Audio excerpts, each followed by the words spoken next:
ParT1D for a cure, presented by Omnipod. Stay safe, get us home. Présenté par Omnipod. Greetings to all tuning in from everywhere across the country, from as far west as Victoria, all the way to St. John's in the east and every city in between. Bonjour à tous, au Canada, de la côte est à la côte ouest, et toutes les régions entre les deux. I am Dave Proughton, and I have the privilege of being the president and CEO of JDRF in Canada. And we are so excited to have you join us for our first ever JDRF House ParT1D for a Cure. It's Canada's largest virtual house party to turn type 1 into type none. I'm so proud to be here with you today because despite the challenges we're all facing, nothing can stop the T1D community. It is so inspiring to see how we always come together. We rally, we support each other, we celebrate each other, and we do everything we can to get closer to better treatments and cures for people living with type 1 diabetes. I have to tell you, this community is amazing. We are so committed, we unite, and we're going to beat type 1 diabetes. But I bet you there's a question you wonder, why a house party? For 27 years, you have walked with us to show Canadians that the type 1 diabetes community is committed to finding a cure. And it was important this year that while we can't get together physically, we remain united. I would like to take a moment to thank all of our incredible national sponsors for their continued support and generosity. Je voudrais prendre le temps de remercier tous nos commanditaires nationaux pour leur générosité. Our national premier sponsor, Sun Life. Our presenting sponsor today, Omnipod. Our national supplier, Sunripe. Our media partner, Bell Media. Our national sponsor, Medtronic. Our national partners, Tandem, Lilly, Abbott, Dexcom, and Dex4. And to each sponsor who's going to be supporting us in one of our hours, et tous nos commanditaires nationaux de chacun des heures de notre parti, Omnipod, Ascensia, Medtronic, and Dexcom. Thank you again for your continued support. You've stood shoulder to shoulder during these challenging times, and we are very, very grateful. The support from you enables us to continue to increase awareness of type 1 diabetes and accelerate the pace of research. Thank you. We will be sharing some amazing incentives today provided by our partners, so stay tuned. Find out how you can win some really great stuff. I want to say a few words about our long-term partnership with Sun Life. Nous sommes très reconnaissants de notre partenariat avec Sun Life. It is so crucial to have partners by our side who will wholeheartedly believe in our mission and want to do everything they can to support it. Sun Life is one of those partners, committed to raising awareness and accelerating the pace of type 1 diabetes research, prevention, and just there all the time with us. Whether it's today, whether it's walking with us, riding with us, they support our programs and our events, and all of their employees and advisors are always there too. It is remarkable when you see the yellow Sun Life C. Together, we have an amazing impact on the 300,000 Canadians living with type 1 diabetes, and we look forward to the day when together we can say we've turned type 1 into type none. Thank you, merci, Sun Life. I am really excited to have MC Mario join us today to be our French voice for the house party. Nous avons le plaisir d'accueillir MC Mario, qui sera notre voix en français aujourd'hui. It's pretty neat. MC Mario is a Canadian song producer and a radio host for Virgin Radio. And he sold over 3.5 million albums in Canada alone. It's remarkable. And another interesting fact is that he is the only Canadian DJ to win a Stanley Cup as the official DJ of the Montreal Canadiens in 1992. So today, we're going to have two people who've won Stanley Cups on our show. Stay tuned. You'll learn more in a second. Now I want to introduce a really great friend to JDRF, someone who has stepped forward to not only inspire young people living with type 1, but also to help make their lives better. Quickly, after being diagnosed with type 1 diabetes, he began to realize that overcoming his disease demanded the same qualities that it took to be a hockey player: mental and physical toughness, maturity, and the love and care of family and friends. He had a brief encounter where NHL legend Bobby Clarke, a two-time Stanley Cup champion, there you go, there's your other Stanley Cup champion, three-time Hart Trophy winner as the league MVP, and most importantly, someone else living with type 1 diabetes. Bob Clarke took a minute out of his day to say hello and chat with a youngster, unsure about what his new diagnosis of type 1 diabetes meant. And our guest who's about to join us recently wrote a book and was quoted, "I wouldn't be where I am today without that encounter." And just knowing that Bobby Clarke did that for me was enough for me to grind through some really tough times. And I want to do the same for others. Sans plus tarder, veuillez accueillir numéro 13, Max Domi. Thank you very much. Merci, Dave. Guys, what's up, everyone? It's an absolute pleasure to be joining you here virtually, a little bit different this year, but we're making do with obviously a tough situation. So first off, I hope everyone's at home staying safe and you're making most of what you can do. And just believe when I tell you we're on the right path here. We're heading towards hopefully the new normal, and that'll be coming to us in any day, hopefully. But without further ado, this is an absolute huge honor, like I said, to be hosting this new virtual experience. It's going to be an absolutely incredible party. Some of the people we're getting on here is going to be amazing. It's going to be a lot of fun, some of the stories. And obviously, I'm on here first and foremost because I've been dealing with type 1 diabetes since I was diagnosed at the age of 12. It was just like many of you on here, and I mean, parents and siblings can relate to this probably. It was a huge shock to my family and I. It was something that was super foreign. I had absolutely no idea what it meant to be a type 1.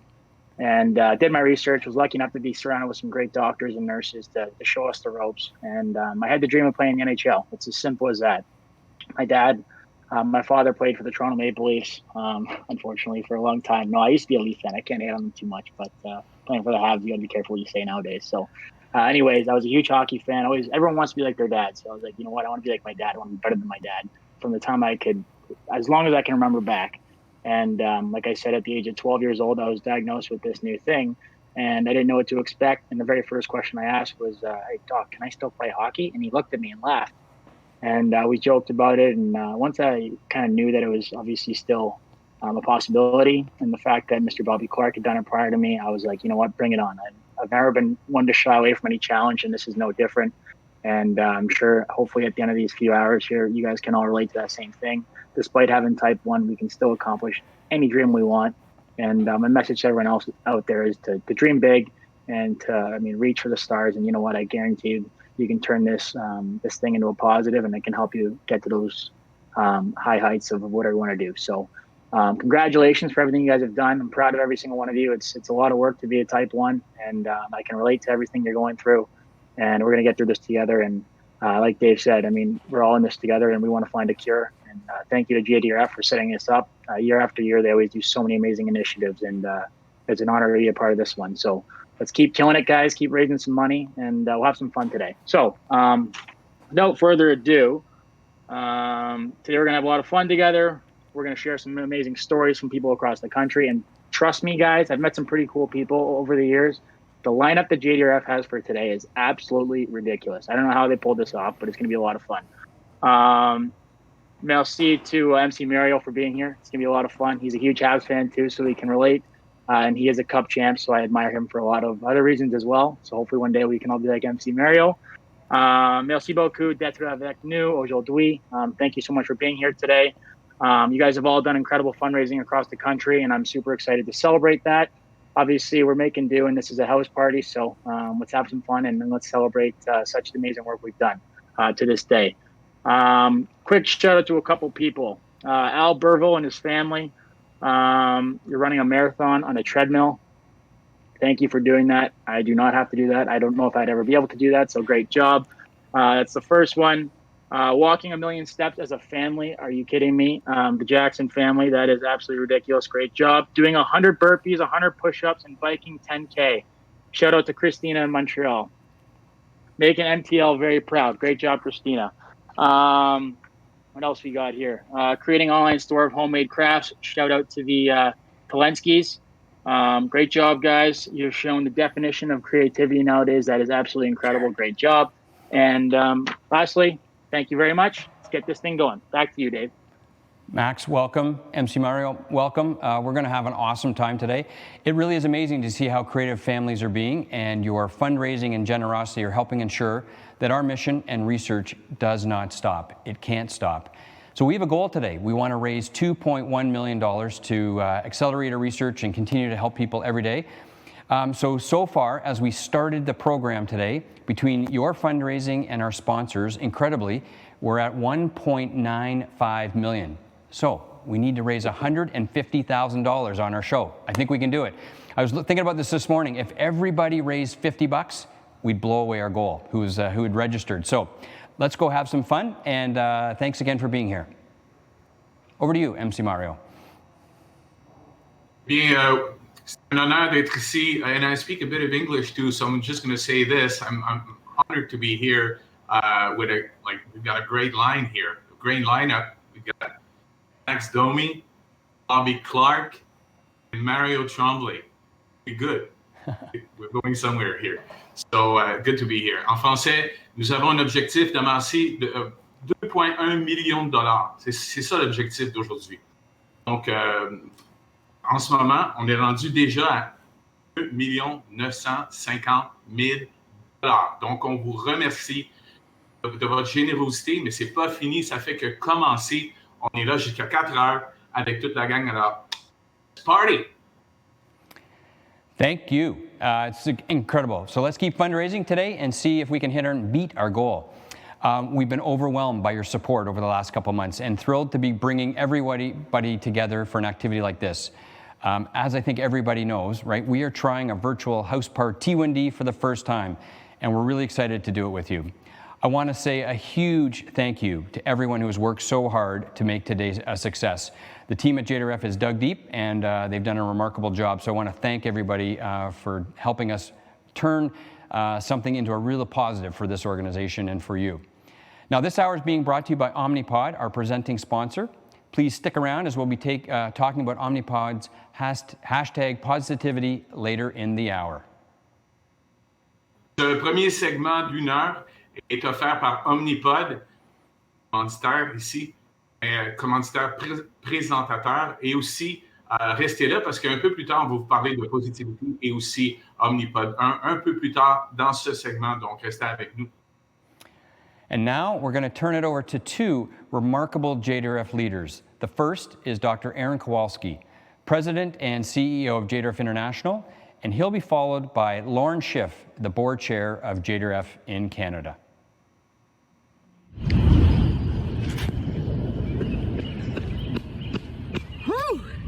Hey everybody, it's Dr. Aaron Kowalski, JDRF President and CEO. I'm out here training in New Jersey for the JDRF Canada House ParT1D.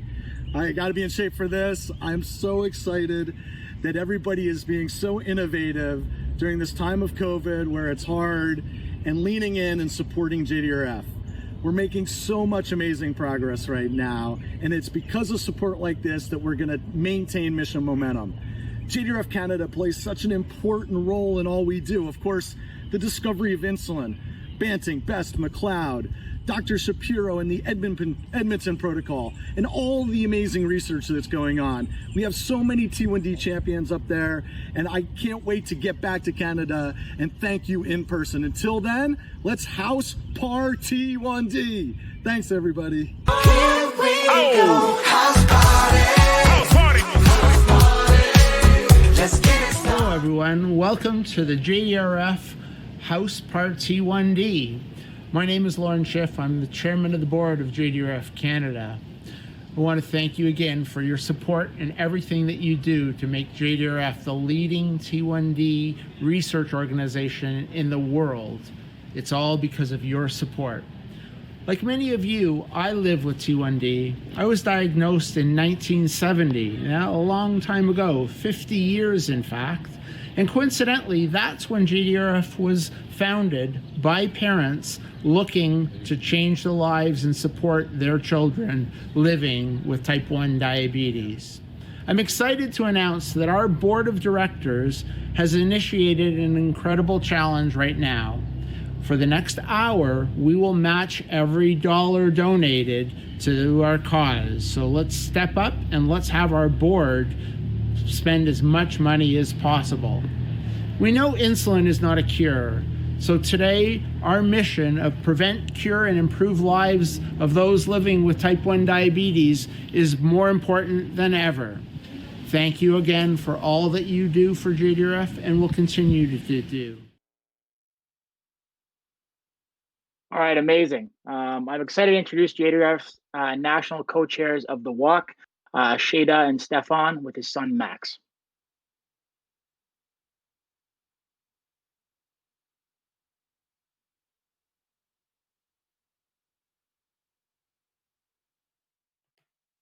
I think it's us. Hi, everyone. Good. So excited to be here. My name is Shada Shakibzadeh, and I am proud to be a JDRF volunteer. I have had the privilege of being a national JDRF walk co-chair for 6 years. I don't have a child with type 1 diabetes. My connection started with an invite for JDRF Vancouver walk 12 years ago. From my first interaction with families and the amazing JDRF team, this cause has taken a special place in my heart. So immediately after that walk, with the help of our Pizza Hut teams across BC, we initially started fundraising with Loonies and Toonies to help find a cure for type 1 diabetes. Today, we have raised just short of $500,000, and we're committed to doing more. I am so happy and so thrilled to be part of this house party. Go JDRF! Bonjour, je m'appelle Stéphane, je suis le père de Maximilien juste à côté de moi, qui a été diagnostiqué avec le diabète de type 2 quand il avait 2 ans, type 1 quand il avait 2 ans dans ce sens-là. Hi, I'm Stefan. I'm the father of Max here next to me, who was diagnosed when he was 2 with type 1 diabetes. I'm going to do my presentation in French. I just wanted to introduce that. Je vais continuer en français pour vous. Je suis également le co-président avec Shada de la marche. Quand Max a été diagnostiqué, ça a été foudroyant pour notre famille comme pour la vôtre.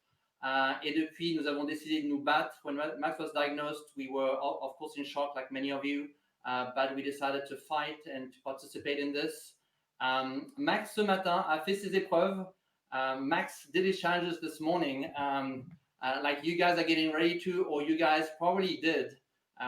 We had a milestone this morning by which Max was going to run. On avait un défi ce matin où Max allait courir en bobette autour du quartier. Parce qu'on a levé une certaine somme d'argent, on a levé plus de $6,000. Donc Max a déjà fait sa participation. Tu veux dire un petit mot? I just wanted to say hi to my.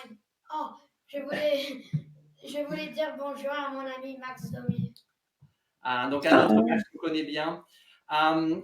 Donc merci tous d'être venus aujourd'hui. Merci de participer à ça. Thank you everyone.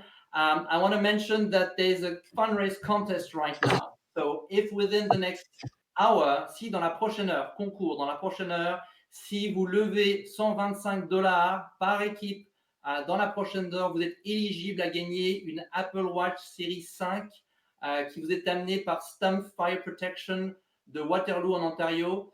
If you raise $125 in the next hour, you're eligible to the draw to win an Apple Series 5 watch brought to you by Stump Fire Protection from Waterloo in Ontario.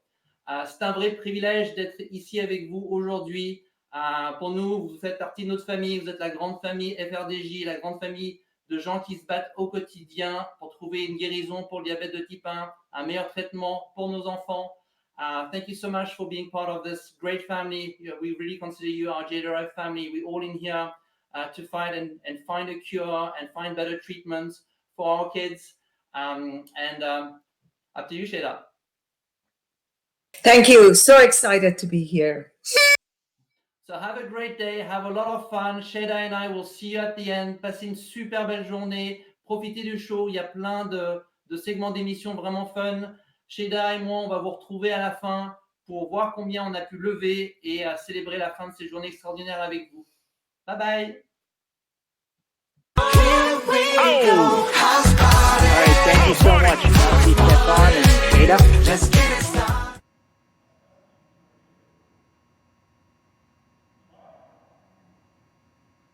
Over to you, Mario. Oh, sorry for this. Live, we're totally live. Party1D for Cure all across Canada. C'est le party DT1 FRDJ. c'est beaucoup plus qu'une célébration d'une journée comme aujourd'hui. Vous nous écoutez à la maison en ce moment, ça se poursuit toujours. C'est toujours la mission ici. Et puis en ce moment, ça va super bien. Ça monte, ça monte.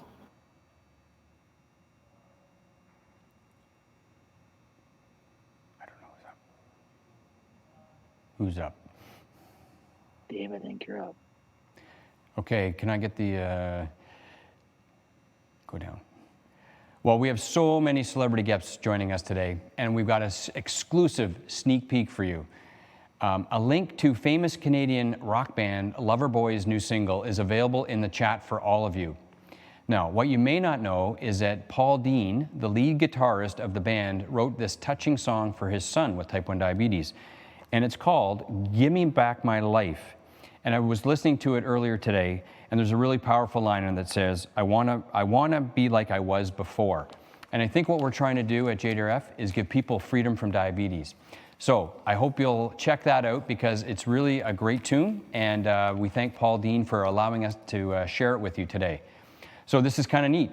At this party, it's for everyone, and we're going from rock bands like Loverboy to health ministers, and I am now very pleased to be able to introduce to you the Honorable Patty Hajdu, our Federal Minister of Health, who would like to bring greetings to the type 1 diabetes community.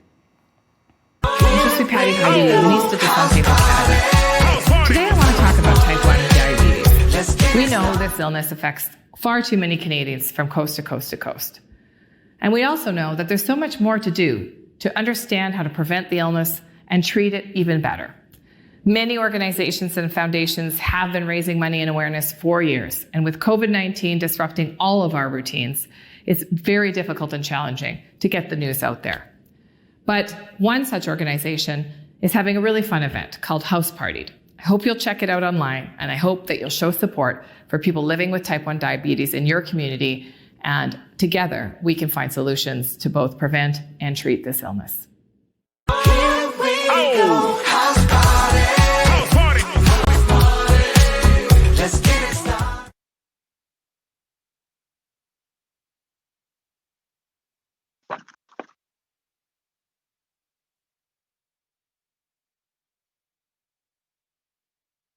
Here we go, house party.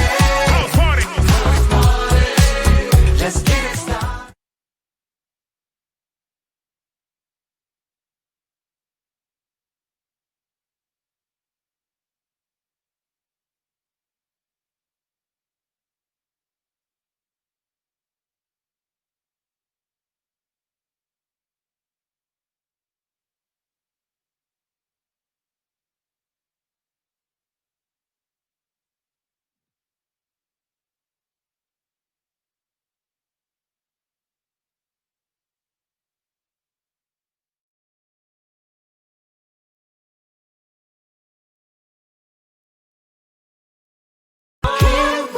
Hello, everybody.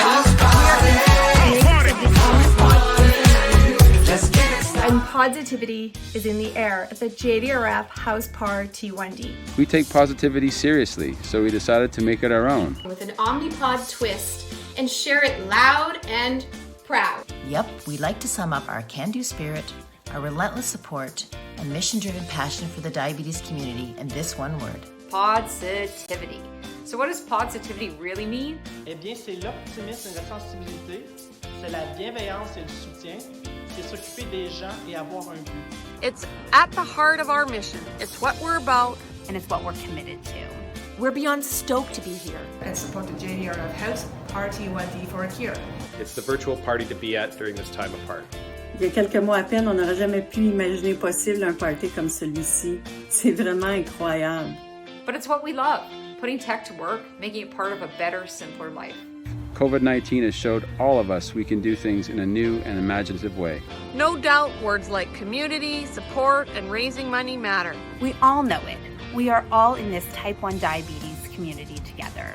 C'est pour ça que nous souhaitons réellement nous engager envers la FRDJ et que nous sommes devenus un commanditaire national de cet événement à la fois distrayant et indispensable. And why we're so positive about the future of everyone in this community. We believe that any situation is made better by being positive. Nous savons cependant qu'en cette période d'incertitude et de difficulté, les personnes vivant avec le diabète de type 1 et les aidants qui les soutiennent cherchent à s'imprégner d'une attitude positive coûte que coûte. We get it. Positivity is real. Whether it's simplifying life through our innovative, tubeless, waterproof and wearable pod that provides up to 3 days of continuous insulin delivery, or creating new technology that are invaluable T1D insulin management tools. The Omnipod insulin management system puts podders in control by taking away the things that get in the way of freedom. Some people think freedom is what you lose living with type 1 diabetes. We're here at the JDRF House Party to say no way. Positively no way. C'est le moment de faire le party tous ensemble. Positivity is in the house. Woo! Here we go. House party. House party. House party. Let's get it started. As a pro hockey player, it's my job to keep my head in the game. And with type 1 diabetes, there's a whole lot more for me to think about. The Dexcom G6 is a new technology. It lets me share my glucose data with anyone I choose. My trainers and my family can now see where my glucose levels are, and they can help me if I need it. And you can share with up to 5 people, so they can make sure I'm good to go. Teamwork, baby.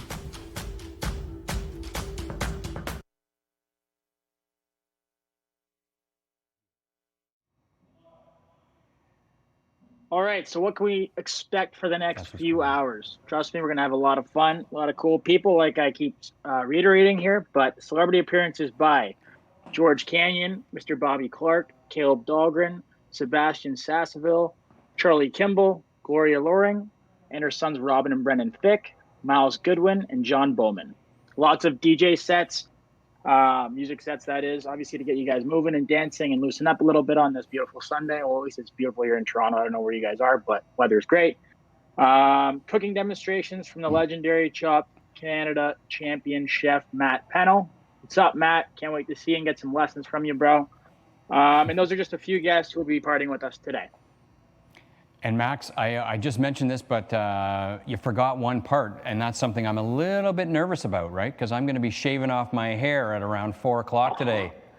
Yeah, so it's the, I called it the COVID cut for the cure. Je vais raser mes cheveux en direct un peu plus tard. C'est mon défi pour la partie. So I haven't had a haircut since the pandemic. You know, some people are saying I'm starting to look like one of the Beatles.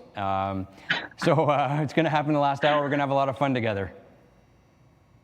All right, well, Dave, that is incredible. I cannot wait to watch that. I wish I was the one doing it. That is awesome. Great job. I'd like to introduce the Peters family and their team, Sophia's Sunshine Squad from St. John's, Newfoundland now. Sophia and her family are so committed to the cause, raising awareness for T1D and having raised more than $80,000 for JDRF. Wow. Thank you so much, Sophia, Kevin, Kim, and Alyssa. And right after them, get ready to dance with a live DJ set.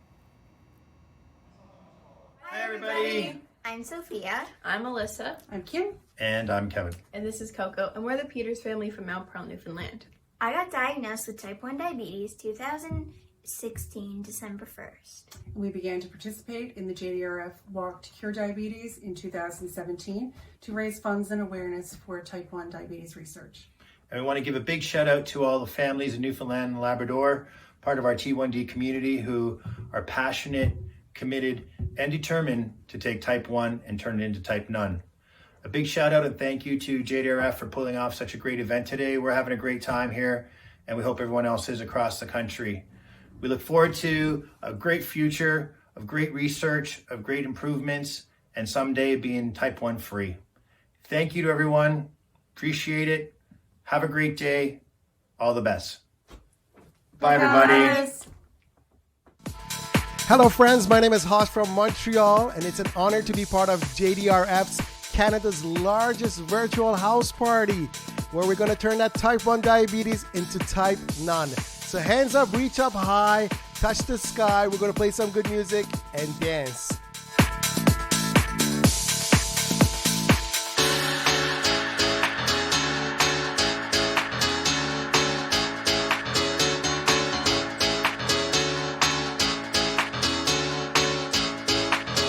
I've been saving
you know, pump it up. You got to pump it up. Don't you know, pump it up.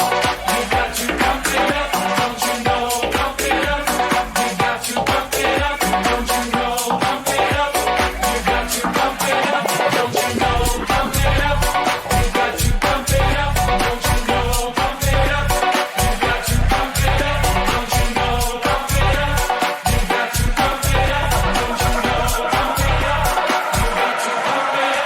you know, pump it up. You got to pump it up. Don't you know, pump it up. You got to pump it up. Don't you know, pump it up. You got to pump it up. Don't you know, pump it up. You got to pump it up. Don't you know, pump it up. You got to pump it up. Don't you know, pump it up. You got to pump it up. Don't you know, pump it up. You got to pump it up. Don't you know, pump it up. You got to pump it up. No explanation. Never had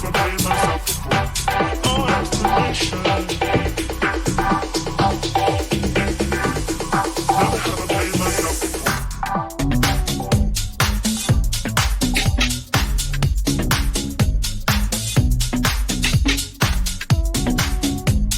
Never had to blame myself before. No explanation. Never had to blame myself before. No explanation. No explanation. Never had to blame myself before. Left you when I saw the real you. Get the heartbeat, now I'm feeling heartless. Left you when I saw the real you. Masked up and I see your darkness. The heartbeat, now I'm feeling heartless. Had a good dose, now I'm feeling lovesick. Never had to blame myself before.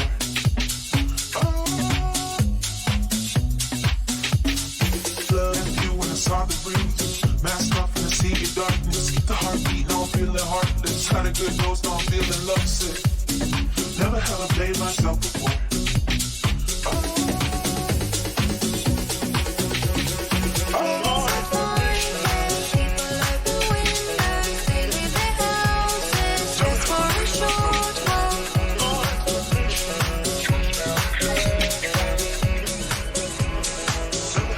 It's going to be a fine night tonight.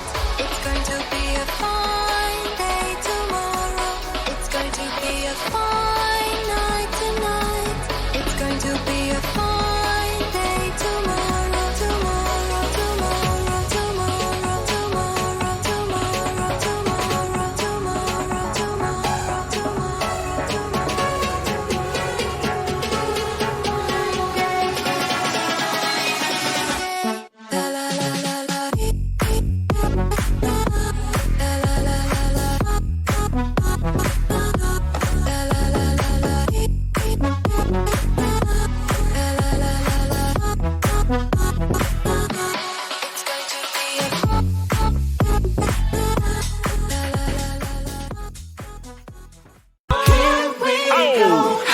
Wow, what a great stuff that was. Some of you may know Ashley about music. As being a pro athlete, we always get ourselves going before the game. And just music in general. I got a heart. I mean, a lot of love for it. So that was awesome. Doesn't matter what kind of music you like. That was great. So thank you so much, DJ. That was awesome. And now I have some time just to share a little bit about my story. I'm sure a lot of you guys know. Behind me right here, I got a book. It's called No Days Off. Yes, I did write it. Believe it or not. And there's a lot of stories in there that I talk about. So I didn't really want to get into stuff that I've already spoken about. I wanted to take this time to really reach out to all of you individuals, both boys and girls, no matter what your age is, and kind of just let you guys all know that I know exactly what you're going through, just as you know exactly what I'm going through. And we all have something very special in common. It's something that no one understands what it's like to go low or to go high, unless you're a type 1. I mean, my girlfriend always asks me, she's like, oh, I wish I could just experience what it feels like to go high or low. The reality is she can't, but it comes with a lot of trust and a lot of patience with both your family and your friends and everyone around you. I mean, for me personally, I have 2 sisters I grew up with. I have a great mom and a legendary father, and all of our entire family is always kind of going back and forth. And I've always been the the centerpiece of that entire family because everyone's so worried about me. And I know what that feels like. There's a lot of attention on you. There's a lot of stress that goes with that. And to the parents out there, I think you guys deserve an absolute MVP medal. It's just incredible what you guys do. I never really realized how much my parents went through. Obviously, my dad was away a lot on the road playing hockey as a professional hockey player. So my mom took the brunt of that. And just the fact that we'd go to sleep and the unease of uncertainty of what's going to happen with their son. I mean, how's your blood sugar going to be overnight? Do we feel safe going to sleep?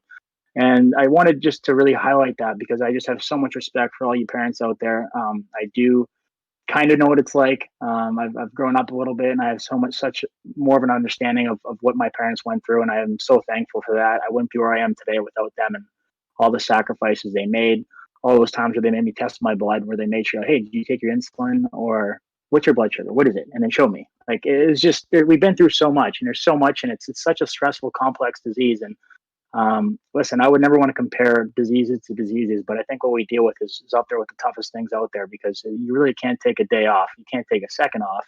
Everything we do is calculated. It comes with, obviously, if you're going to do something that you know isn't going to be great, whether it's eating something, whether it's staying out late or not getting the amount of sleep you need, or doing an extra couple sets of a workout, that's all going to impact us in a very different way, in a very unique way. So I guess where I'm going with this is just the fact that, you know what, I can relate to every single thing you guys got going on. Reach out to me via social media, through JDRF, whatever it might be. If you guys have questions about what I do, and keep in mind, just because what I do works for me does not necessarily mean it's going to work for you. We are all very unique and we have different bodies. To give you an idea, I mean, golf makes me go low. How? I have no idea. You probably have to ask a guy like Aaron Kowalski that, or even Mike Riddell. Those guys are probably much better off and have much more science to back up their answer. But for whatever reason, I go low. Basketball makes me go low. And hockey's interesting because depending on the game, whether it's a back-to-back, how old I am, whether I'm in pro hockey or junior hockey or minor hockey, I've always had to adapt my routine. And it's funny because we have a disease that causes us to really come beyond our years. And I was 12 years old when I was diagnosed. And by the time I hit 14, I would say I was probably going on 25 to a certain extent. But there's a lot of parts that, I mean, my parents would say there's no chance. But you have to be mature and you got to give yourself a pat on the back because it is something that is very difficult to deal with. It's a lot. And it's 24 hours a day. You can't let your guard down, and you can't afford to make mistakes. And don't get me wrong. I've made many, many mistakes. I'm by no means perfect. I'm sitting here today talking to you as a professional hockey player that's living his dreams. But I still do make mistakes on a daily basis. So don't punish yourself. And parents, go easy on your son or your daughter. It's tough. We got a tough job, and we're thankful. But go easy on us. It's tough. So what else can I talk about a little bit? I mean, what I got here behind me is just to kind of showcase some of the stuff that I have. And again, just relating to you guys. My Dexcom G6. Shout out to Dexcom. I love you guys. You have changed my life in so many ways. The fact that I wear a sensor now and all my blood sugars go right onto this bad boy. Everyone's got a smartphone. Everyone's hooked to their smartphone now. And the fact that you can get all those kind of cool alerts. Your family members, like your parents, can actually go on that. That eases a lot of stress. You can get trends. You essentially have a doctor in your back pocket. It's very, very cool. And the technology, we're just getting started with meeting with some of the people at Dexcom and other great companies that are I mean, really fast tracking the research and stuff because of the efforts of JDRF. We have a lot to look forward to, and the cure is around the corner, and we are working towards that, and we're getting very close. This big bad boy right here, I did put it there. No, I don't leave this stuff here all the time, but bunch of granola bars. I'm sure you guys could all relate to this. This is probably the main thing right here. Apple juice. Shout out to all you type 1s out there. We are taught that this stuff is our savior. Yes, it 100% is. I live by it. I take apple juice wherever I go. I prepare every time I walk out my door. I make sure I have my little mental checklist that I go through to make sure I have every single thing I need, just like you guys do. It is a pain, but don't worry. I'm right there with you. And it does get easier if you're just starting. And if you're doing it for 20, 30 years or 40 years, I mean, I commend you because that's unbelievable. I hope I can do the same thing that you do. So great job. But it is part of our life, and understanding that our blood sugar does go up and go down. I mean, you gotta trust that that's going to happen. Not getting too far off topic here. More juice, orange juice. If you guys like orange juice, I didn't want to discriminate the juices. I absolutely love apple juice. That's my favorite just because it kind of goes back to my roots. Grape juice is great. And obviously wet ones right now with Corona. Make sure you guys are staying clean, washing your hands and all that good stuff. The Habs right here. MC Mario, you can relate to this, but one of the most coveted franchises in the world. We've got 24 Stanley Cups. We're on the we're grinding towards number 25. It's obviously it's such a privilege to wear that jersey. It's something that I enjoy every single day, and I make the most of it. I have great teammates. Very thankful for that. We have a lot of fun every single day, and trust me, we have a special group, and we're doing everything we can to get better every single day. And if we do come back this year, then I got no doubt in my mind we'll be ready to go. My family up there, you got my older sister Carlin, my mom Leanne, myself, my father Ty, and my little baby sister there, Avery. I think my family is one thing that I love to talk about because, like you guys, we rely on that. We wouldn't be where we are today without our family. So always remember that your family is a big part of your team. Last couple things. Oh, I guess I went through everything, my book and all that stuff. So I know that was me blabbing on a lot, but I just want you guys to know the main message of what I just said is the fact that, hey, I can relate to you. I'm in this together. You guys have any questions at all, reach out to JDRF. I'm sure they can help you. And if they can't, come to me directly. And if you don't want to talk to your doctors or someone else about it, don't worry. I will never judge you. I'm here to help. I am in your back pocket. I'm a tool that you guys can always use on and lean on. So I look forward to that. And again, let's have some fun today. So that's my little spiel. And I think we're going to head back over and we'll get a couple of videos here for you.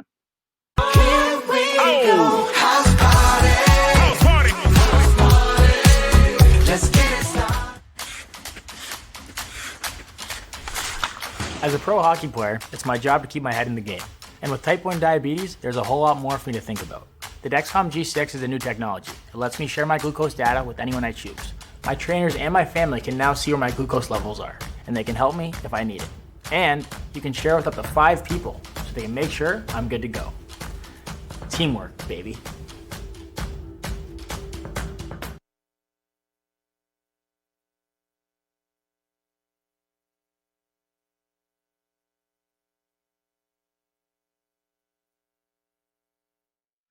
You tour live.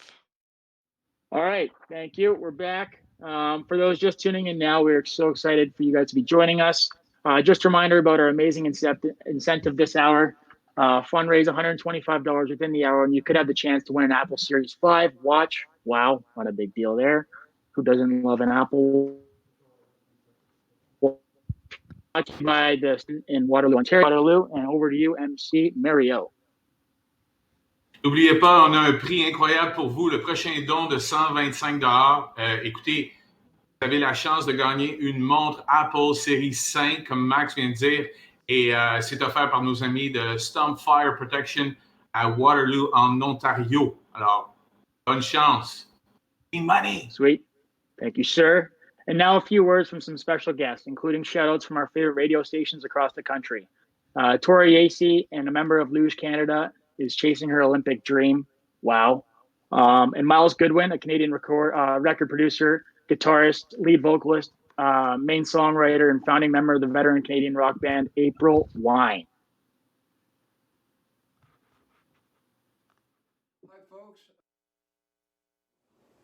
Hi folks, my name is Miles Goodwin. I was diagnosed with diabetes 13 years ago. I have 2 brothers, one of them is diabetic, and I have 2 sons. The younger one, his name is Kerry, was diagnosed type 1 just before he turned 8 years old. And I wrote this song for him at the time. I'd like to play it for you now. The song is called Over the Moon. It goes like this.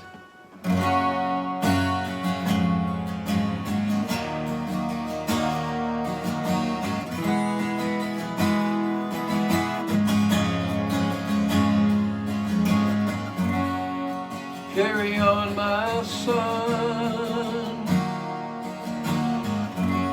Understand that you've done nothing wrong, and it'll be better soon. You'll be over the moon.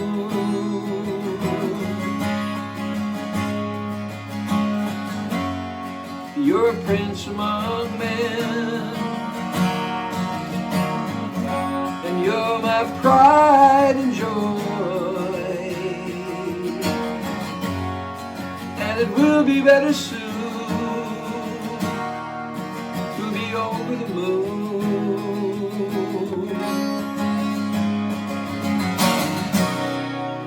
Why did this happen? Why did it happen to you? such a big challenge for a young man to go through.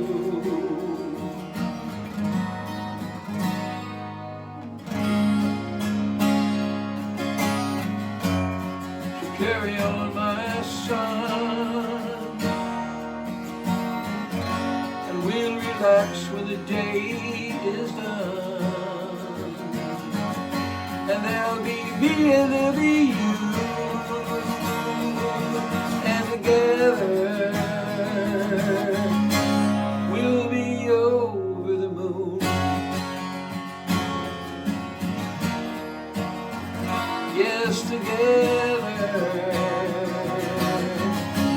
we'll be over the moon.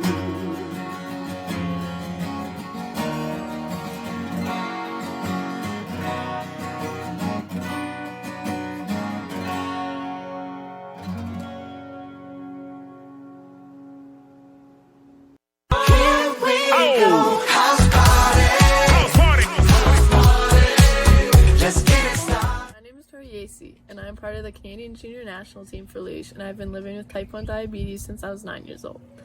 Being an elite athlete causes me to train 2 times a day, 5 times a week. It also makes sure I watch my numbers closely and watch what I eat. JDRF is helping turn type 1 into type none, and thank you for being part of the House ParT1D and supporting their research to find a cure. Whenever you want. Are you gonna name him Corona? COVID. Oh, I'm live. All right, guys. Here with a special guest, one of my best friends in the entire world, Bo Horvat. Bowie, thanks for joining us. What a surprise, pleasant surprise. Thanks for having me. I heard you're having a party. I thought I better crash it. Yeah, I mean, we kind of ruined the whole crash thing, but sorry, we missed the cue. Anyways, it's great to have you here, Bo. Bo has been one of my best friends in the entire world, both in the hockey community and outside of the hockey community. We grew up playing against each other. He used to play for the Red Wings. I used to absolutely hate Bo because they beat us a couple years. And then we obviously became really close. We went and played a few on Ontario level tournaments together. And me and Bowie were drafted, and we both played for the London Knights he played 3 years because he went to the NHL, not a big deal. But I played 4. So we kind of grew up together, and now we're playing against each other in the NHL. And I'm so excited that he is now the captain of the Vancouver Canucks. It is so cool. Thanks, buddy. What an introduction. Wow.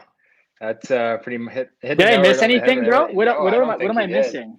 Hey, do you have any good stories Do you have any good stories about me being a type 1 as a roommate when we were 16 in the O? Man. Do I have stories? They're never ending. Oh my God.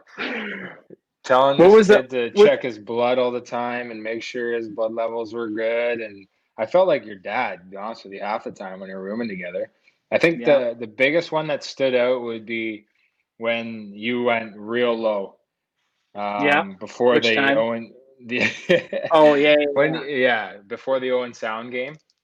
That was like really scary. But no, I think because we always sat next to each other on the bus too. Yeah, so exactly. One of the first people to see that. Well, I did all the You guys don't know. You haven't walks. read my book. I went very low on the way to Owen Sound. I love Owen Sound area, but it's a tough drive up there. There's not much to look at. I don't know really but like driving by on the highway and all you see is a bunch of trees and he's going like tree. That's basically what it's like. Oh, that's Owen Sound. And so anyways, I drifted off, fell asleep, and I didn't actually have a meal. So again, that was something that was totally my fault, and I learned from it to never fall asleep without testing your blood and making sure that you're having the proper meal. So I felt bad because I put my teammates in a tough position, and luckily I was okay. But it was scary. We got the win for you that night too. Yes, you did. Did you score that game? I don't know. Probably. He's humble, guys. Both very humble. I probably didn't score too many goals with you out of the lineup. I'll tell you that for free. Oh man. So, anyways, I mean, we could talk forever, but Bowie's been, like I said, one of my best buddies in the world. Congratulations to you and Hall. His wife Holly. I was a part of their wedding last summer. What an honor that was. What a night. It was a lot fun of fun time. Yeah, and Holly is due. When is it, bud? Coming up? The due date's July 19th, but we'll see what happens. We're right around the corner. I right haven't around the been corner. told yet, but I'm basically going to be like an honorary uncle for this Yeah. guy. I'm going to be the one spoiling him with everything. Front runner for. It's a boy, right? It's a boy. He's thrown some ridiculous names at us. We're not going to use any of them, but his middle name will include Max to some extent. Bo just doesn't know that yet. Me and Hall have been talking. It's all good. Max, you're front runner for legal guardian. I love it. That kid's gonna have a great life, no matter what. Oh boy, I can't wait to meet him, and I'm so excited for both of you guys. But how's everything going? Before we wrap up here, how's everything going with this whole crazy life going on right now? Are you excited about the opportunity to maybe play? What have you been up to? You've been training, skating at all? Yeah. I just started skating last week, and just training, trying to get ready to go. I mean, it's going to be a different setting, a different playoff, but I think it'll be fun when we get going. It's going to. How'd you feel on the ice? Oh, the first time I almost fell on my face. I've been rollerblading, so it's totally different. Like as soon as I got on the ice, that's what. I haven't been on the blades because of that, because I was worried. Because last time I did that, it's literally totally crazy. You go on the ice and it's like a totally different movement, and you just go, weird. Boom. Oh yeah. Like I almost fell on my face, like because rollerblading, you're pushing it totally different than you would when you're in like your hockey skates. So I almost fell on my face, but it took me a little bit to get back to it, but figured it out again. I still got it. Of course you do. Got it. That is Bo Horvat of the Vancouver Canucks, El Capitano. What an honor to have you. Before we go, bud, what do you think? Do you have anything to say to all these? I mean, I'm sure there's both boys and girls watching this, but all the young ones out there that are trying to go somewhere with hockey. Do you have any like little words just to give them for encouragement? I mean, I think work ethic and just believing in yourself is a huge thing. I mean, all the little boys and girls that do have type 1, you're such an inspiration for everybody that has type 1 diabetes, and how hard you worked and your dedication and your commitment to hockey, not only on but off the ice and in the community. So what you're doing is unbelievable. I respect you for it, and again, you're one of my best buddies in the world. So always rooting for you, and hopefully we get a chance to play together again one of these days, whether I'm with Montreal or you come to the Canucks. Hopefully, just come to the Canucks. We need you over here. Oh, buddy, you're the best. That means a lot, and I love you to death. Thank you so much for coming on today with us. I mean, I'm sure of a lot of people. There's a lot of people out in Western Canada, both in Vancouver, Victoria, all that good stuff, that are probably super pumped to see us. So thank you so much. Bo, you were the best, bud, and good luck with everything. Give Hall a hug for me. We're so excited for you, and we're going to send it right back over to MC Mario because I got to work on my French. So MC Mario, back to you, brother. Sounds good. You're supposed to be on. Oui, all across Canada, ParT1D for a cure. Et quand on parle de partout à travers le pays, on parle aussi de la belle ville de Québec. Salutations spéciales à tout le monde, à la belle ville de Québec, et spécialement à la famille Chatigny-Michel, la force mobilisatrice de la grande région de Québec. Nous pouvons tous changer. Pardon, nous pouvons toujours changer les choses, et la devise de Team Doudou. Donc, et puis c'est comme ça que ça se passe depuis 2017, depuis le diagnostic d'Édouard en 2017. Donc, ils battent tous les records en mobilisation, ils battent tous les records pour ramasser des fonds dans la grande région de Québec. On vous salue. Merci Édouard, Hélène, Sébastien et Éléonore. Bonjour. Je m'appelle Édouard Chatigny, j'ai 14 ans et j'ai le diabète de type 1 depuis 2 ans. Je m'implique comme ambassadeur pour les FRDJ et je suis fier de vous présenter Team Doudou. C'est la 2e année que Team Doudou participe à une collecte de fonds pour les FRDJ. Cette année, on va parcourir les 2000 km qui séparent ma maison de la maison Benting en Ontario. Comme je ne peux pas courir 2000 km tout seul, je vais passer le relais à plusieurs personnes de mon équipe pour qu'on puisse se rendre à la maison Benting ensemble. La maison Benting, c'est là où est-ce que l'insuline a été découverte et ça représente l'espoir de vivre avec le diabète de type 1. Le FRDJ, ça représente l'espoir de guérir le diabète de type 1. Et c'est là qu'on essaie de faire le pont entre les deux cette année, en bougeant pour se rendre là-bas et en collectant le plus d'argent possible. Cette année, c'est plus important que tous les ans que tout le monde donne parce qu'une année, pas de dons, c'est comme une année où est-ce que la recherche va pas avancer et une année de plus, il va y avoir le diabète de type 1 dans le monde. Cette année, comme on ne peut pas bouger tout le monde ensemble, on a décidé qu'on allait le faire chacun de notre côté. On va marcher, courir, faire du vélo. Pour que les choses changent, il faut qu'on y travaille. L'année passée, Team Doudou a ramassé plus de 30 000 $. J'espère que cette année, on va réussir à en avoir encore plus. On va ramasser les fonds nécessaires pour mettre un point final au diabète de type 1. Merci beaucoup à tous ceux qui m'ont donné généreusement.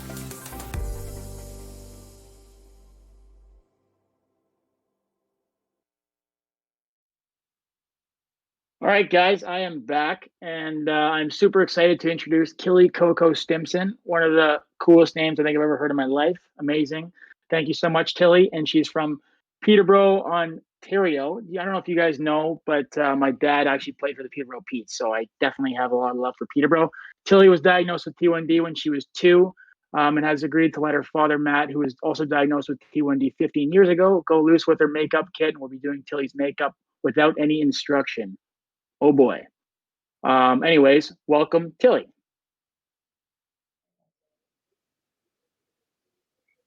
Hi, welcome from Peterborough, Ontario. I want to start by saying thank you to everybody who has supported me and donated to the cause. Type 1 research is so important and it relies on funding. Today is my 10-year anniversary, and for my fundraising challenge, I will be doing a makeup tutorial. Let's get started. Moisturizer is important. Keeps the wrinkles away.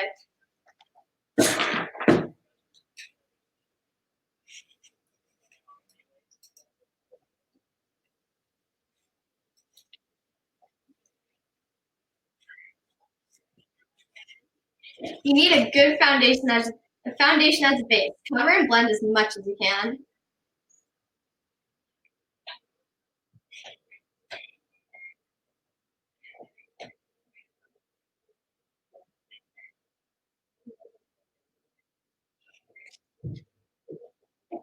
Next step is eyeshadow. Think about your colors complementing your outfit.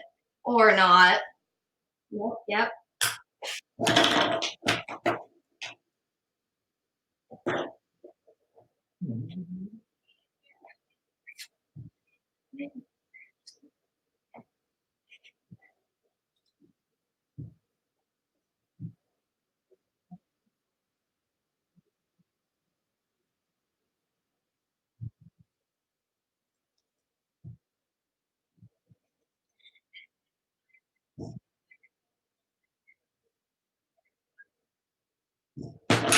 Mascara helps to make your eyes look bigger.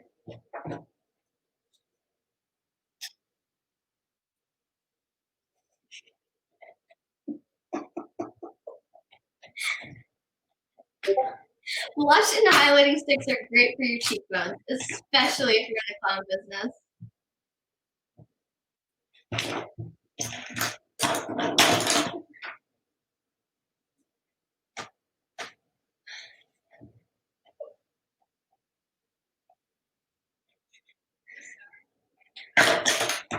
Finally, lipstick. Lipstick can be such a statement.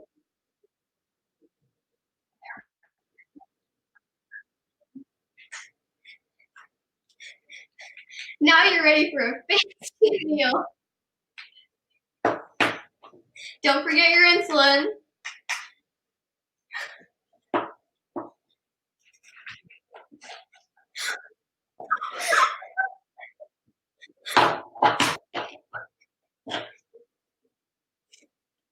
Thanks for tuning in.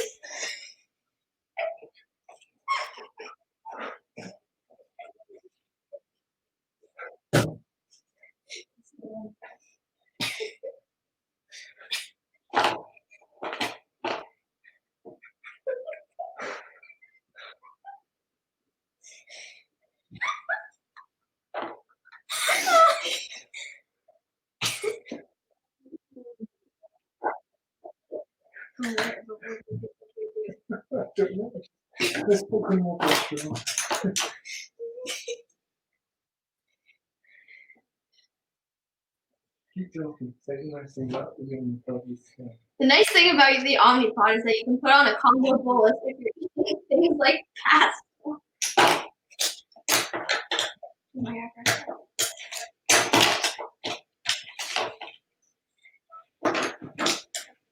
Now we're gonna do my eyebrows.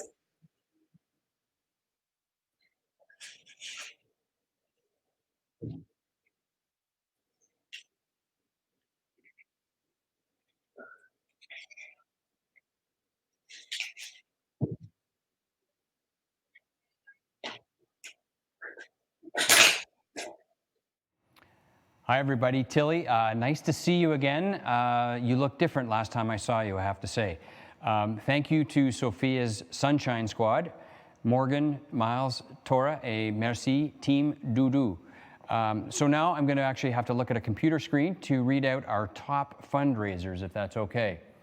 So at the top, Alicia Armour, followed by Lauren Schiff, Suzanne Reisler-Litwin, Peter Heffernan, Brian Horlick, Wendy and Chris Neal, Jack Gordon, Gail Fransham Collins, Christina Marie Mulcandini, Dan Higginson, and Scott Totten, and Edward Chatigny. So thank you so much for everything. It's amazing how people have rallied behind this year, and we're just incredibly grateful. So let me just take a couple minutes here and just talk about what you're able to fuel for JDRF. We're funding research, obviously in Canada, but around the world to make better life for all of you. And we were founded over 40 years ago by parents because they were frustrated. At that point, we didn't have devices, and people were, believe it or not, were using urine to test their blood sugar. And now, with new technology, you can get blood sugar readings on your phone. So obviously, we've come enormously far, but we have more to do. And when I talk to our researchers, they are so excited, not only because of the technology advancements, like the glucose monitoring devices, but the next wave of advancements are on the horizon, like stem cells. I believe we're on the cusp of giving people freedom from diabetes. And what you're doing today as a community is moving us closer to that. So thank you to all of you to create momentum, to support JDRF, and to accelerate critical research.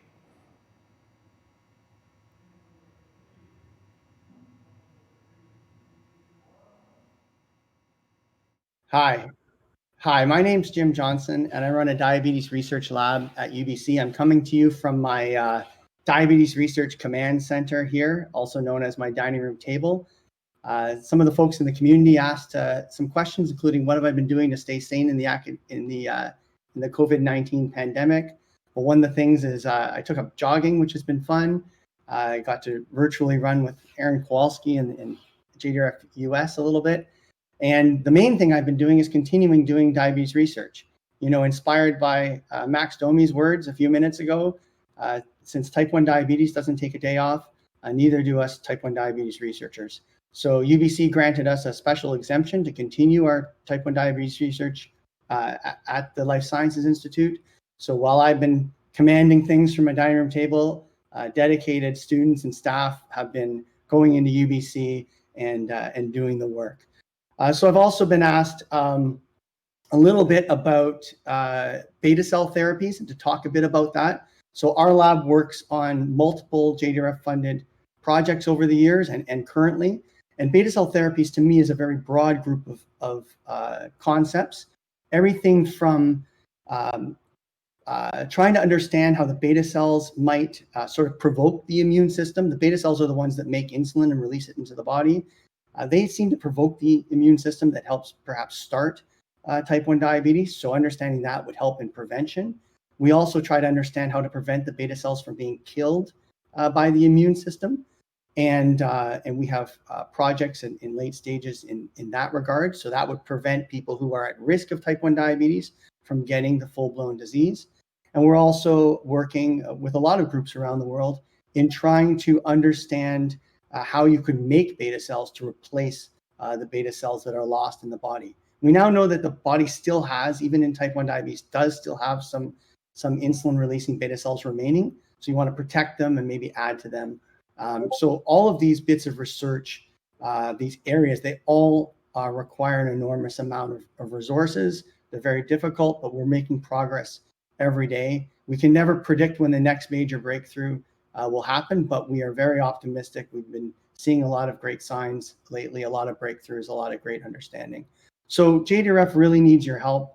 The research community is pushing very hard. I know that JDRF has been impacted by COVID-19 and fundraising. So now is a great time to help out and contribute if you can. We're working hard. We're working every day, and it's an exciting time to be in diabetes research. The results are coming very fast, and it's been a really exciting time to work in it. So I just want to say thanks to everyone in the community. Keep up your great work. I'm inspired by everyone out there who lives with type 1 diabetes. You all work so hard to manage. It's the only condition where the patient has to be their own doctor. It's really incredible what you all do. You inspire us to keep going and to work hard at all the different areas that will help people with type 1 diabetes and their families, and will potentially help people never get it in the first place. So we're working very hard out here, and thanks to everyone at JDRF and all the community. And I'm enjoying. Jim, thank you so much. Great to see you again. You know, you are one of the amazing researchers in Canada. We're blessed with an incredibly deep research community in the type 1 space, and thank you for joining us. I hope you enjoy the rest of the party. And now we're going to get a special message from a Member of Parliament from Orleans, Ontario, Marie-France Lalonde.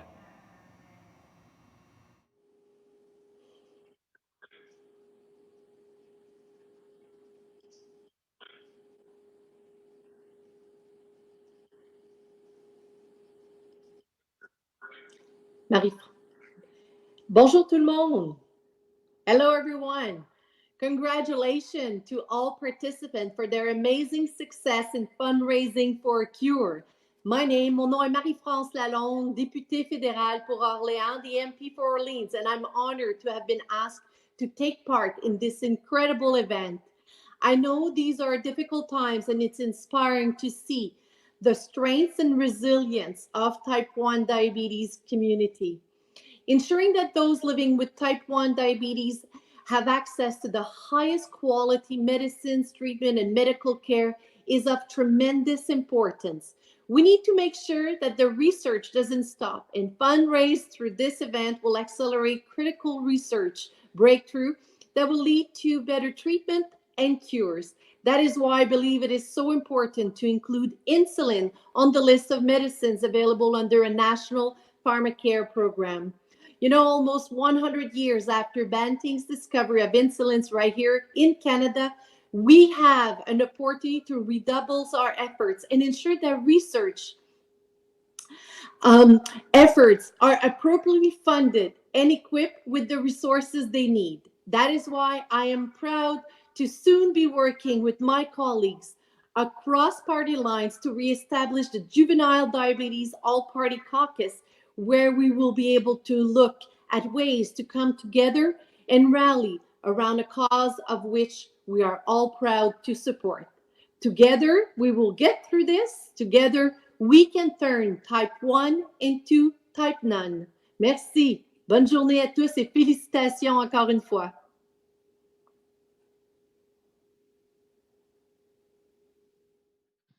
Cool. Thank you so much, Mary France. That was awesome. Now, one of my most exciting things for this whole entire little virtual party we're doing is now we have a guest who is doing something absolutely, I don't know if the word is remarkable or just crazy, insane, amazing. I could never do it, so I commend him so much. But Daniel has been walking for 24 hours to raise awareness and funds through the House ParT1D. So thank you so much, Daniel. We're going to check in with Daniel, see how he's doing. So, Dan, what's up, buddy? How you doing? How you holding up?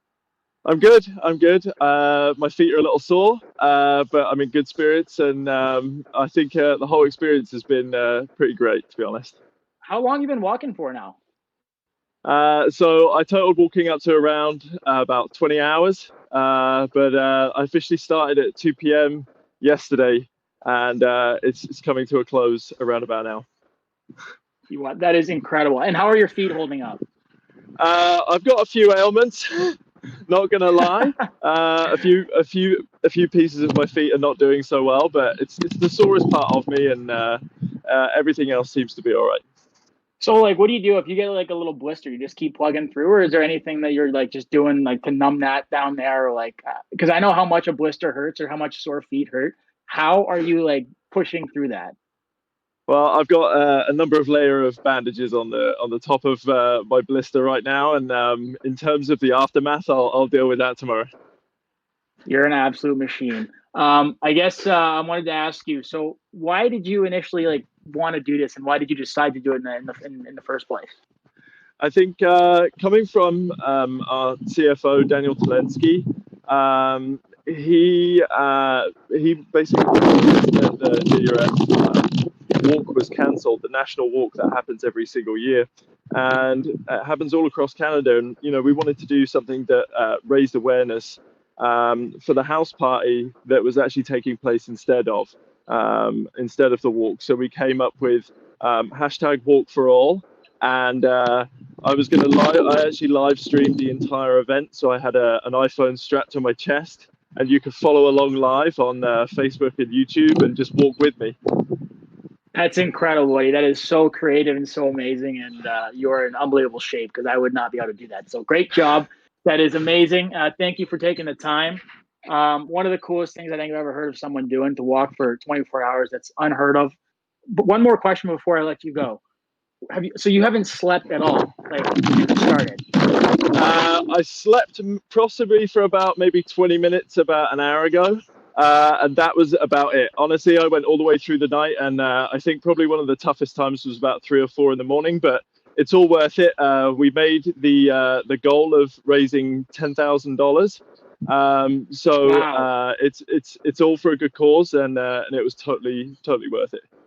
Well, buddy, that is absolutely amazing. We are so thankful, and like you've said, I mean, this community appreciates everything you're doing, and obviously we can't do the walk, and you're walking on behalf of all of us, and we're so thankful, and it's amazing. There's no words for it.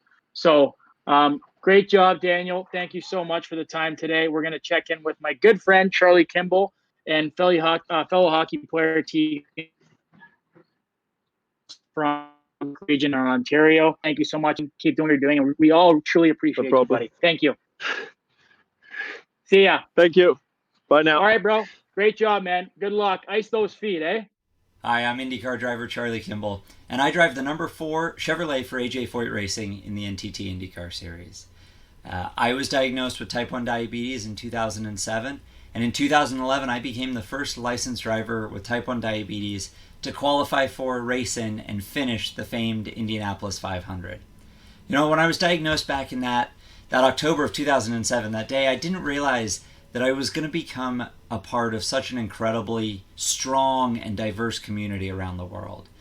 For me, it's one of the reasons it's so much fun to take part in this virtual house party, the House ParT1D for a Cure, raising money towards that goal of turning type 1 into type none. Don't forget, you can donate now and at any point to support that research towards that goal. Unfortunately, our race this year, the whole racing world and schedule looks a little different, and so we're not coming to Toronto, one of my favorite races on the calendar. I was hoping to catch up with my buddy Max Domi, the NHL hockey player who has diabetes as well. He got the chance to come out to an IndyCar race in Phoenix a couple of years ago, and I think he enjoyed the experience, although he was trying to figure out how to get in the car rather than just watch and ride in the 2-seater. But I hope that everyone is staying safe, staying healthy, and I look forward to when we can all get together at the racetrack or elsewise, but continue to work towards turning type 1 into type none. Here we go. House party. Let's get it started. Je suis 13 et je vis en Newmarket, Ontario. Hi, my name is Tegan Hulse. I'm 13 years old and I live in Newmarket, Ontario. I hope you are all doing well during these interesting times. I was diagnosed with type 1 diabetes just before my 6th birthday. I go to a French immersion school. I have great friends that are super supportive. I love going on vacations with my family and spending time in the cottage with my grandparents. Out of everything that I do, I enjoy sports most of all. I swim, ski, play basketball and volleyball, But my true passion is hockey. I love the game. I play rep hockey for the Central York Panthers, and I'm going to be in Bantam next year. I was on the ice at least 5 times a week, right up until our season got canceled. With all of my sports, diabetes is sometimes a pain to deal with. But as I see it, it is just one more opponent for me to beat. Sometimes I am on the ice and have to grab some fast-acting sugar. I may have to miss a shift. When I am playing, I have my whole team with me, my coaches, trainers, parents, and especially my teammates. They help me stay on the ice and in the game. My parents monitor my blood sugar with my Dexcom and CGM. My trainers will hold all of my supplies so that they are right there when I need them. With sports or any other activity, it is important to prepare for success. I try to manage my pre-game meal so that my blood sugar is stable. My go-to meal is a chicken Caesar salad, or oatmeal, although I'm not a big fan of oatmeal. Staying active is another great way to keep your blood sugar stable, but currently I'm finding it a bit hard with the COVID-19 pandemic and social distancing. 2 years ago, I had the opportunity to join JDRF in the Kids for a Cure Lobby Day in Ottawa. It was a fantastic experience and one that I would definitely recommend applying for. I met so many other kids with type 1 and had the chance to speak with some members of Parliament, Canadian senators, and we even got a standing ovation during question period. Kids for a Cure is an initiative that allows children with type 1 diabetes to speak to government representatives about the importance in finding a cure for type 1. Because of the current COVID-19 pandemic, Kids for a Cure will take place online, but it is still a great opportunity for those chosen. If you want to be a part for Kids for a Cure this year and are between the ages of 4 and 17, you can find out more how to get involved at jdrf.ca/kidsforacure. Do it for all of us. Before I go, I just want to send a message to all the kids out there with type 1. You are not alone. Some days it is just a battle and it seems like diabetes is winning. When you're having one of those days, find something that you love and focus on that. Shoot pucks, sing a song, draw a picture, listen to music, or play a video game. Catch your breath, take a step back. Get back into this fight because you're stronger than diabetes and you have me as a teammate. Prends soin de toi, restez en sécurité et continuez à se battre. Take care, stay safe, and keep fighting.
Never have I played myself before. No explanation. Never have I played myself before.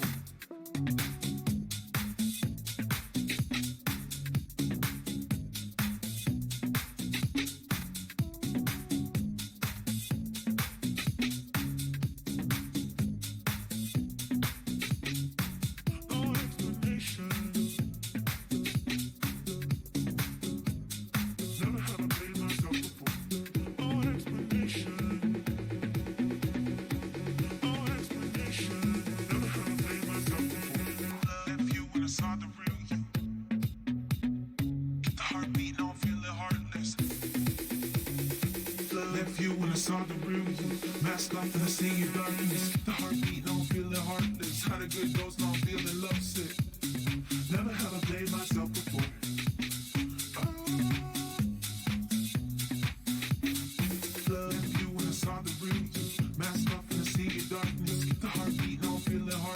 Had a good nose, now I'm feeling lovesick.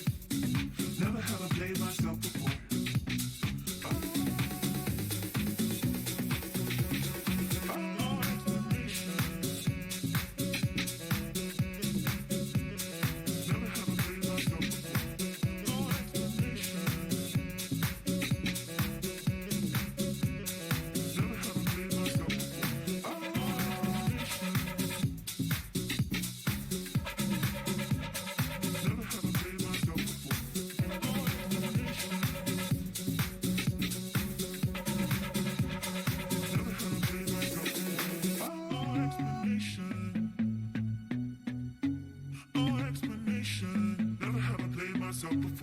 Left you when I saw the real you.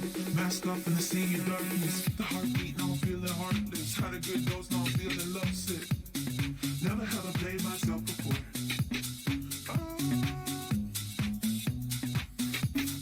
Left you when I saw the real you. Masked up in the sea of darkness. The heartbeat, now I'm feeling heartless. Had a good dose, now I'm feeling lovesick.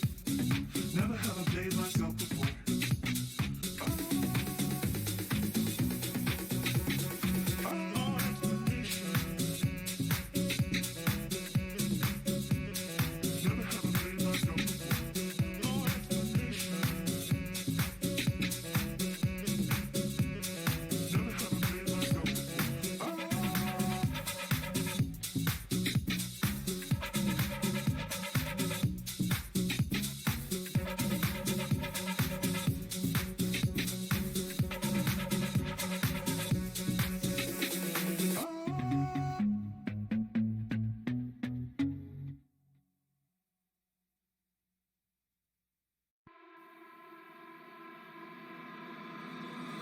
Not made of money, so my dreams die fast. Not made of anything but bones and flesh. I'm right before you with nothing left. That's all I have. We were on our way to something that lasts, but along the way our car had crashed. Now I'm retracing my steps. How did I end up here? I could walk 1,000 miles and never find you. I'm sorry if I gave up too soon. All I want is you.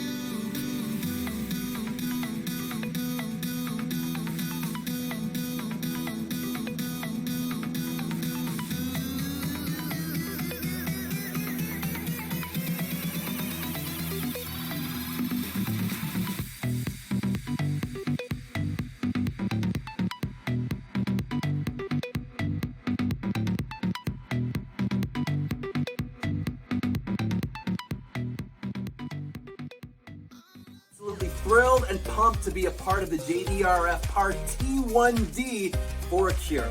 Halifax is ready to turn Type 1 into Type 9. Happy to be showing my support and so proud of all of you. Even though we have to be apart, we've all come together. I love it. Waterloo is ready to turn Type 1 into Type None. Even though, listen, we can't walk together, Toronto is still coming together at the House ParT1D. We know the research can't stop. Montreal is ready to turn Type 1 into Type None. And that's the goal. All for a good cause. Thank you so much for supporting, and I hope you have the best time today. These are my party shades. Ottawa is ready to turn Type 1 diabetes into Type 9. I'm so excited to be supporting the JDRF House ParT1D for a cure from Calgary. Hi, I'm Dave from London's Pure Country 93, and London's ready to turn Type 1 into Type None. Hello everybody, we are Insulect, makers of the Omnipod insulin management system, and positivity is in the air at the JDRF House ParT1D. We take positivity seriously, so we decided to make it our own. With an Omnipod twist and share it loud and proud. Yep, we'd like to sum up our can-do spirit, our relentless support, and mission-driven passion for the diabetes community in this one word. Positivity. So what does positivity really mean? Eh bien, c'est l'optimisme et la sensibilité, c'est la bienveillance et le soutien, c'est s'occuper des gens et avoir un but. It's at the heart of our mission. It's what we're about, and it's what we're committed to. We're beyond stoked to be here and support the JDRF House ParT1D for a cure. It's the virtual party to be at during this time apart. Il y a quelques mois à peine, on n'aurait jamais pu imaginer possible un party comme celui-ci. C'est vraiment incroyable. But it's what we love, putting tech to work, making it part of a better, simpler life. COVID-19 has showed all of us we can do things in a new and imaginative way. No doubt words like community, support, and raising money matter. We all know it. We are all in this type 1 diabetes community together. C'est pour ça que nous souhaitons réellement nous engager envers la FRDJ et que nous sommes devenus un commanditaire national de cet événement à la fois distrayant et indispensable. And why we're so positive about the future of everyone in this community. We believe that any situation is made better by being positive. Nous savons cependant qu'en cette période d'incertitude et de difficulté, les personnes vivant avec le diabète de type 1 et les aidants qui les soutiennent cherchent à s'imprégner d'une attitude positive coûte que coûte. We get it. Positivity is real. Whether it's simplifying life through our innovative, tubeless, waterproof and wearable pod that provides up to 3 days of continuous insulin delivery, or creating new technology that are invaluable T1D insulin management tools. The Omnipod insulin management system puts podders in control by taking away the things that get in the way of freedom. Some people think freedom is what you lose living with type 1 diabetes. We're here at the JDRF House Party to say no way. Positively no way. C'est le moment de faire le party tous ensemble. Positivity is in the house. Woo!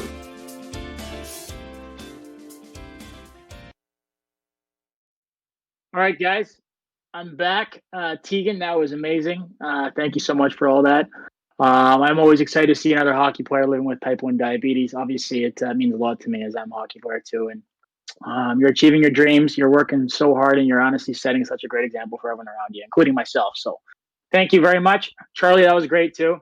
I know I'm not supposed to talk about this, but what Charlie does is amazing. To be driving a car at that speed as a type 1 is just so incredible. And I've seen it live. I've seen what he does, and it's truly remarkable. If you guys were to reach out to him and ask him some serious questions about what he does, I don't know how he does it. It's so inspiring to me, and makes playing hockey feel like it's a walk in the park compared to driving a race car like that. So great job to both you guys. Now I'd like to introduce a few special guests here with us from the Peel Regional Police, the Bonera family from Winnipeg. Shout out to Winnipeg. I was actually born there. Lived there for a few weeks, but I love Winnipeg. I love everything about you guys. You guys are great. Never met a bad person from Winnipeg. You guys are awesome. And Oliver Lotan from Victoria, BC. Beautiful Victoria. So thank you. And going to head over to you guys now. Hi everyone, I'm Chief Nish Duryapa with Peel Regional Police. We're a proud partner with JDRF to make a positive difference in the communities where we live and work. Together we have raised over $1 million since 2001 to realize JDRF's vision of curing, treating, and preventing type 1 diabetes. We'd normally, right about this time, be doing a JDRF walk in Mississauga, but because of physical distancing during the pandemic, we're taking part in this amazing house party in support of friends, colleagues, and loved ones living with type 1 diabetes. Finally, I want to give a shout out to one of my divisions who raised the top fundraising amount for Peel Regional Police in 2019. That's 21 Division in Brampton. We're proud to party with you and all Canadians affected by type 1 diabetes and committed to making a difference. Thank you.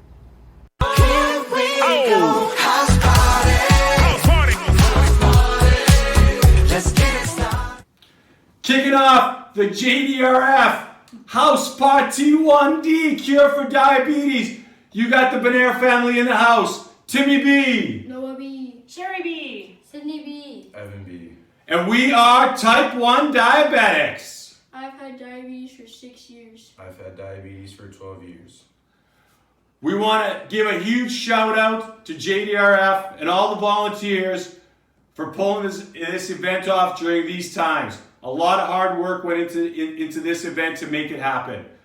Since our boys were diagnosed with type 1 diabetes, we decided to join the JDRF family and raise funds for a cure. If we were able to find a cure, it would mean no more needles for our boys and for all the other type 1 diabetics out there. No more stopping your activities in the middle because you feel low or no more calling home when you're having a sleepover. Just going out, being kids, and having fun.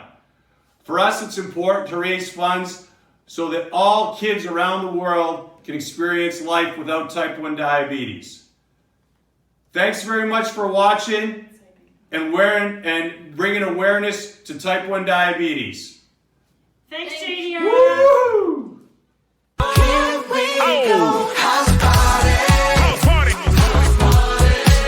Let's get it. My name is Oliver and I'm 12 years old, living in Nanaimo, BC. I was diagnosed with type 1 diabetes in April 2014, just over 6 years ago. Here are a few things T1D has taught me. I finally figured out the art of carb counting, except for Chinese takeout. It's impossible. I find myself taking the role of educator when I have to explain to people that instead of not being able to have sugar, actually it is essential for me to have sugar in order to control my blood sugar levels.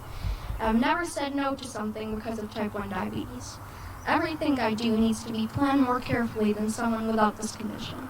It can be frustrating and sometimes easier to just back out, but backing out is never the answer.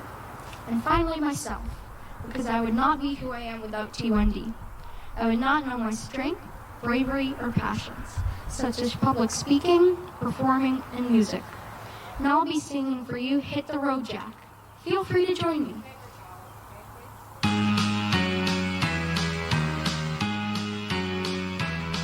Hit the road, Jack, and don't you come back no more, no more, no more, no more. Hit the road, Jack, and don't you come back no more. What do you say? Hit the road, Jack, and don't you come back no more, no more, no more, no more. Hit the road, Jack, and don't you come back no more. Woman, oh woman, don't treat me so mean. I'm the meanest woman that I've ever seen. I guess if you said so, I just pack my things and go. That's right, hit the road, Jack, and don't you come back no more, no more, no more, no more. Hit the road, Jack, and don't you come back no more. What do you say? Hit the road, Jack, and don't you come back no more, no more, no more, no more. Hit the road, Jack, and don't you come back no more. Well, baby, listen, baby, don't treat me this way, 'cause I'll be back on my feet someday. Don't care if you do, 'cause it's understood. You ain't got no money, you just ain't no good. I guess if you said so, I'd have to pack my things and go. That's right, hit the road, Jack, and don't you come back no more, no more, no more, no more. Hit the road, Jack, and don't you come back no more. What do you say? Hit the road, Jack, and don't you come back no more, no more, no more, no more. Hit the road, Jack, and don't you come back no more. Don't you come back no more. What'd you say? Don't you come back. I didn't understand it. Don't you come back. Oh, you can't mean that? Oh, now. What are you trying to do? Oh, don't hurt me. Don't you come back no more. And all across Canada, this is so live. I was talking with Max. It's like very exciting. Across the nation, coast to coast, we're here. I'm here in Montreal, by the way. Salut Montréal, salut Québec. And now is the time to give the winner. All right, the winner of the Apple Watch Series 5. If I get kicked out when I'm speaking, just in Waterloo, Ontario, is from Winnipeg, Shara Stroke, team captain of the Tasia Dream. Hope I get this right. So, salut Winnipeg, your winner right here.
All right.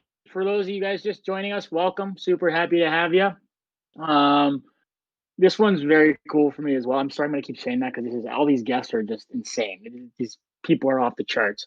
So I'm super pleased to introduce to you my co-host for the next hour. The legendary Sebastian Sasseville is an endurance athlete and motivational speaker. Seb, thanks for joining us. His biggest strength as a speaker is to build connections between the world of sports and business. I would argue that there's a lot of other strengths that this guy does, and I'm sure he'll get into, is just absolutely ridiculous what he has done and what he's going to continue to do. So you have that to look forward to. He always inspires us all, and he gets his audience to take the first step into action. It's always nice to hear someone talk, and then all of a sudden you walk away and you're like, all right, I'm ready to take on the world. Talk to this guy for a few minutes, and I can attest to that. And you guys can obviously agree to that in a few minutes here. So without further ado, bonjour, Sebastien. Thanks for joining us, buddy.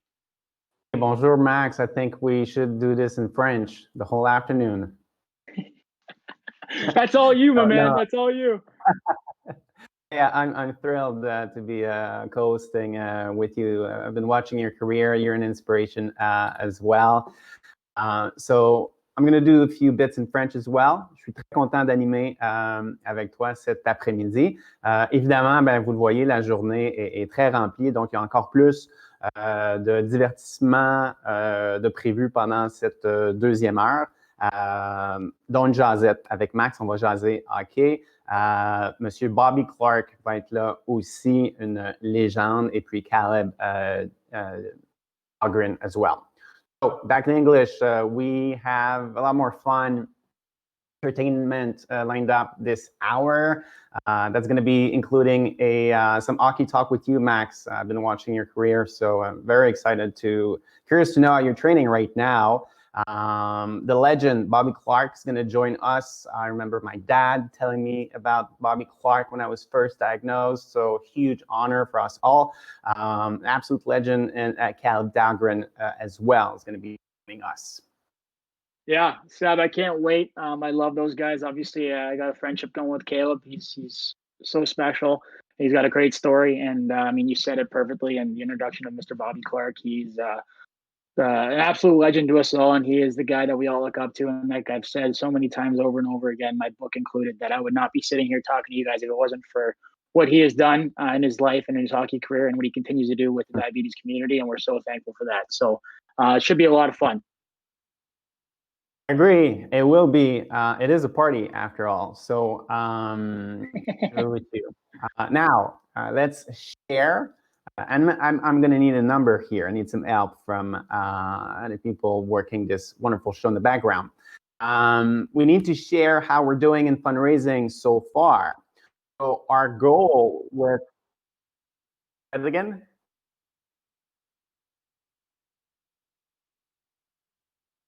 Okay, I heard the number. So our goal, before I share the number I just heard, the JDRF House ParT1D is to raise $2.1 million to accelerate research. And as of this moment, we are at $1.9 million. So very close. So a huge thank you, of course, to everyone who asked, your friends, your family. I've done a ton of fundraising in my career. I know it's not easy, so huge thank you to you. And of course, especially to our donors, the people who answered and supported your requests. Thank you so much to you. This is incredible. I can't wait to see that number grow throughout the day. Now there's more. You have another chance this hour to, and I'm excited about this because I lost mine a few months ago. So you can win an Apple Watch Series 5. That's brought to you by BMO JDRF MasterCard.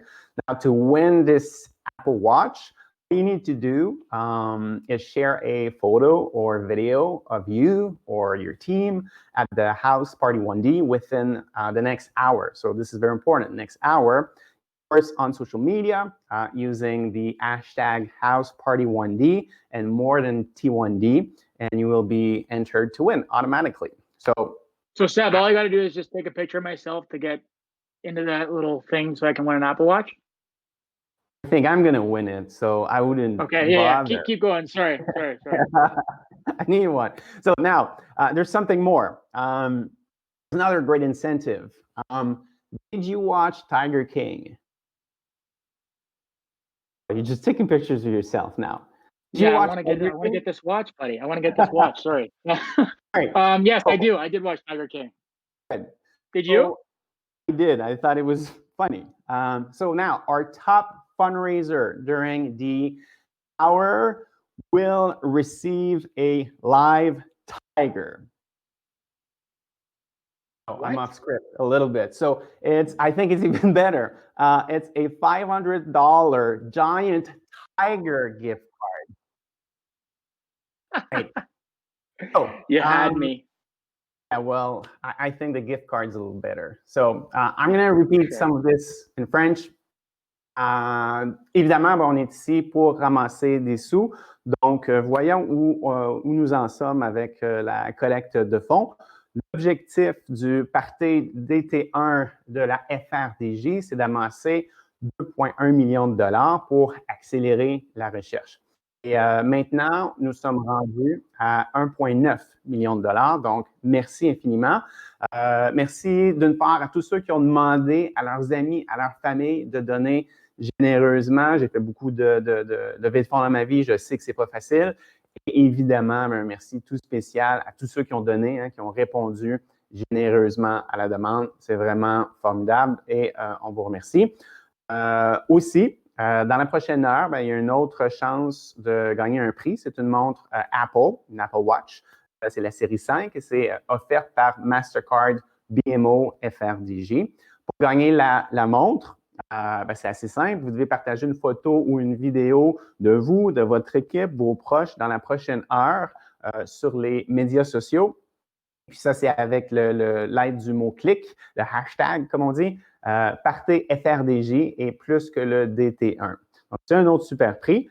Et je faisais une blague avec Max. La personne qui va ramasser le plus de fonds en direct pendant l'heure qui suit recevra une carte cadeau du tigre géant de $500. So, make sure you keep fundraising. Now, we're going to take one question from the audience. On va maintenant prendre une question de l'audience. So, Max, here's the question. Is it true that the Montreal Canadiens are the best hockey teams in the universe? And the question comes from Dave P., somewhere in Toronto. That's not a question. So I want to talk about this, and I talked about it in the introduction. I want to know how you're training right now during COVID-19, because it's definitely been a challenge for me, and I want to hear what you've been up to. Yeah, it's a great question, buddy. I'm sure we could chat even more about this into more lengths, but just in general, I've been doing lots of mobility stuff, lots of recovery type training things just to get my body back to where I want it to be. And I've never actually had the opportunity to take almost 4 months off from moving around on the ice, and your body's moving in such a unique way that you're working muscles, and after year, it gets pretty, repetitive, and obviously your groins and your knees are just begging for a little bit of a break. And I'm sure you're the same as me. We're both very competitive, and every hockey player I've ever met is the most competitive people out there on the planet. We all want to win. That's what it's all about. We all want to get better every single day. So it's impossible to take more than a week or two off. You always want to get right back at it, especially, I've never been able to play in the playoffs. So I've been very, very hungry at the end of each season to be like, okay, let's get better. Let's strive to make the playoffs next year. And this one's so unique for me that I'm like, okay, let's maximize this rest period. I'm never going to get this again in my life, hopefully. And after that, then I'll start training. So, the way I've been training is just at home, stretching, doing lots of little high intensity things. Just moved into my new house in Toronto, and I got a nice little gym set up here. So just starting to get out on the track, and what they've kind of lifted a lot of the social distancing stuff in terms of going outside and whatnot. So I go to the track probably 3 times a week. I do Pilates twice a week. I lift 3 times a week. I'm in the sauna, stretching every single night, doing lots of recovery stuff and preparing for the next day. So working out about 6 days a week, a couple workouts here, a couple workouts there, give or take, but just making sure my muscles are are moving at the right pace, and I don't want to get too ahead of myself because then that's when injury happens, as you know. So I'm just trying to pace it and then get ready to go. So when that puck does drop, whenever our next game is, I'll be absolutely flying. That's wonderful. So you're still very busy. I've been trying to stay busy as well. I'm gonna offer my answer in French. Évidemment, les gens le savent, je suis un coureur. Je suis d'abord avant tout un triathlète. Et puis avec toutes les courses qui ont été annulées, il a fallu. Je pense que la première des choses pour moi, c'était d'accepter que la saison ne serait pas tout à fait comme j'aurais souhaité qu'elle soit. Ensuite de ça, je me suis concentré sur des choses que je pouvais contrôler. Donc, jusqu'à très récemment, on ne pouvait pas nager. Beaucoup d'exercices au sol à l'intérieur pour continuer d'être capable de bien bouger. Beaucoup de maintenance aussi, exactement comme Max disait, essayer de trouver l'opportunité. Puis ça l'a aidé énormément. Donc, c'est un genre de petit reset. Et puis, ça fait du bien, une bonne pause avant de préparer une saison qui va s'en venir. Donc. Alrighty. Cool. So, Seb, obviously those of us with type 1 know how important all that stuff is, and we have more teams and families joining us. So, sure, you'll hear from the Jackson family from Oakville, Ontario, and the Aaliyah Cook from Nova Scotia. The Jackson family have been volunteering with JDRF for over 42 years. Jeez, that's a long time. Thank you so much to the Jackson family. They've been volunteering as a family affair. They made it a big thing. So the parents, Bonnie and Terry, have been longstanding volunteer leaders. Daughters, Joanna, Heidi, and Holly, and their families have led committees and do whatever they can to move forwards towards a cure. So we're all in this together. Obviously, the Jackson family are and exactly what we're all trying to do. I also want to note they are currently our top fundraising family. Not a big deal. That's huge. We also have Aaliyah's All-Stars team, the true inspiration for the entire T1D community in Nova Scotia. Lastly, led by Aaliyah Cook, this team has participated in every walk since Aaliyah's diagnosis 7 years ago, raising more than $30,000. Holy smokes. And because we still need to get up and move, another DJ set is on its way. So I'm going to cue up the Jackson family Relish the Cure video. Hi there, my name's Joanna Jackson. I've had type 1 diabetes for 42 years, ever since the age of 5. I'm very proud to be working with so many people across Canada to raise money for JDRF's ParT1D. Relish the moment has been a family motto for a long time, and we're hoping that one day soon we can relish the cure. Thanks for your support. Hi there, I'd like to introduce you to the 16 members of the Jackson family Relish the Cure team.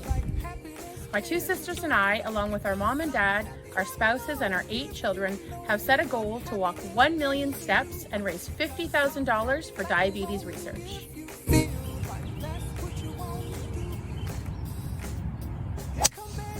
Great shot! Thank you. That's one of my great shots for the day. Unlike those people with type 1 diabetes who have a different kind of shot. That's why the Jackson family and the Relish the Cure group are out here walking to raise more money and create more awareness for people with type 1 diabetes. Have a great day. Making my way to completing 1 million steps for JDRF and our diabetes researchers. Maybe this distance will bring us one step closer to a cure for diabetes. Heading out for a run to see how many steps I can get today to lead up to our Jackson Relish the Cure family team goal of 1 million steps. We're running for type 1 diabetes and our mom. I'm out walking on this beautiful sunny Sunday morning, walking for type 1 diabetes and my wife Joanna. Hopefully we can turn type 1 into type none. I'm running to find a cure for diabetes for my Aunt Joanna and raise money.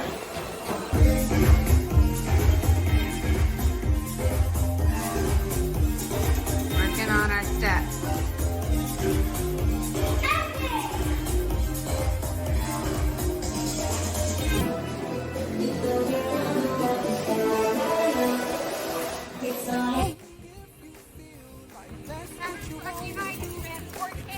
To add to our steps to turn type 1 into type 9. With our roof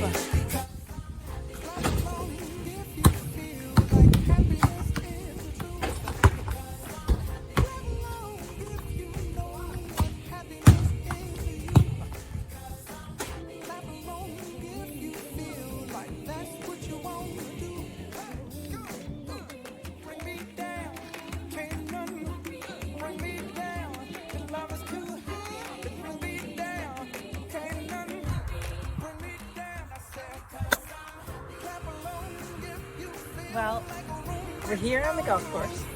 It's a good thing we're counting steps, not my score, as we fundraise to turn type 1 into type 9. Let's go. We're out here. Counting our steps today.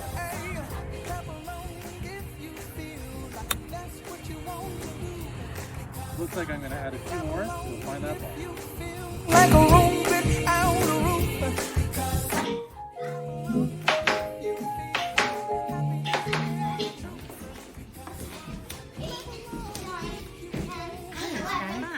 Go real far when you drive the car.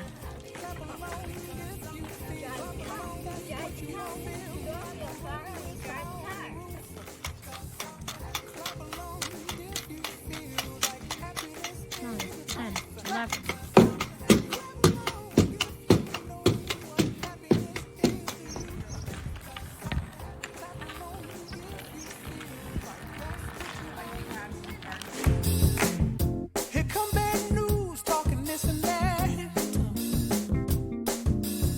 Well, give me all you got and don't hold it back. Well, I should probably warn you, I'll be just fine. No offense to you, don't waste your time. Here's why. Because I'm happy. Clap along if you feel like a room without a roof. Because I'm happy. Clap along if you feel like. Hi everyone, we hope you enjoyed our family video, and we're proud to say that we doubled our goal and walked over 2 million steps.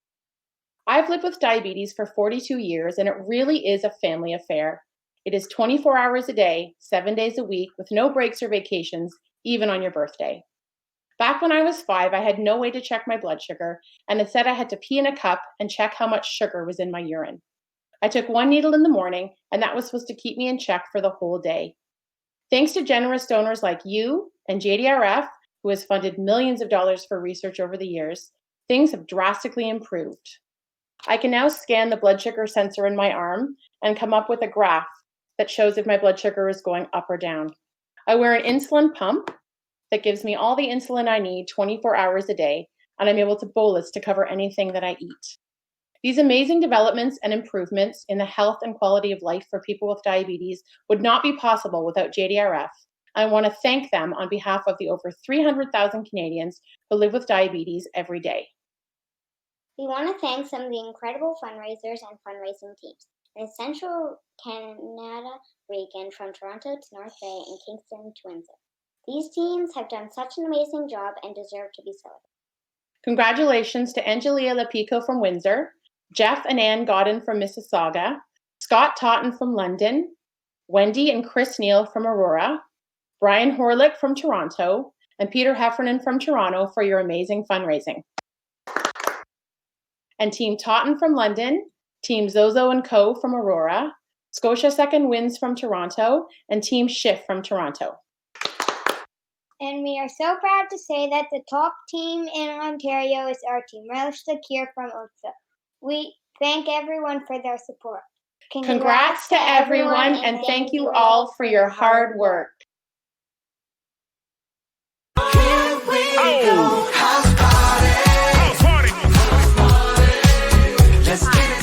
Leah Cook. We're Leah's All-Stars. I am 14 years old and I live in Beaverbank, Nova Scotia. I've been fundraising for JDRF since my diagnosis 7 years ago. We've hosted events every year, raising almost $30,000 to fund research for a cure. And we've never missed a walk. So many things are different this year. We can't be with our friends and families. We can't go to school or take her. Many people are struggling with financial loss and job insecurity.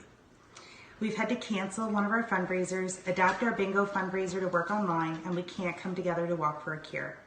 Because the walk is not possible this year, JDRF is hosting a House ParT1D. We are excited that we still get to connect with our type 1 diabetes community, celebrate the accomplishments of the past year, and come together to raise funds to support research for better treatments and hopefully a cure for type 1 diabetes. To our friends and family who continue to support Aaliyah through these difficult times, thank you from the bottom of our hearts. We appreciate your support more than words can express. To our fellow Canadians participating in the JDRF House ParT1D, thank you for joining the fight, because every dollar raised brings us closer to a world without type 1 diabetes, a world where we can sleep through the night without worry, and a world without finger pokes, insulin injections, pump site changes, and carb counting. So please note that what you are doing matters. It means so much to everyone who has been touched by type 1 diabetes. Get creative and have fun. And we'll see you at the ParT1D. I like that. For your love, I would do anything just to see the smile upon your face. For your love, I would go anywhere. Guess you tell me and I'll be right there.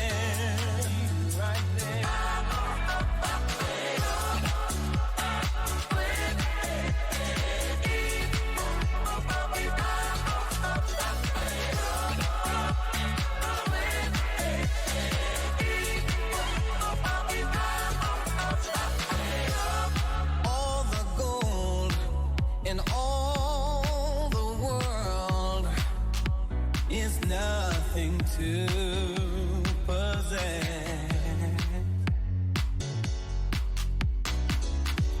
If all the things that it can bring can add up to one to your happiness and for your love.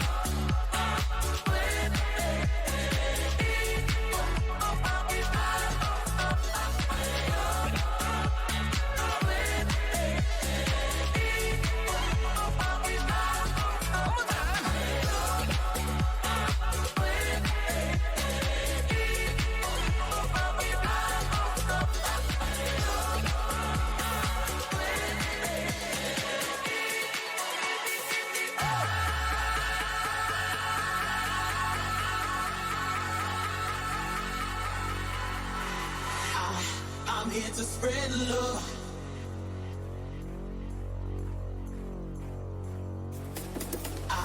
I'm here to spread love all over the world. I'm here to spread love all over the world. I'm here to spread love all over the world. All over the world.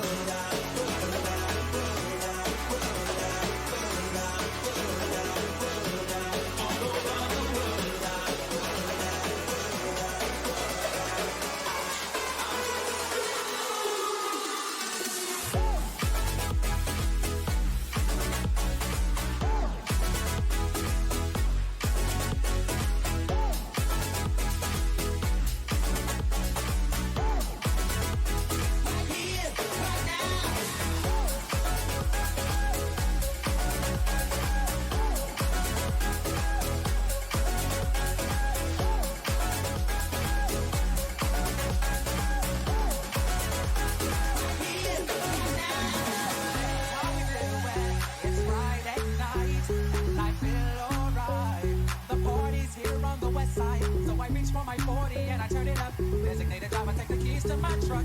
Hit the shawl cause I'm faded. Honey's in the streets, say money and we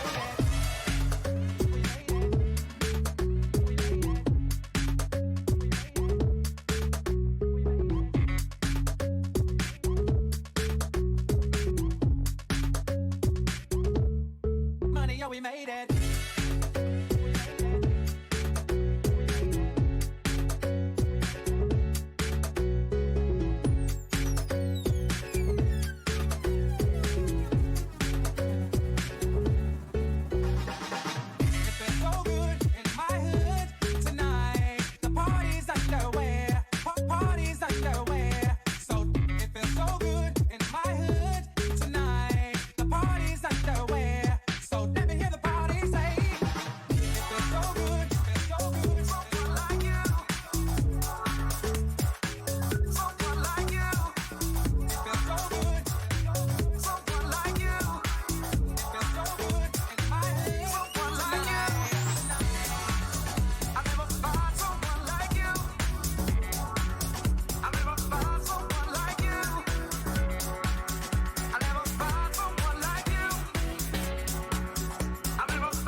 All right, we're back. So Seb, we have even more special guests to come, I guess, eh? Yeah, that's right, Max. You just don't stop. Je sais pas ce que tu en penses, mais je trouve qu'on a un travail vraiment plaisant aujourd'hui. C'est un privilège de présenter des invités aussi remarquables. I'm not sure about you, Max, but I feel like we have a pretty amazing job today. The privilege of introducing such remarkable guests. I agree, man. And up next, we have someone that's a buddy of mine personally. Shout out to Noah. His full name is Noah Salvaggio, for you guys that don't know him yet, but he's absolutely incredible. He's from Winnipeg. First met him, I don't know what year it was. You'll have to ask him about when I met him in Winnipeg, but it was pretty cool. And then we caught up again last year. I want to say it was in Toronto. And he asked me about my dog. I think he has a dog now, but he'll talk about that a little bit more. And so I'm super pumped to hear from my buddy Noah, and it'll be great. Awesome. It is going to be great. And right after Noah, we're also going to have Dr. Mike Riddell. I've had a chance to meet with him a few times. Wonderful guy, brilliant doctor. He's considered the international authority on exercise and stress hormones and how it affects diabetes. Donc, après Noah, sera ici avec nous Dr. Mike Riddell. Je suis convaincu qu'il y en a plusieurs d'entre vous qui le connaissent ou qui ont entendu parler de lui. Il est considéré simplement comme une sommité internationale pour son expertise dans le domaine de l'exercice, les hormones liées au stress et leur impact sur le diabète. Wow, two great guests. I think we'll start off with Noah and then follow Mike. So what's up, boys? Miss you both. We'll see you soon, but we'll start off with Noah. So Noah, take it away, brother.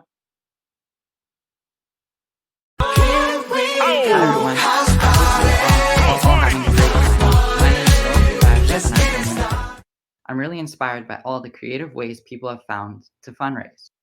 I was diagnosed on July 21st, 2014, when I was 11. I'm now 17 and just had my last day of high school on Friday. I'm preparing to go to university in the fall to study sciences and eventually to medical school to fulfill a lifelong dream of becoming a neurosurgeon. I became involved with JDRF soon after my diagnosis when I spoke to a group of teachers and coaches about living with T1D to give them the student perspective. I then became a youth ambassador and began speaking at local events and schools. I also began mentoring newly diagnosed kids, going to their hockey games, and inviting them to mine. I encouraged them to become involved with JDRF so they could find the same sense of community that I found. I still felt that I could do more.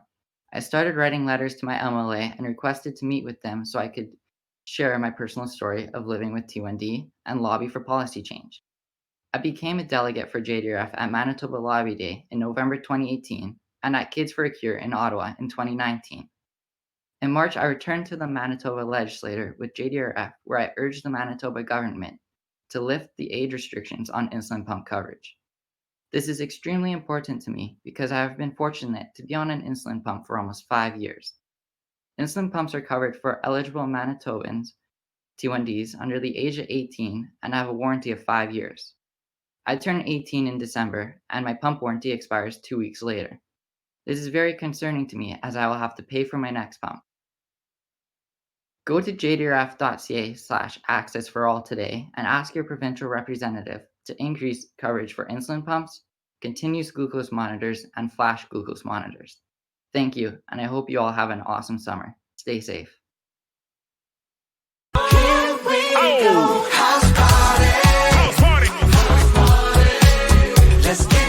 Dr. Riddell from the School of Kinesiology and Health Science at York University in Toronto, Canada. I'm a type 1 diabetes researcher who does work on exercise and hypoglycemia. What are your current main research projects? We have two main research projects funded by the JDRF. The first one is the development of a new drug that helps prevent hypoglycemia. This is a drug that we've tested in various animal models. We are now moving to human testing this year. The hopes is that we can eliminate nocturnal hypoglycemia by adding a drug at bedtime, a medication you take before bedtime, and you would prevent nocturnal hypoglycemia overnight. The other project I'm doing is related to exercise education and knowledge. So how people with type 1 diabetes can exercise more effectively and more safely by altering either their dietary intake or their insulin dose management. Why diabetes research? I was diagnosed with type 1 diabetes at the age of 13, And it was always interesting to me to think about why people became hypoglycemic with exercise. So that's what really got me interested in pursuing a research career and to get into clinical studies that help make exercise safer and more effective. How are you managing to still stay physically active during quarantine? It's hard to stay active with quarantine. I think one of the great things that we did as a family is we got a dog, and that gets us out every day to walk the dog, sometimes to jog with the dog. Sometimes my son and I will go for bike rides, or my daughter and I will go for a run together. Just get outside at least once a day to try to burn some calories and get in the right headspace. How are you controlling your eating, specifically in relation to exercise and carbohydrates? Oh, I don't know about you, but I find with quarantine, I can easily open up a bag of chips or start eating popcorn soon after lunch. So I've been trying to really modify my eating habits to try to have whole grain foods, healthier fruits and vegetables, and only have a snack of carbohydrate once I deserved it after doing some exercise.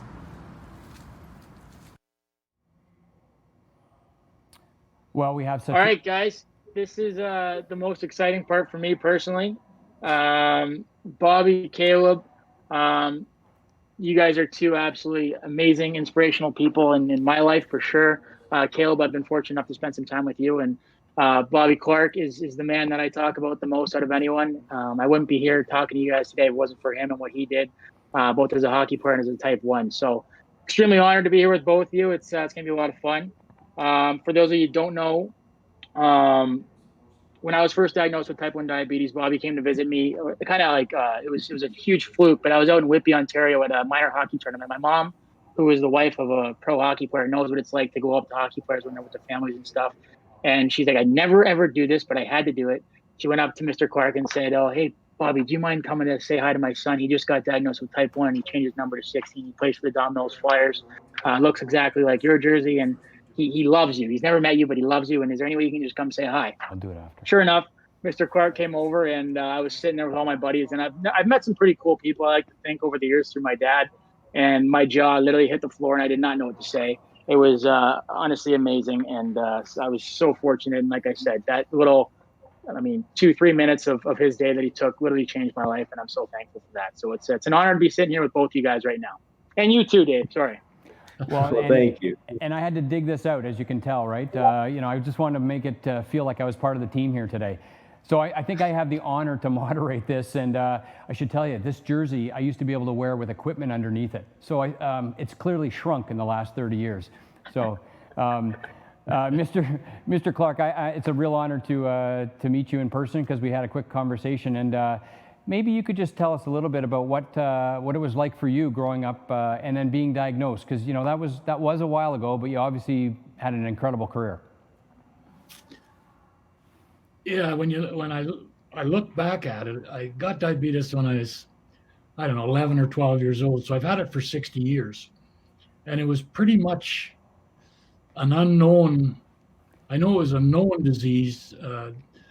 Banning and Best had discovered insulin 100 years ago, but the treatment in those days was insulin in the morning. There was only one kind of insulin. You took a shot in the morning, and then you tried to balance the amount of food and exercise that you had during the day out.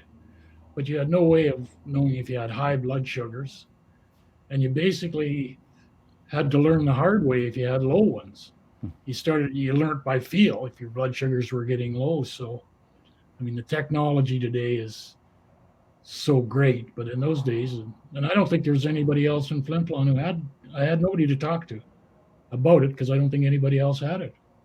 Yeah, we hear a lot about the isolation effect. And now, Max and Kaleb, I'm interested, do you play hockey with the technology, like the pumps and the monitors on right now? Go ahead, Max.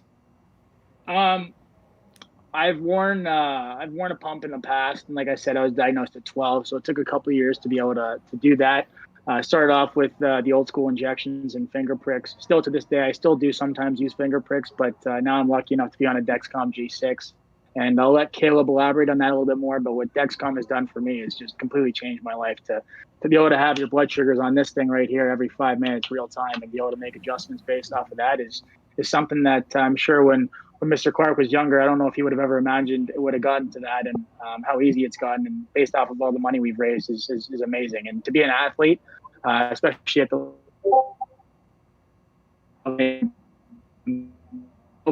it's the large and complex disease dealing with type 1 that you want to make sure you have everything in your toolbox you can. So all you got to worry about is going out to perform. And Kaleb, you want to take away with what else you do, bro? Yeah. So I tried to pump Omnipod a couple times. For me, it just didn't feel right. It's for hockey, so I stick with just injections. I use an insulin pen, and like Max said, I'm on the Dexcom G6 gang as well. It's absolutely unbelievable. For me, it's such a help in my life. As a student athlete, I'm on campus daily. I'm walking around campus in between classes, the rink, grabbing lunch. So there's a lot of different aspects to my life, and able to look at my phone and to check it. It's something so simple and easy.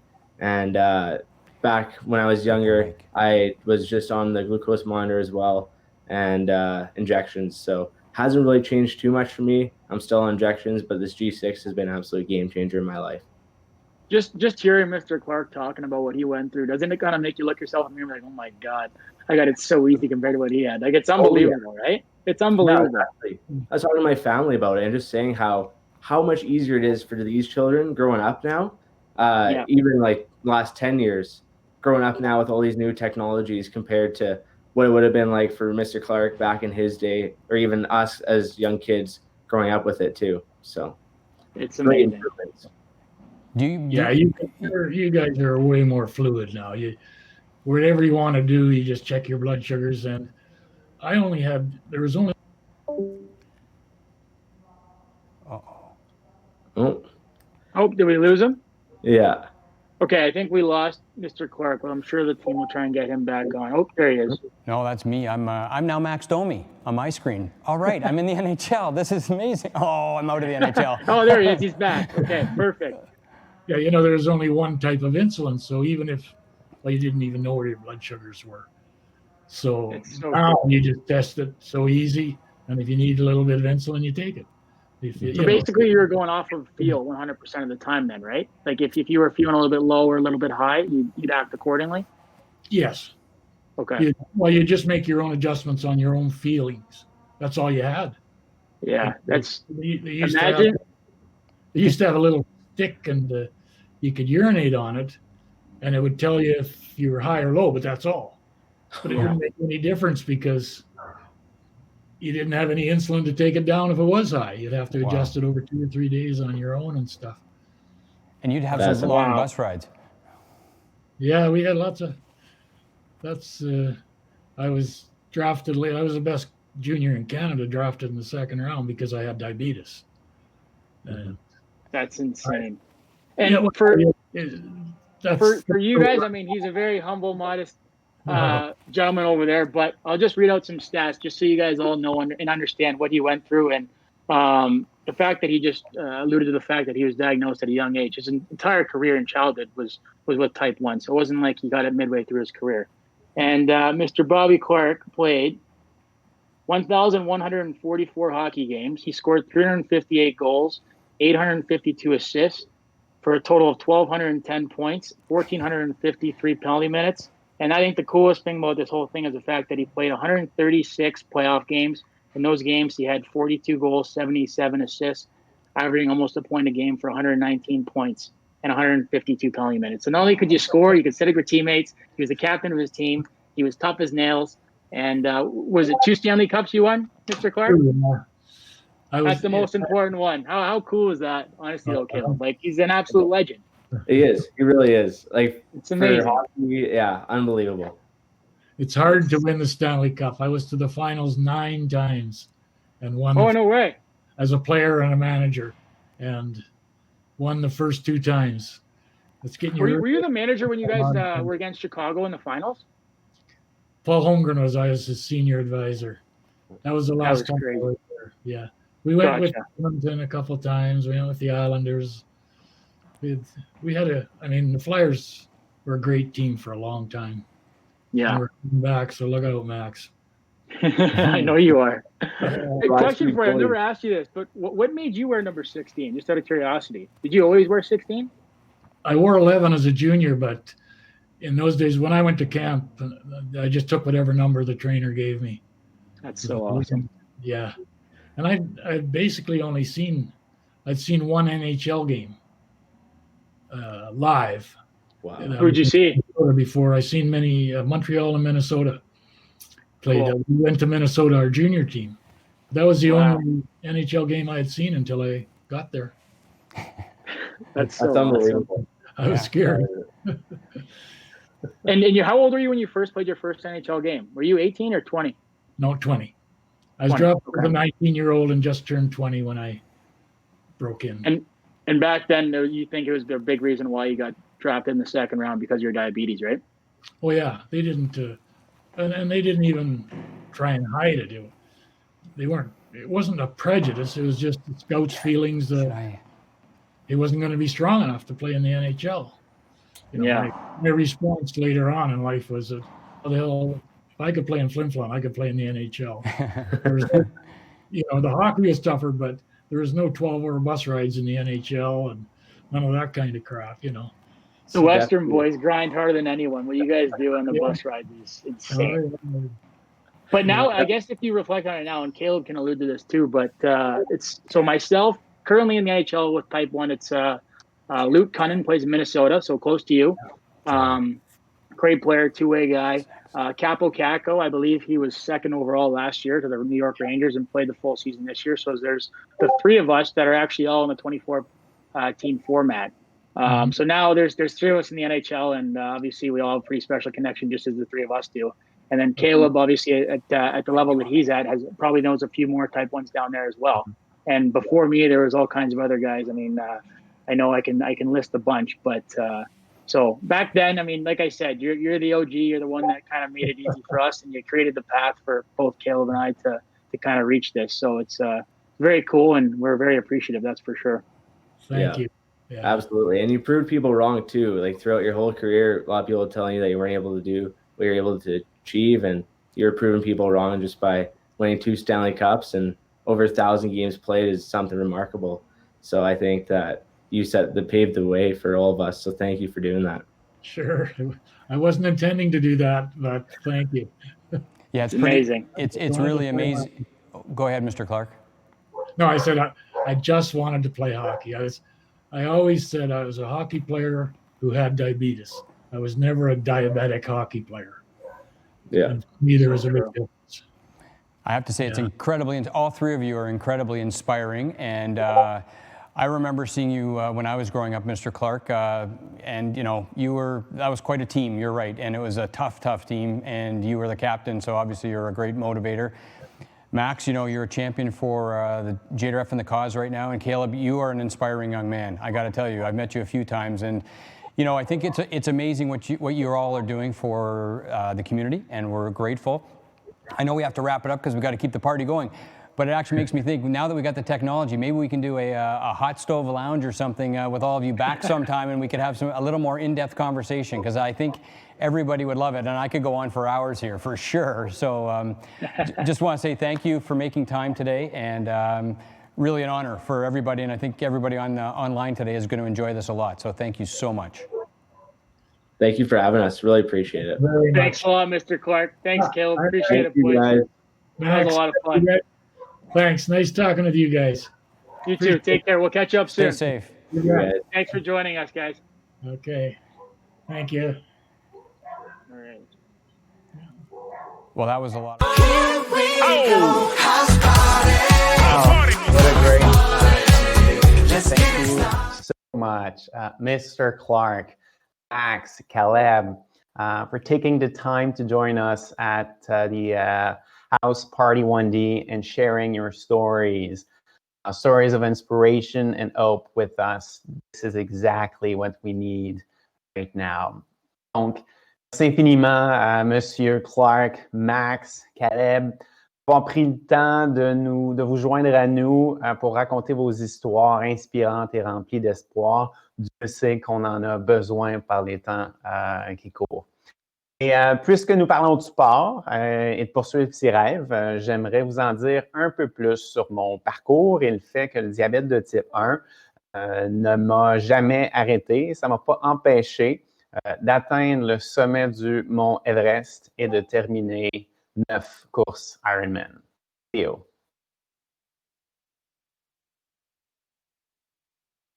Je m'appelle Sébastien Sasseville et aujourd'hui, je vous parle à partir de la ville de Québec. J'espère que tout le monde va bien, que vous passez une belle après-midi avec nous. Vous savez, on me demande assez fréquemment de parler de résilience et puis de comment on fait pour surmonter des obstacles. Ceci dit, quand j'observe, j'inspecte mon parcours, tout ce que j'ai fait, l'ascension du Mont Everest, la préparation, évidemment, les 10 ans avant ça, la traversée du Canada à la course, eh bien, tout ce que j'ai fait, ce n'était pas nécessairement surmonter un défi, mais choisir un défi, choisir l'adversité. Et ça, je crois que c'est important. Je crois que c'est de cette façon-là qu'on construit de la résilience, en accueillant les obstacles. Parce qu'à chaque fois, j'avais aucune idée, aucune garantie, aucune certitude que ça allait fonctionner, que j'allais atteindre le sommet. Mais la chose que je savais, c'est que j'allais apprendre énormément, construire de la résilience et grandir à travers ces expériences-là. Donc, c'est mon premier message, d'accueillir plutôt que de tenter de surmonter. Et ensuite de ça, il faut réussir à s'adapter encore plus maintenant. Donc, une histoire que peu de gens connaissent sur l'ascension en haute montagne et sur l'Everest notamment, la seule façon d'atteindre le sommet, il faut monter et descendre, et monter et descendre, et monter et descendre, et faire ça plusieurs fois. Et c'est pas la façon idéale, c'est la seule façon d'y arriver. Donc, le message dans tout ça, c'est que c'est certainement pas une ligne droite. Il faut faire des tests, il faut s'adapter, il faut faire des expériences, il faut parfois revenir à la base. Et comme athlète d'endurance qui vit avec le diabète de type 1, mon meilleur conseil, ça a toujours été d'arrêter de chercher ce qui fonctionne, de penser qu'on va l'avoir, que ça fonctionnera toujours, mais plutôt de dépenser tout son temps et son énergie à comprendre et à apprendre sur tous les facteurs qui ont un impact sur la glycémie, de façon à ce que à chaque journée, je sois capable de regarder l'équation et prendre des nouvelles décisions qui feront qu'aujourd'hui, en fonction des détails de la journée, mais qu'aujourd'hui, ça fonctionnera. Donc, faut vouloir mettre ces efforts-là. Je crois qu'il faut se battre fort à tous les jours pour se débarrasser de ce que j'appelle une complaisance involontaire qui peut parfois tous nous habiter et la préparation. J'ai passé une dizaine d'années en préparation. Je continue comme athlète pour tenter que quand les journées sont importantes, il n'y a pas un espoir de réussite, mais il y a un plan précis qui est en place et on sait qu'on va aller l'exécuter. Donc, c'est ironique de dire ça, mais on se débarrasse un peu de l'espoir et on remplace ça par un plan rigoureux sur lequel on va exécuter. Donc, c'est un conseil aujourd'hui, accueillir au lieu de surmonter. Et puis, évidemment, faire tout ce qu'il faut pour s'adapter et puis être en mouvance constante avec la maladie pour que ça soit bien contrôlé. Et si, et si vous êtes posé la question, combien de paires de souliers pour traverser le Canada, eh bien, la réponse, c'est 8 paires. Donc, j'espère que ça fait du bien, cette petite intervention-là, que ça inspire, que ça donne des outils. Passez une belle journée. À bientôt.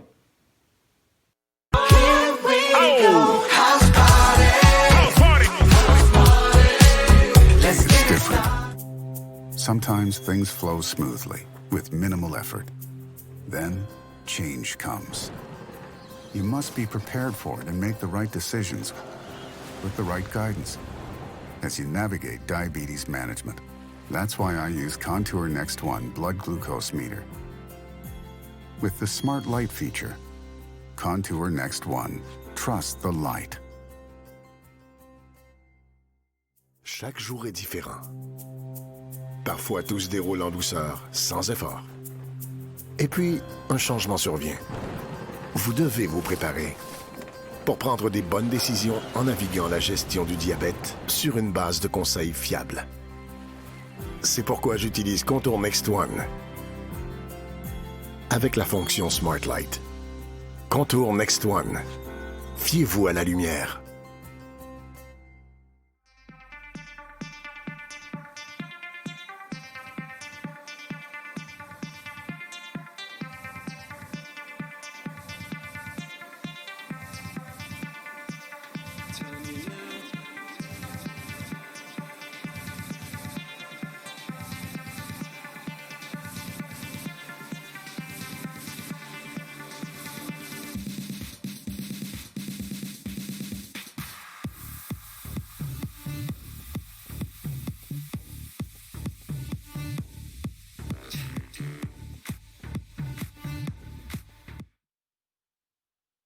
All right, we're back. Seb, guess what? What, Max? We have more guests to introduce. I'm pleased to introduce Beth Miller, a rower from Calgary, Alberta. She's 16 years old. She's been living with type 1 for 11 years and doesn't let diabetes stop her from doing anything. Wow, that is amazing. We also have Jake Flegel, who plays for the Atlanta Gladiators from PEI, and John Bowman, a professional Canadian CFL Canadian football defensive end for the Montreal Alouettes. Shout out to the beautiful land of Montreal of the Canadian Football League.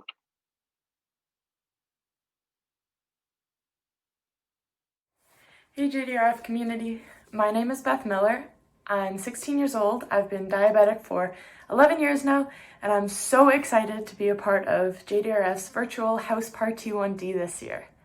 Just because we can't hold events in person and come together as a big community, that doesn't mean that the support that we give each other, the connections that we make, and the fundraising that we do has to stop. I know that for me, having a community behind me has allowed me to do so many things that I'm proud of and has kept me looking forward to the future and all the exciting new things to come. A few things that I've been able to accomplish with a community behind me includes rowing at a very competitive level and competing for my province on the national level. I've been able to coach ski racing for young kids on the weekends, and I'm looking forwards to hopefully going to university in the next few years. And I don't think that I would have been able to do these things if it weren't for having the support of a community behind me. So I'd like to say thank you for everybody who's been a part of JDRF, whether that's fundraising at your school or work, being a part of JDRF events like the walk, making a donation, or being an advocate for the cause and spreading the word. I hope that we can all stay connected and come together as a community during this time. And thank you for being a part of this. Here we go. House party. Let's get it started. Hi, I'm Jake Flegel, defenseman for the Atlanta Gladiators in the East Coast Hockey League.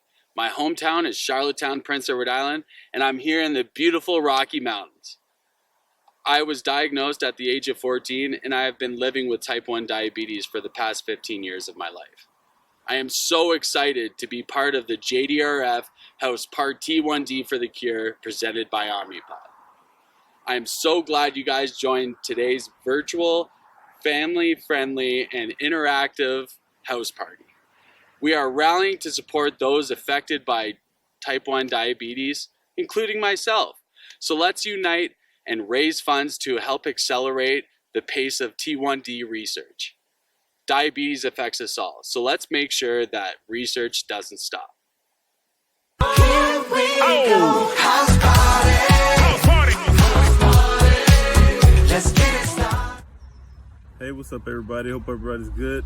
I know we're going through trying times at the moment, but at the end of the day, we still want everybody to support and lift each other up. I've been in Montreal for 14 years, born in New York City, raised in North Carolina, and Montreal has gladly adopted me. So I'm here to just help do my part and support the city, support the country that I call home at the moment. Type 1 diabetes is a vicious disease that takes a lot of lives yearly, and it's affecting millions of people across the country. I personally know a lot of people that was affected by this disease, but a few people that live and work with it. In my profession alone, I played with a guy named Brandon Denson, type 1 diabetic. Now he's in his hometown, retired from football, championing the cause to help end this ferocious disease. He's at home raising awareness, building and motivating people's mindsets to let them know that just because you're type 1 diabetic, that your life doesn't have to end. Along with that, a great guy that everybody in Canada knows, Mr. John Chick, loving husband of 9 kids, I want to say now. Played for 8-9 years in the CFL, played a couple years in the NFL, and he's also doing a great job through his building of mental strength and his motivational speaking and his personal training back at his hometown of helping to help to raise awareness and fortify the strengths of people with diabetes, to let them know that they're not alone, and we're also here to support. My mentor, the guy who helped me become, the decent player that I am today, Michael Sinclair, type 1 diabetic. Mike played in the NFL for 11, 12 years, and now he coaches, I don't know where he coaches at now, but he coached me for 8 years. He coached in Saskatchewan, he coached in the NFL, and Mike's been battling diabetes for a few years now, and he's coming around to becoming a better man and learning how to cope and deal with his situation. And if it wasn't for him, I wouldn't be the player that I am today. So that's just my personal, how I've been affected by disease personally. And on June 14th, online, JDRF Party.ca, we're going to have a house party to help raise funds and awareness so that the research for this disease doesn't stop. So whatever you can do to help the process, will be very much appreciated. So don't feel like too little isn't enough. Anything helps to help raise awareness and to help end this disgusting disease. So thank you guys for listening to me. Hope everybody's doing well during this pandemic, and know if we stick together, we're gonna come out good. Ça va bien, allez. See you guys soon. All right, awesome. Thank you so much, Bats, Jake, and John. That was great. You guys are all going to now meet the Carter family from Burnaby, BC. I believe, correct me if I'm wrong, but Joe Sakic's from there. So, wow, that is pretty cool. Big fan of Joe Sakic. Colorado Avalanche legend. Anyways, don't want to get off topic, but from BC, and the Lalonde family from Fort Saskatchewan, Alberta. The Lalonde's passionate to find cure and spread awareness for type 1 diabetes since Hayden was diagnosed when she was 4 years old. The Carters have been raising funds and awareness for JDRF ever since Sylvia joined as a youth ambassador, and she did not. And she did that as soon as she was old enough. Great job, Sylvia. Sylvia was diagnosed with T1D 10 years ago. She wasn't even 1. That is incredible. So, anyways, we cue that up. Over to the Carter family.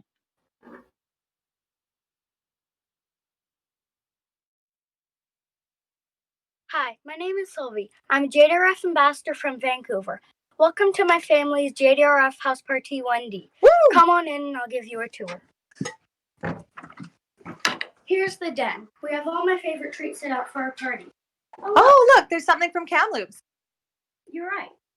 And as of Friday, the top team in Kamloops is Team Alexa. The top individual who is not in the top team is Virginia Martin. Woo!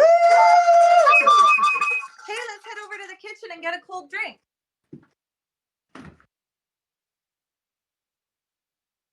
Here's the fridge where I keep my hands all the way up there. Oh, what's this? A recipe? Actually, it's the top team from Kelowna and the top individual. The top team is Fortis Diabetes, and the top individual is Dan Higginson. Hooray! Where are we going now, Sylvia? down to the bedroom. I wonder what's going to be here. Here's my favorite stuffy, baby pussycat. I got her just after I'd been diagnosed with type 1 diabetes. Oh look, she has a party favor as well. In Prince George, the top team is Go West. The top individual is River McDonald. Yay! How about over here? And here's where I put my diabetes kit at night. And in mid-Vancouver Island, the top team is Let's Diabeat This, and the top individual is Ava Hornby. Hooray! And look, another one on my desk. The top team in Victoria is Team Luella, and the top individual is Jill Irwin. All right, let's head back upstairs to the party. Hey, Sylph, there's a special guest who wants to say hi. This is my new dog, Pip. He's joining us for his first House ParT1D as well. Oh, look, Pip has something for you. Oh, yeah. And in Fraser Valley, the top team is Team Sage, and the top fundraiser individual is Denise Smith. All right, let's head over to the party. This is my family, and there's one last party note. In Vancouver, the top team is Team Oscar, and the top individual is Jack Gordon. All right. Thank you to the top fundraisers in BC and for everybody else for fundraising. Let's help turn type 1 into type none. Now let's get back to the party. Woo!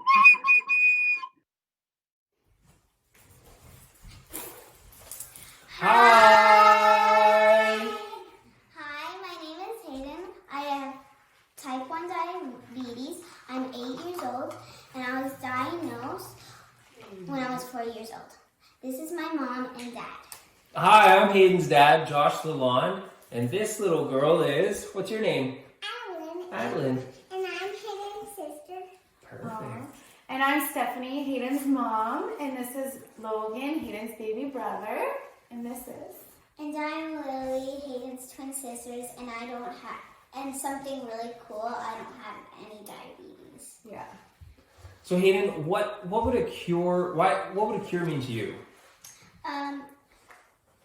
It will mean that I don't have to poke and change my pod anymore. Oh, do you want to show everyone your pod? Yes, so this is my Dexcom. It reads my blood. Yeah. And this is my pod. It delivers insulin. And why do you support JDRF, Hayden? Because we're trying to find a cure.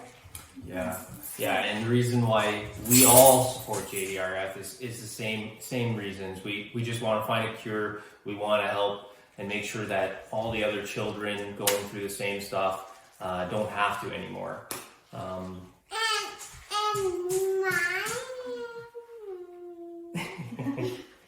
So yeah, that's why we support and fundraise for JDRF.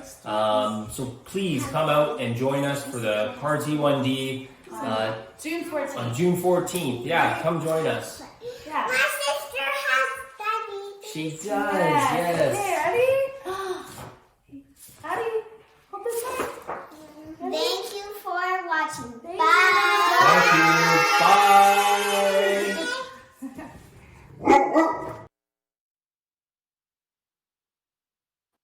All right, thank you so much to the Carter family and the Lalonde family. Now, I would like to thank Essentia Diabetes Care for sponsoring this hour. Thanks so much to this sponsor. It happens because of you, so thank you. And please don't forget that Dave Proughton, President and CEO of the JDRF, of JDRF Canada, will be shaving his head in the last hour of the house party. Whenever someone is shaving his head as a part at a party, it's a good one. You will definitely need some moral support for that. Donc, merci à Ascensia Diabetes Care qui commandite cette deuxième heure. Grâce à vous, nous sommes là. Merci infiniment. N'oubliez pas que Dave Proughton, le président et chef de la direction de la FRDJ Canada, va se raser la tête durant la dernière heure du party. Donc, c'est toujours un bon party quand quelqu'un fait ça. Et clairement, il aura besoin d'un peu de support moral. Donc, restez avec nous. I will now hand it over to a member of parliament from West Nova Scotia, Chris D'Entremont.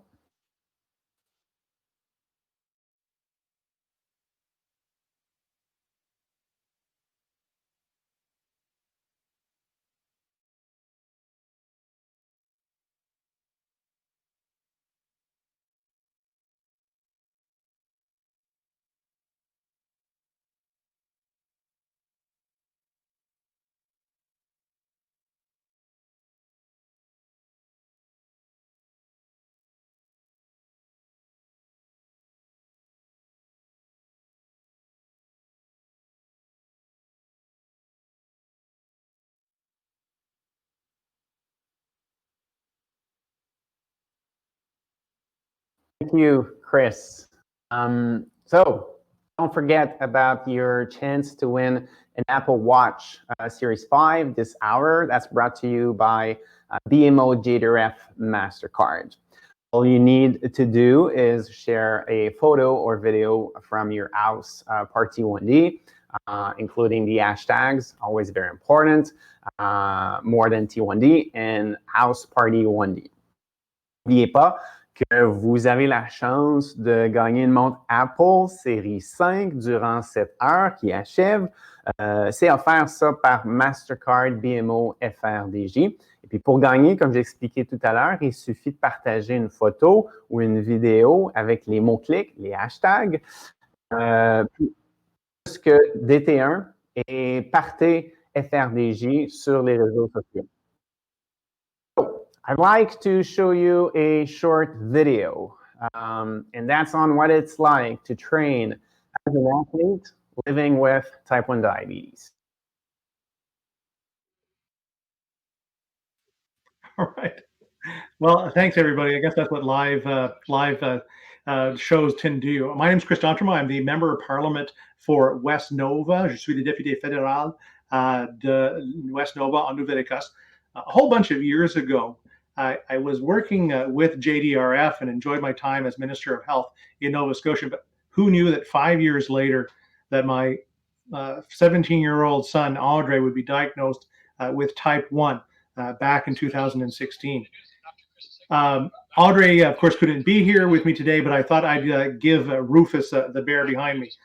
I will always work with JDRF with whatever I do. Currently one of the vice chairs of the Juvenile Diabetes Caucus, and I hope that once Ottawa gets back to normal, when all the parties can get back together, that we can get on track to support type 1s, to work to support those folks to find a cure. Merci à toutes et à tous, et au nom de tous mes collègues dans le caucus de l'opposition officielle, je vous promets tout notre support. Thanks to you, to everyone. And on behalf of my colleagues in the official opposition, I dedicate our continued support. But as a type 1 family, from my family to yours, I wanted to give you guys all a big thank you. Love to give you all a big hug, but I guess in this day of COVID, I guess we're all going to give you a COVID hug. So, merci beaucoup. Thank you.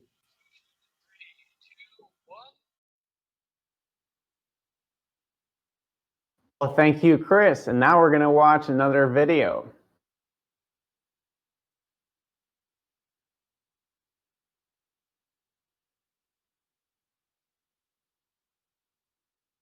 Sébastien Sasseville, and I'm speaking to you from Quebec City. So welcome to the biggest virtual party of the year. I'm asked quite often to speak on resilience and about overcoming adversity and challenges. But when I think about it, my journey of climbing to the top of Mount Everest and running across Canada and the other things that I've done, my journey is more about choosing adversity than overcoming. So one thing I've always believed in is that by loving complexity, by choosing and committing to things that maybe did not even feel possible, I never really knew if it was going to work, if I would succeed, if I would get to the top, but I was always convinced that I would learn and that I would grow. So that would be my first message today. Maybe choosing adversity is a big word, but at least to embrace those things. And you know, when I started to be willing to dance with my condition, things got so much easier than when I was trying to fight it and win and when I was living with that enemy. So that would be my first message. And obviously, second message, we have to adapt. This is what we're doing right now. The only way we can get to the top of Mount Everest and of any big peaks, actually, and this is a little known fact about mountaineering. The only way we can get to the top of Mount Everest is by going up and down and up and down and up and down multiple times. So it is not a straight line. There's a big difference between what we want to do and what we need to do to get there. We need to do everything we can to eliminate, eradicate unintentional complacency. It's so easy to ride a blood sugar that's not optimal, but that doesn't hurt. But that's not really good for our health. So I think to be willing to adapt, commit to looking at the data every single day and make decisions to find what is going to work today. So the preparation and the commitment to that work is very, very key.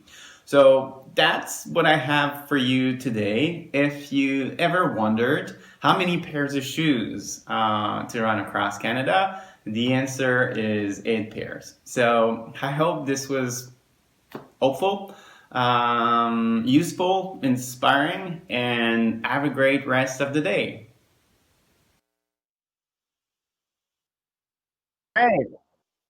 All right, so many thanks again to our early sponsor, Essentia Diabetes Care. Thanks so much for being here. They're the makers of the Contour Next blood glucose meters.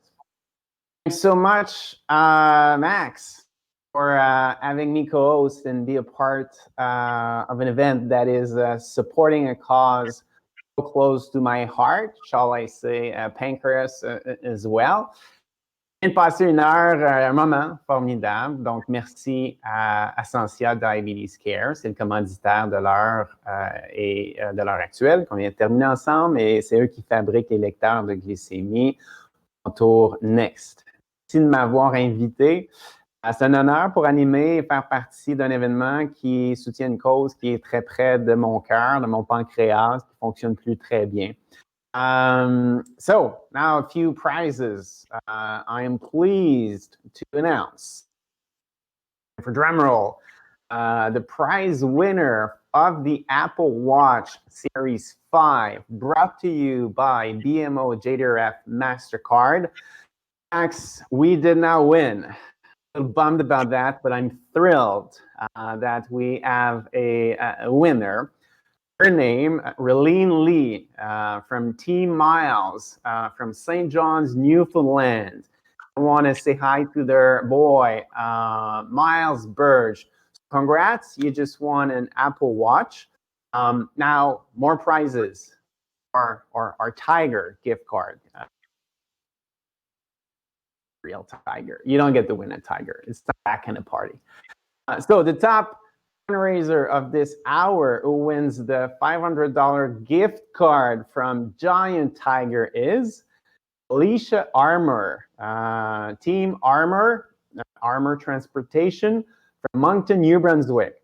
And I also have a number. So again, we're here to raise some money. So to date, we have gone over the $2 million bar. So again, that's on a $2.1 million goal. So we're pretty close, and that's pretty amazing.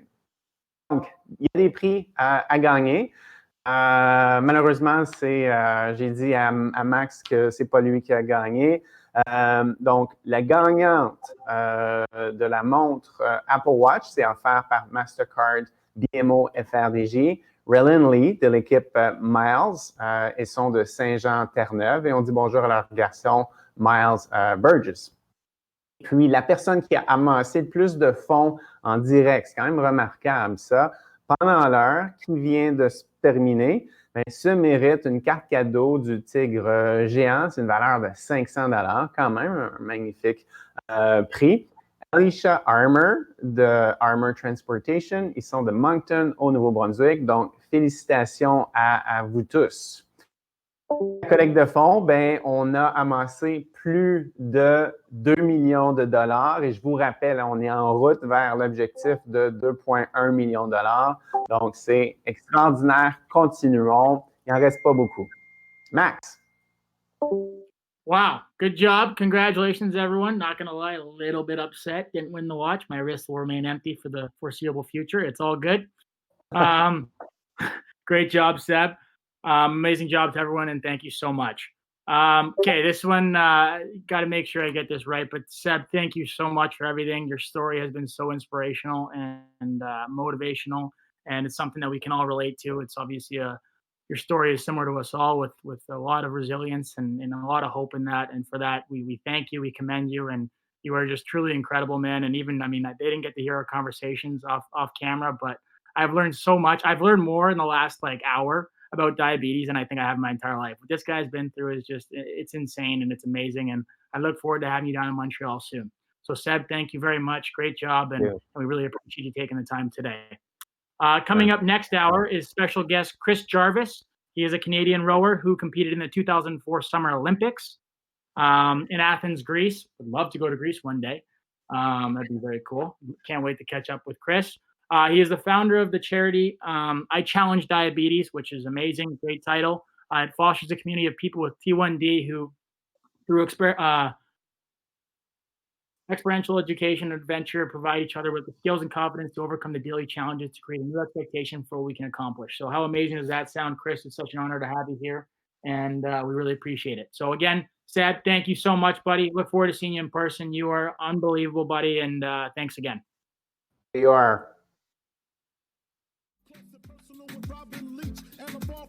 I smoke skunk with my peeps all day. Spread love, it's the Brooklyn way. The Moet and Alizé keep me pissy. Girls used to diss me, now they write letters cause they miss me. I never thought it could happen, this rapping stuff. I was too used to packing gats and stuff. Now honey play me close like butter play toast. From the Mississippi down to the East Coast. Condos in Queens, indo for weeks. Sold out seats to hear Biggie Small speak. Living life without fear. Putting 5 carats in my baby girl ear. Lunches, brunches, interviews by the pool. Considered a fool cause I dropped out of high school. Stereotypes of a black male misunderstood. And it's still all good.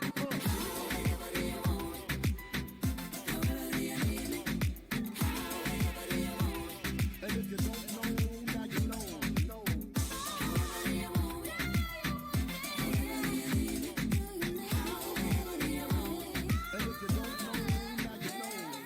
Super Nintendo, Sega Genesis. When I was dead broke, man, I couldn't picture this. 50-inch screen, money green leather sofa. Got 2 rides, a limousine with the chauffeur. Phone bill about 2 G's flat. No need to worry, my accountant handles that. And my whole crew is lounging, celebrating every day. No more public housing. Thinking back on my one-room shack. Now my mom pimps the act with minks on her back. And she loved to show me off, of course. Smiles every time my face is up. There he is. What's up, buddy? Look at this. I love the jersey. Are you kidding me? Yes. Is this cool or what? That is sick, bro. Love it. It's totally mine. I mean, this is not a setup. I mean, it came in with the energy. I had to have this. I love it. Thank you for the support. We needed energy in Montreal, baby. That's you. Yeah, my man. That's it. Trying to keep up with you. Am I on right now? This is totally live, eh? Am I supposed to go on? You're going. I think everyone can hear you right now. All right. Well, I can't believe it. Go ahead. Max, this is hour 3 already. Could it be? I know. Time flies and you're having fun, man. That's what partying's all about. And it's brought to you by Diabetes Group Medtronic. J'ai peine à croire que c'est notre 3e heure déjà ensemble. Et puis, j'ai l'honneur d'avoir le chandail Max Domi des Montreal Canadiens. Et on s'en va en série bientôt. Playoffs time. And believe me, it's gonna happen. Feel it. It's in the air. Okay. So, et cette 3e heure est présentée par Medtronic. Medtronic is working together with the global community to change the way people manage diabetes.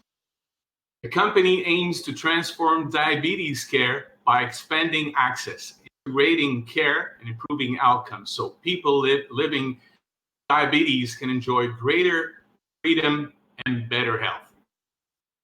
Max? Well, I'm supposed to be announcing, congratulating a prize winner, guys, and I don't actually know who won. So I'm sure I'll get a little something. I wish I could help you. Oh yeah.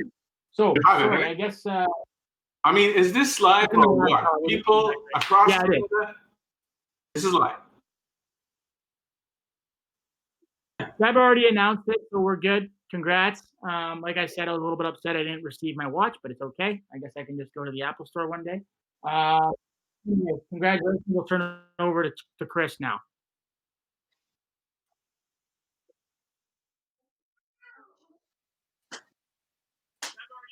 Hi.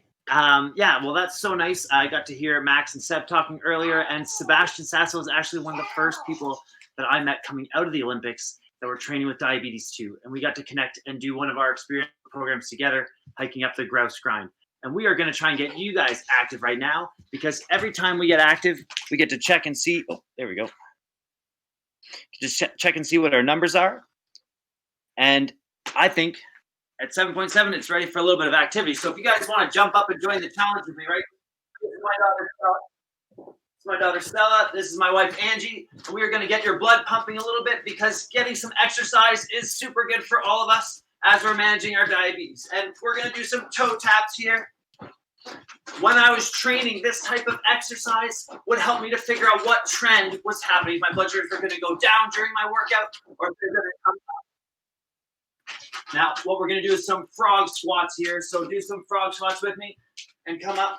You like these ones, Stella? You can do these even if you have no space in your house. And we can jump to. Okay. And we are going to do some skips, right? So we're going to do some skips. If you've got a nice family, you want to play with them, this is a fun way to get your blood going right now. Get yourselves up out of your seats, folks. That is right. Now, it is a bit of a challenge living with diabetes. And so we are going to challenge you to get down into a squat with us. Is that right? Go into a squat. Now, having competed with diabetes for 8 years on the national team, there's a lot of times where we were checking and figuring these things out. So all of you that are here with us today, fundraising for a cure, you're helping us all to look to a brighter future where we're not poking our fingers and using sensors. And for those of you that are working through that right now, come on out to our sports camp this summer. We have an awesome kids program going on. And Stella, do you want to get a little bit more active? Yeah, so if you want to find something, you can get down. Find something, we're going to lift it up over our heads. Yeah. Just find anything that you can. Get that blood pumping if you don't feel it yet. Then grab something heavier. You want me to grab something heavier, Stella? No, she knows I'm going to grab her and lift her up over my head. But we're going to do one last exercise, and it's called the hopscotch. So for those of you that don't know this one, you're going to take that foot and tap it behind your other knee and just keep going, okay? Yeah, let's see. Yeah, that's it. We're going to hopscotch. Yeah. Now, in my rowing team, yeah, thank you. We would do 7 kilometers of rowing just to warm up before a 20-kilometer workout. Now, for all of you out there, it takes a lot of focus to live with diabetes. So excited about the families that I've seen. So excited to see you guys on the House ParT1D today. Thank you so much for having me. I got your blood boiling, and look forward to seeing you next time.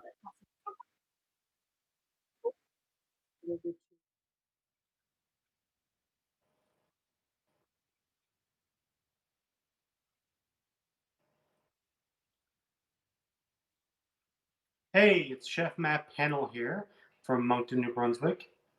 Going to make a number of things today. You heard earlier from Montreal Canadiens, Max Domi. I was privileged enough to get a list of some things that he liked to eat about a week ago, so we're going to do some variations on that. But right now, we're going to start it off with a mocktail, and we're going to start with some beautiful Nova Scotia product called Vivo. It's a half pressed fruit, half mineral water. So we're going to use a blueberry flavor today. We're going to drop in, let's change my angle here. There we go. So we're going to drop in some ice. We got some lemon ginger water here. Drop that in.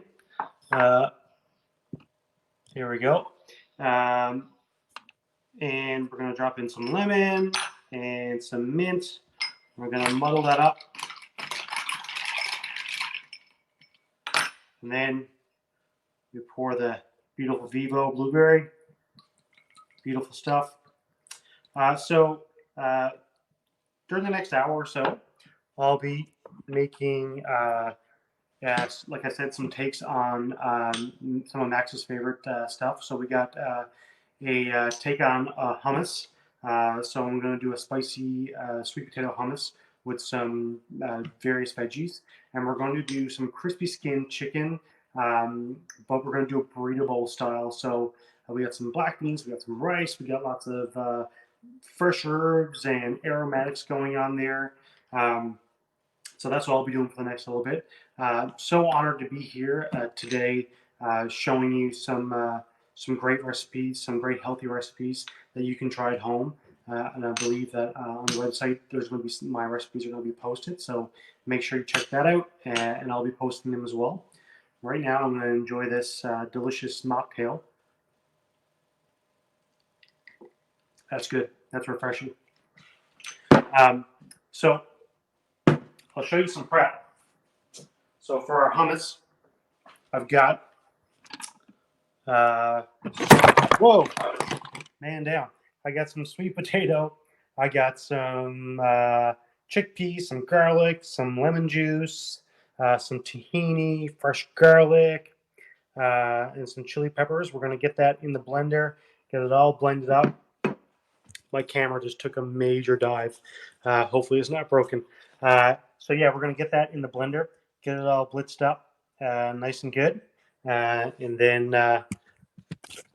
we're going to serve that with some really good veggies, nice healthy snack. We also have our ingredients for our, I'm not going to try my camera again, ingredients for our burrito bowl. We got some black beans, some brown rice, lots of fresh herbs, garlic, cauliflower, lime juice, super important when you're doing something like that. And we're going to be doing that in about the last hour of the segment. We're going to sear our chicken off, get that skin super crispy. The key, the most important part of a good burrito bowl is acidity and spice. So you want to make sure you have nice chili pepper or a nice cayenne pepper or something like that, and some nice citrus juice. And we're going to be cooking it all here on my tabletop in the next hour to come. As I mentioned before, you know what a great honor it is here to be here. Especially, you know, I didn't know that Max Domi was type 1, and it makes me admire him even more. I'm a huge Montreal Canadiens fan, and it's so cool to be here. I've been watching all day, so we're going to go over to Max here in a second, I think, so he can carry on with the day. Yeah.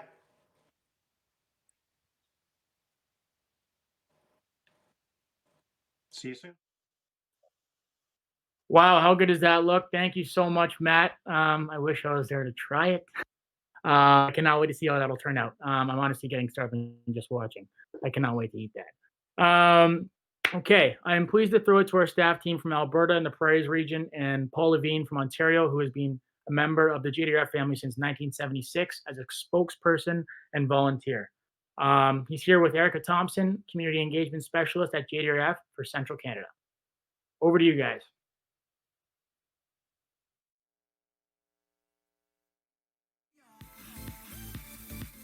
Winnipeg office, and I've had T1D for 15 years. On behalf of JDRF Alberta Prairies, I would like to thank Fusion Credit Union for their support. Thank you for all you do for the T1D community. My name is Karen from JDRF Northern Alberta. I have a daughter, Rebecca, who's 27 now, and she was diagnosed with type 1 diabetes in 2002. So JDRF is very near and dear to my heart.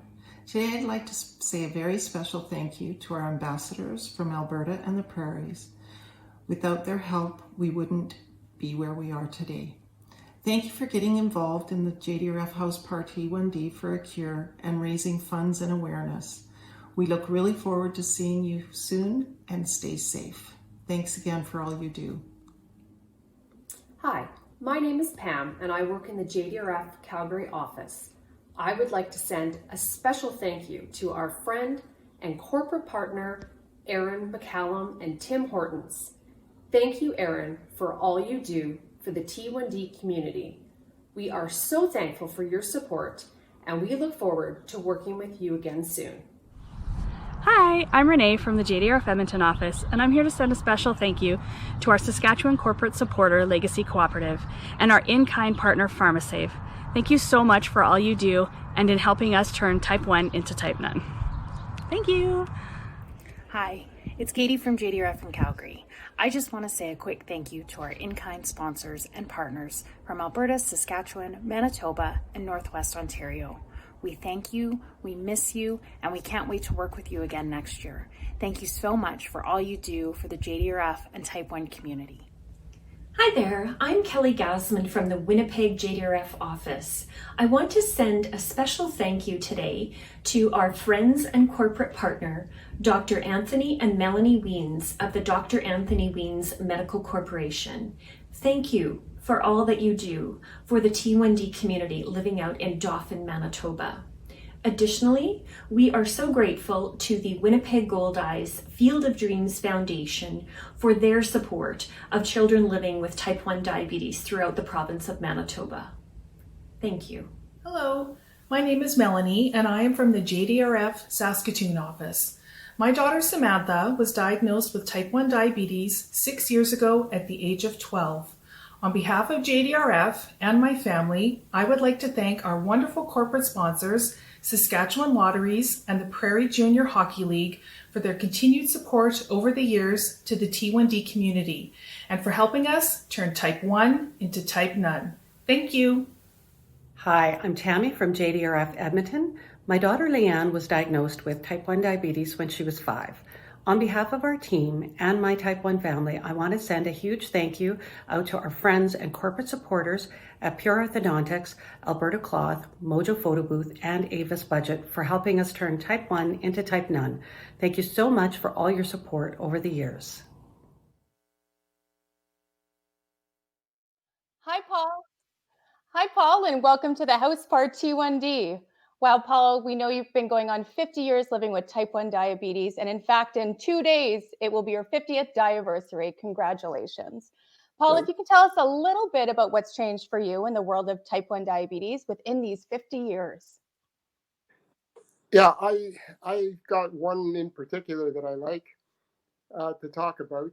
When I was first diagnosed, I was put on a single injection of insulin every day.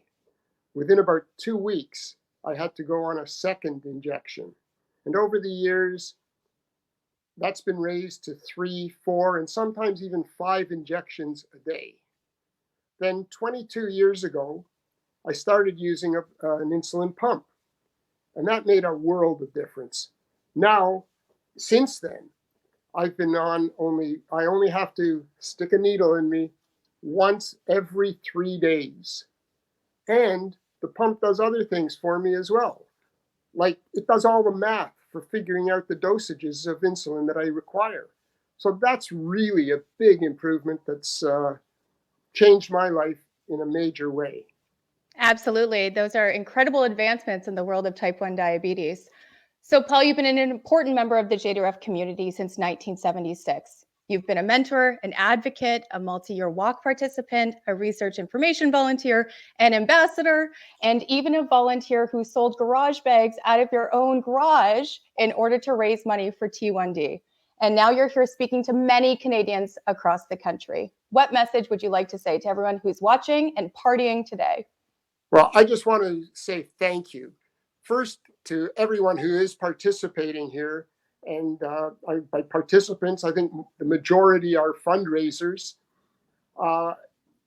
They've done a great job. Also, to all the people who have donated money. 2.1 million bucks, that's good stuff. And I also want to give a special shout out to the volunteers across the country, because the donation of their time is a major contribution to helping out with JDRF being able to continue the fight to increase research and get us to the cure. And one final thank you, and that's to the organization that is JDRF Canada, because I feel that this house party was thrown just for me to help celebrate my 50th anniversary. Well, you got it, Paul, and thank you so much for being here today, and thank you so much for all you've done for the community. I say we get back to the house party. Right on. Alrighty, thank you so much, Paul and Erica. Appreciate it, guys. That was some good stuff. Paul, amazing stuff. All right, so this next one is super cool for me personally. I know I've said that every time, but it's just a reality. Super pleased to introduce my good friend, Kaleb Dahlgreen. What Kaleb's been doing throughout his life is obviously an unbelievable story. What he's doing now with his diabetes stuff and helping us all with raising money, and a big part of this party today. Obviously, Kaleb's been through a lot. He suffered numerous injuries in a bus crash with his teammates of the Humboldt Broncos. He's been through a lot, and he's here to talk to us a little bit today. And that's basically it, ladies and gentlemen. My absolute pleasure to introduce the legendary Kaleb Dahlgreen. Over to you, bro.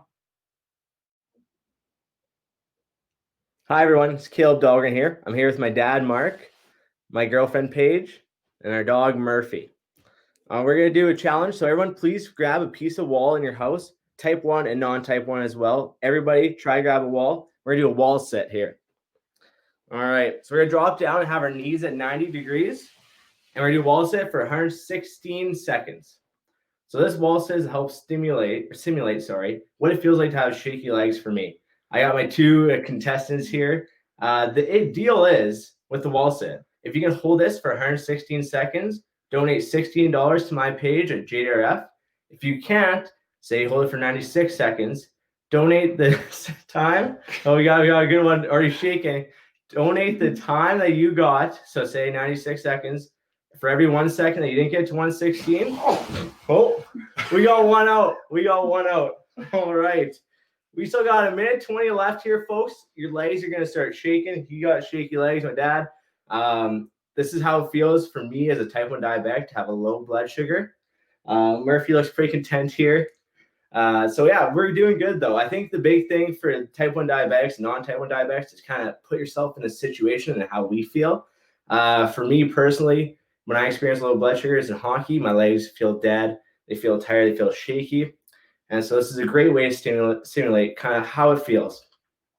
Also want to touch on finding the best in every situation possible. So here during COVID, we got some tough situations going on. Some family members might not be working. Some students at school normally are doing it in their house now. So there's a lot of different situations. And so to still be healthy and active, you can do this wall sit for 116 seconds once a day. You'll be getting a good burn. Right now, I'm starting to sweat. But we got 20 more seconds here, folks. 20 more seconds to it.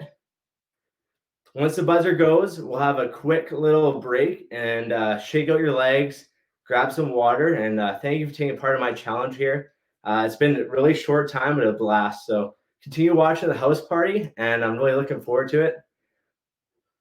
And there's time's up. All right. So if you did complete it, 116 seconds, congratulations. If not, it's okay.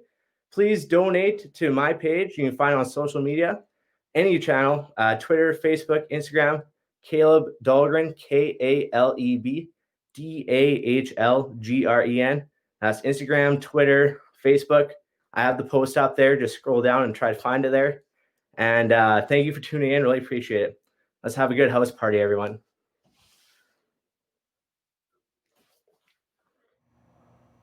Kaleb, always great to see you again. And I got to tell you, I didn't do the 116 seconds, but maybe I'll try that at home.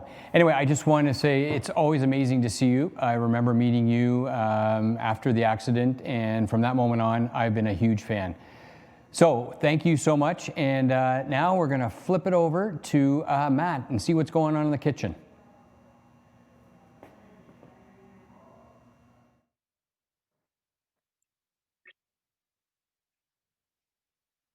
Hey, how's it going? Back with Chef Matt Pennell here from Moncton, New Brunswick. So the second part of time in my kitchen, I've done a spicy sweet potato hummus. Again, the recipes will be posted. So this has a mixture of chickpeas and sweet potato, as opposed to your regular hummus, which is just chickpeas. Lemon juice, tahini. We have some Thai chilies in there. So we did it up real good. This time I'm not going to drop my camera. So with a bunch of nice fresh veggies in there, nice spicy cayenne pepper on top.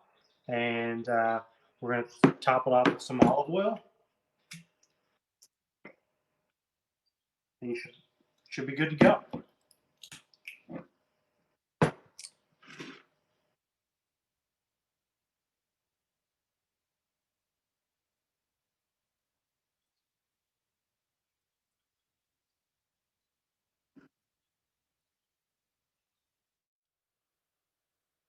And all across the nation, all across Canada, from coast to coast, ParT1D for Cure with the whole crew, Max Domi, Bobby Clarke. I'm MC Mario from Virgin Radio in Montreal. And we need more money now. We're over $2 million. We'll give you a count very soon, by the way. FRDJ a à cœur de soutenir la communauté DT1. En plus de financer des recherches révolutionnaires et des initiatives de défense d'intérêt qui changent des vies. Nous avons de la chance d'avoir nos défenseurs qui unissent leurs voix pour exprimer haut et fort les enjeux et les impacts dans la vie des personnes atteintes de DT1. Je me dis qu'il y a d'autres célébrités qui s'en viennent sur notre Party DT1. Back to you, Dave.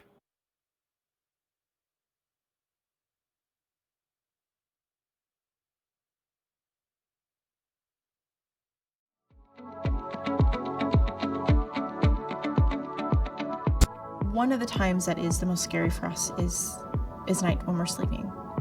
And part of that is because I think, during that time we're really not aware of what's going on. So I know that for me, worrying about lows in my sleep was a really big concern. And since being on this pump, it has given me stability while I'm sleeping. I've had insomnia for all of my diabetic life. And the first 3 days on this pump, I slept like a rock. So I think that, it gave me, I didn't realize how much diabetes was affecting my sleep. But this pump in particular, I think, has given me a sense of peace. And it's been able to help me, get the rest that I need.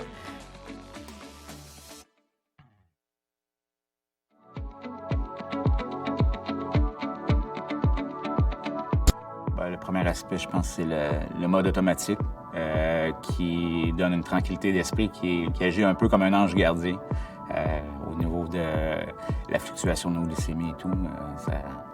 C'est un mode qui est incroyable pour moi.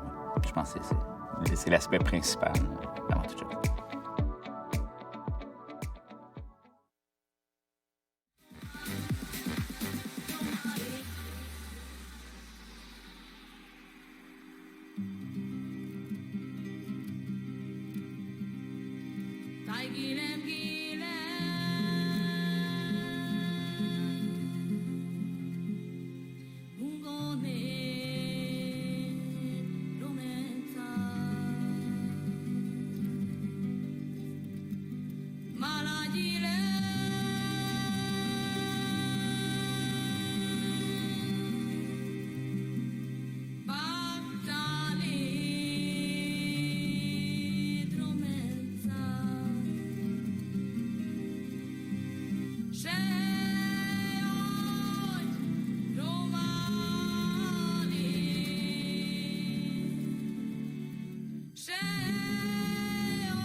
Hi, everyone. You know what? We've crossed the $2 million mark. It's pretty darn exciting. So in our last hour and a bit, I feel confident we're going to get to $2.1 million. So thank you so much for everything you're doing. And as Paul Levine said, thank you so much to our volunteers because they make a huge difference. Well, we still have a few more House ParT1D guests to introduce. You're going to meet the Farrow family from BC. Curtis was diagnosed when he was 11. But he is not letting type 1 diabetes stop him from chasing his dream of becoming a professional soccer player. And then we're going to meet Kate Beaulieu from Team Diabeast and Team Dia Dancers from Ottawa. Kate was diagnosed in 2017, and through her successful fashion brand called Sugar Drop and her dance studio, she wants to help others get through their initial diagnosis.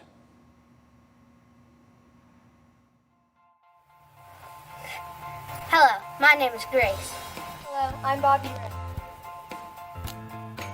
Hi, I'm Connie. I'm Curtis. And we are the Farrow family. I fundraise for all that have type 1 diabetes like me. A cure for type 1 would make my brother's life easier. It would help change the lives of everybody living with type 1 diabetes. If there was a cure for type 1 diabetes, it would make the lives of their families easier. I wouldn't have to worry about having a low when I'm playing sports, and it would make my life a lot easier. This is our second year fundraising for JDRF, and most of our donations come from family and friends. Our dad also has co-workers that support us as well. I sold one of my 4-H projects, and all the donations went to JDRF in honor of our brother. We had no idea what type 1 diabetes was, and nobody in our family had type 1 diabetes. I was the first, diagnosed on December 28, 2018. I'd like to share my favorite quote by Jordan Morris, who plays for the Seattle Sounders. It is, "Diabetes is a part of me, but it does not define me." The greatest challenge I face is sports, but I won't let it stop me. When I grow up, I'd like to become a professional soccer player. We want to thank all of you for fundraising for type 1. So JDRF can turn type 1 into type 9. Let's get this party started.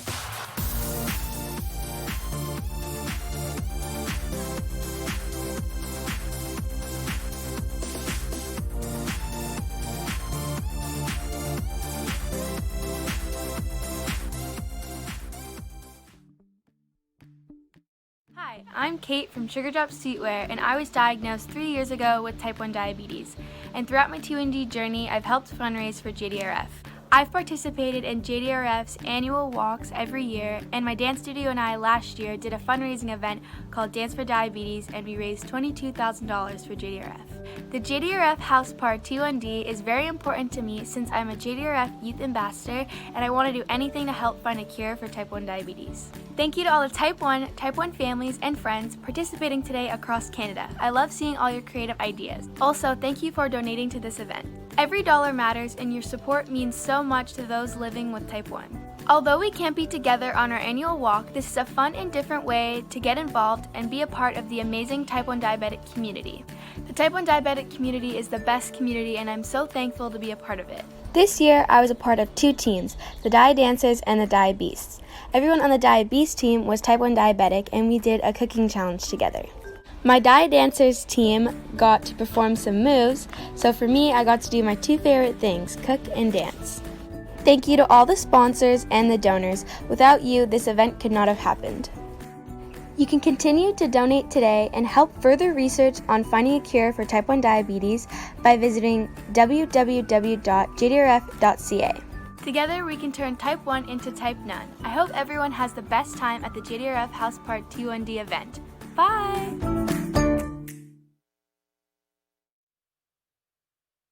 Hello, Canada. I'm Mario here in Montreal, and now I want to speak to you about something very important. La communauté francophone qui nous écoute partout à travers le pays, de l'Est en l'Ouest, spécialement ici au Québec, on vous invite à faire un don parce que vous savez, on a passé la marque des 2 millions de dollars et on s'en va vers le 2 millions 100 000. Et on y est presque. Donc, on a besoin de votre aide. C'est ParT1D for Cure, brought to you by Omnipod. Now, I'd like to check in with Chef Matt. And Matt, comment ça va cette recette maintenant?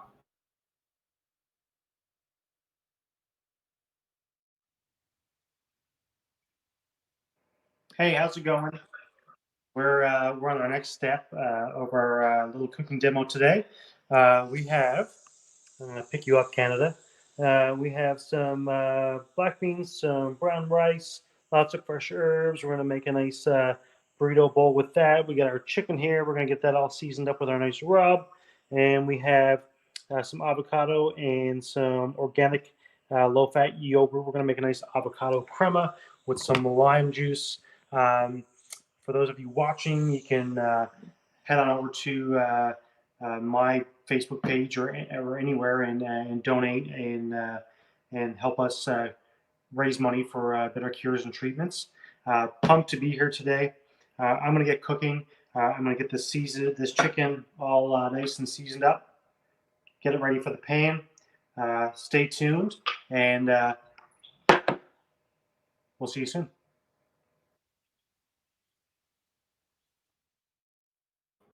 Thank you, Chef Matt. We have more people coming to celebrate with us, as well as a live DJ.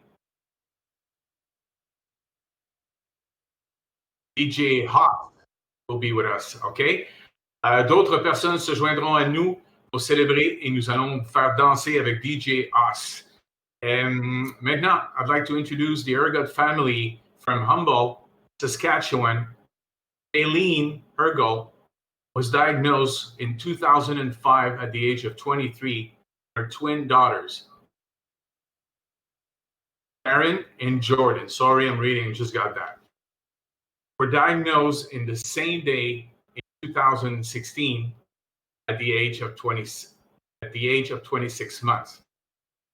They work to support T1D community in and around Humboldt.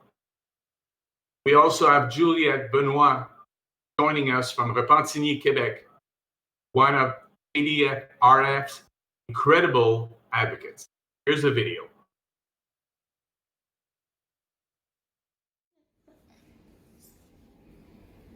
Hi, my name is Kaylin, and I've been a type 1 diabetic since 2005. I went to my first local JDRF walk that same year, and within a couple of years I joined the JDRF Walk Planning Committee. I wanted to fundraise for a cure so that I could be the best version of myself for my 4 girls. But in 2016, when these guys were 2, they were both diagnosed. Can you guys say hi? Hi, my name is Jordan. Hi, my name is Darren. What would it mean to you guys if we could find a cure? No sights. No sights? No insulin. No, we wanted to ask Mommy, Daddy if we need it. If we want a snack. You wouldn't have to tell us every time you had a snack, so we wouldn't have to count carbs and give you insulin, right? Yes. Jordan, what would it mean to you? We wouldn't need checkers. Your meters, right? Your checkers. What else? We wouldn't need needles. We wouldn't be low because we wouldn't be low. You wouldn't go low, right? Being a parent of 2 type 1 diabetics has changed my perspective and given me even more passion about finding a cure. I helped take our walk planning committee from a group that met 3 times a year to a strong, united team that fundraises for JDRF all year round. We educate others about the signs and symptoms, and we advocate for and support our local type 1 community. And we are more driven than ever to turn type 1 into type none.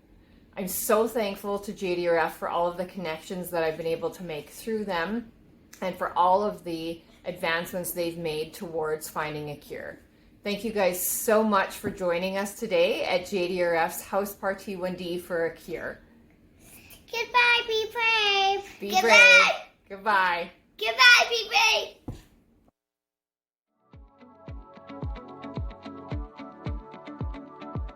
My big fear is that I'm going to have a severe low when I'm with her by myself, whether in public or at the home where nobody's around and would have no idea. So, with this pump, I'm having less lows. It's pulling back when I need it to. and I'm having more stable blood sugars, which allows me to do things. You know, it allows me to take her to the aquatic center, it allows me to get out to the library, it allows me to, you know, run around and play more and not be like, oh, I have to stop and drink 2 juice boxes and then feel miserable for half an hour, and then try to correct a high later. You know, I have stability that I've never had in my life, and it's a very new feeling for me. You know, because I'm not on edge all the time. I'm not always, you know, wondering when the next crash is going to happen.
Bonjour, je m'appelle Rémi Rabasa-Lhoret, je suis médecin endocrinologue spécialisé dans le diabète et en particulier pour le suivi des personnes avec le diabète de type 1 Je suis aussi chercheur et je travaille à l'Institut de recherche clinique de Montréal, mais aussi au CHU de Montréal.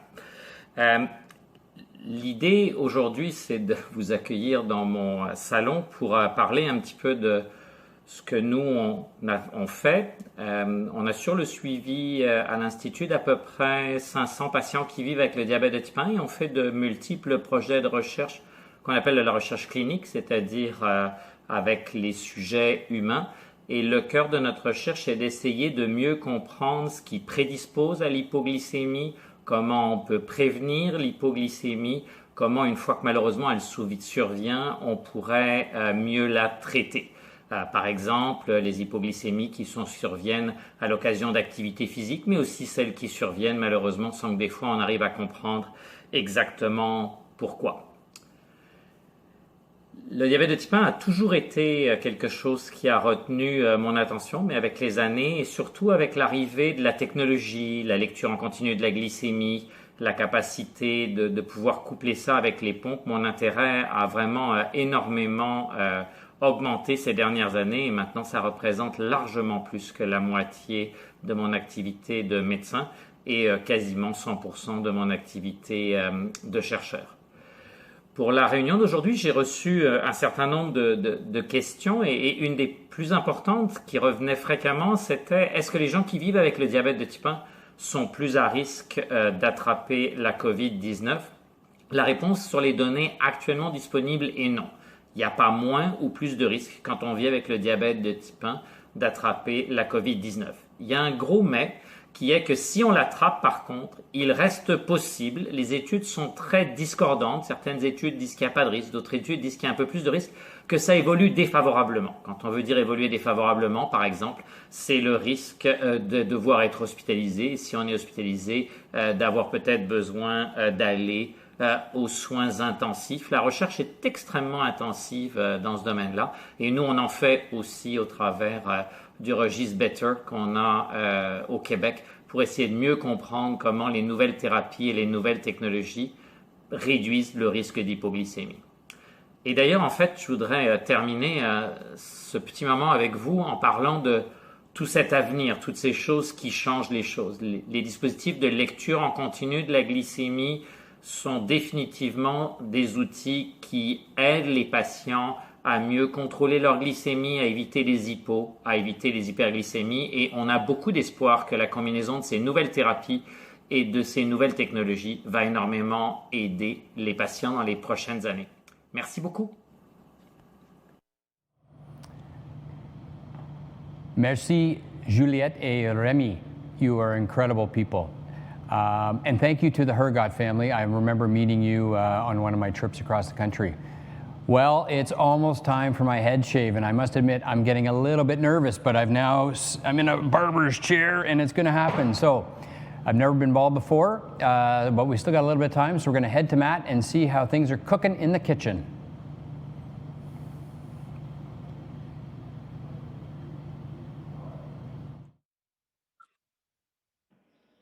Welcome back. So we've, through the magic of television, we've prepared our final dish, which is a roasted chicken burrito bowl. And we're going to top that with a little avocado crema made with avocados and some organic fat-free or reduced fat yogurt. So we've got some roasted cauliflower in there. We've got that beautiful spiced chicken. We got all those fresh herbs, lime. So I'm going to have supper because I'm super hungry. I'd like to congratulate JDRF for an amazing day. You've done so well and raised so much awareness and funds. Thanks for having me, and I hope I can be here again next year. Take care.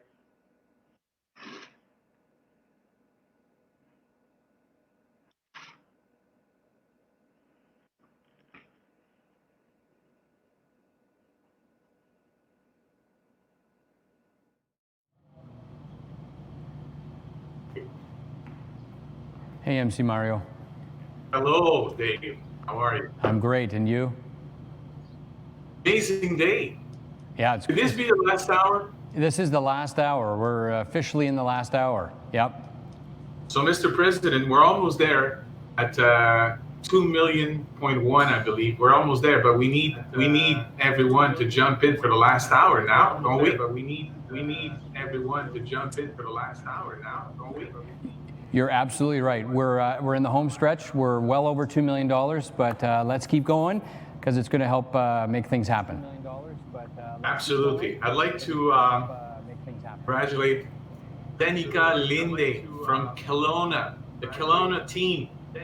She won the Apple Watch in Kelowna, the most beautiful city in Canada. Jerry. What a great place. And so Danica Linde, good job. And we love you for that. So, le temps passe super vite. Et là maintenant, c'est la dernière heure. Et Dave, je pense que tu avais got a bit of news for us. Right? Well, yeah. I mean, we are now at we wanted to raise 2.1 million. We're at 2,020,000. Final push. So thanks to everybody. This is all about you today, being at home, enjoying this. You're inspiring us, and you know, it's just amazing. And to bring it home, right? We are now bringing a Canadian country superstar with us. George Canyon is going to join us, and Bell radio host Kate Milton from Nova Scotia's C100 FM, whose young and adorable daughter Charlie has type 1. Et maintenant, pour la prochaine heure, accueillons George Canyon, en vedette canadienne de la musique country, of course, et Kate Milton, animatrice à la radio de C100 FM in Halifax. I was on that station a few years ago. Nouvelle-Écosse. Salut. Here we go. Nouvelle-Écosse. Salut. Here we go. Nouvelle-Écosse.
It was all a dream. I used to read Word Up magazine, Salt and Pepper and Heavy D up in the limousine, hanging pictures on my wall. Every Saturday, rap attack, Mr. Magic Molly Mall. I let my tape rock till my tape pop, smoking weed and bamboo, sipping on private stock. Way back when I had the red and black lumberjack with the hat to match. Remember rapping Duke, the hard. You never thought that hip hop would take it this far. Now I'm in the limelight 'cause I rhyme tight. Time to get paid, blow up like the world trade. Born sinner, the opposite of a winner. Remember when I used to eat sardines for dinner? Peace to Ron G, Brucey B, Kick It Free. Funk Master Flex, Love Bug, Star Ski. I'm blowing up like you thought I would. Call the crib, same number, same hood. It's all good.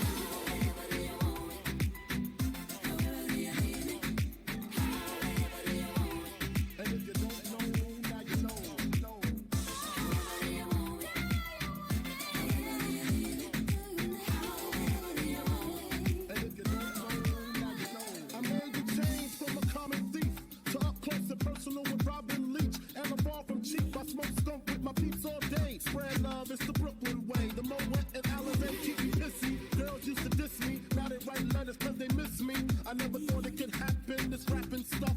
I was too used to packing gats and stuff. Now honey's playing close like butter play toast. From the Mississippi down to the East Coast. Condos in Queens, indo for weeks. Sold out seats to hear Biggie Small speak. Living life without fear, putting 5 carats in my baby girl ear.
champagne when we thirsty. Damn right, I like the life I live, cause I went from negative to positive, and it's all.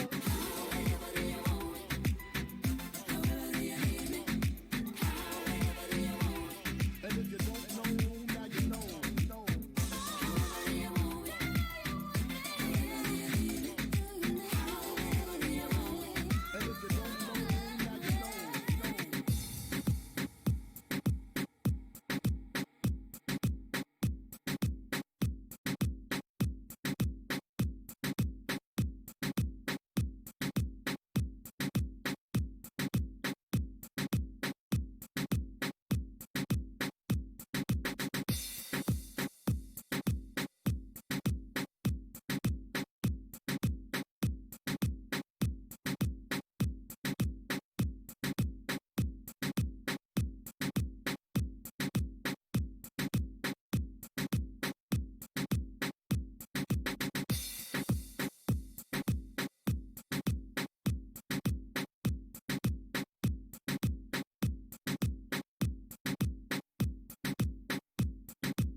George, so good to see you. Can you hear me? I can hear you, buddy. How are you? Oh, it's so great to see you, and honored to be spending this last hour with you, and to shave my. Hey, you shaved your beard. If I'd known that, you could have done that. I wanted to be more aerodynamic.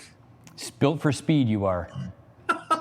I've been watching the broadcast, and I might have teared up a couple times. I got something in my eye. Oh man, those kids are amazing. They are. They really are. Now, I think you're going to kick it off with a little a song for us. Is that right?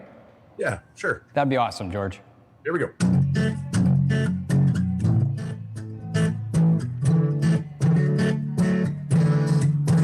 Friday pocket full of cash, Johnny pouring from the dash, speakers rattling in the back. Days are windows down, nights are hanging out, too late to the sound.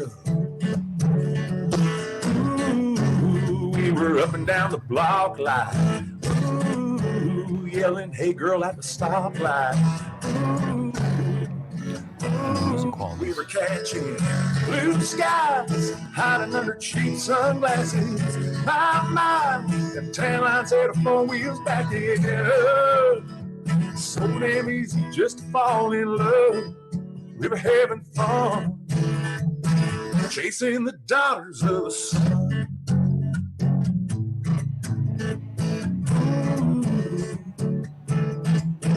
There was always some new band, little spot where they would dance, getting numbers on their hands. Ooh, everybody feeling all right. Ooh, I was getting lost in her eyes. Ooh, I remember blue skies, hiding under cheap sunglasses. My, the tan lines had 4 wheels back in. So damn easy just to fall in love. We were having fun, chasing the daughters of the sun. I love them daughters of the sun.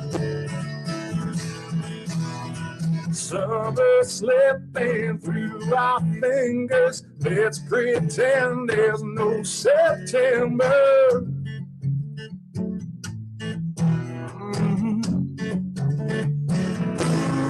I remember blue skies, hiding under cheap sunglasses. My, them tan lines had 4 wheels back in. So damn easy just to fall in love. We were having fun, falling in love. chasing the daughters of the sun. I love them daughters of the sun, chasing the daughters of the sun. I love them daughters of the sun.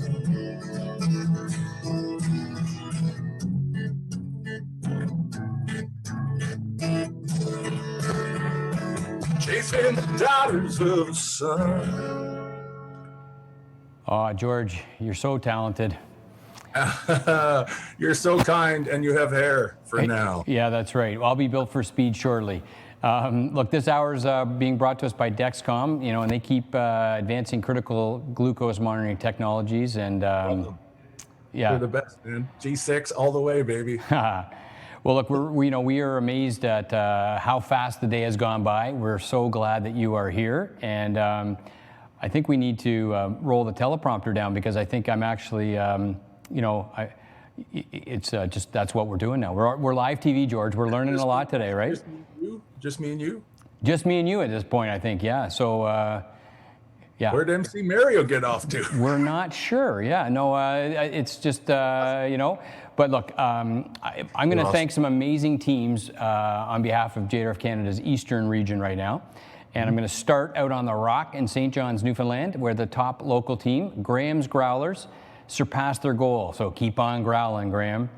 All the way from Mabu, Cape Breton, the Cape Sisters showed their dedication by being innovative with their fundraising. And you meant to say Mabu. I was wondering about that, George. I actually looked that up this morning. Mabu, yeah. The red shoe in Mabu, right? Yeah, that's my bad. My bad. All right. Yeah, okay. Well, thanks to one of our most long-standing corporate teams, the Armor Transportation Systems in New Brunswick. They are always there for us. Thank you, thank you, thank you. From Montreal, Susie Sweethearts raised over $34,000, and I think that's been popping up throughout the day. Thanks, Suze, and Gail Francham for making this team a force to be reckoned with year after year. Équipe Kira Stevens and Leanne, Équipe Juliette Thériault, merci to both families for your year-round support of JDRF and your devotion.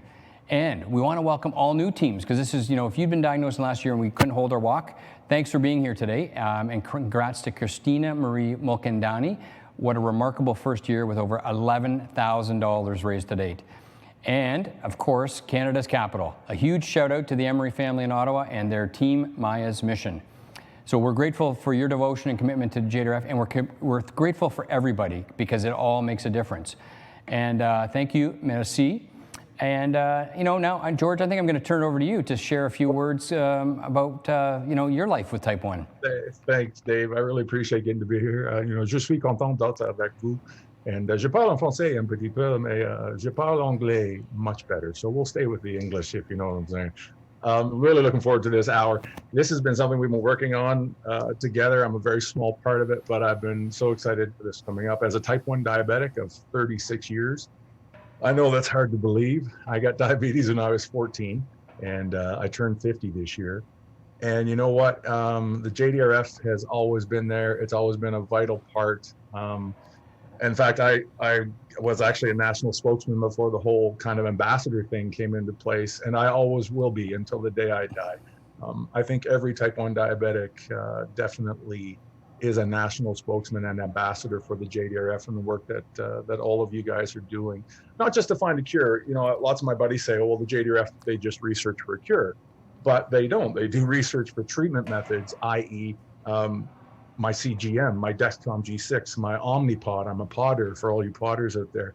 Without those two vital pieces of tech, I would be shooting 5 to 6 needles a day, testing my sugar 14 times a day.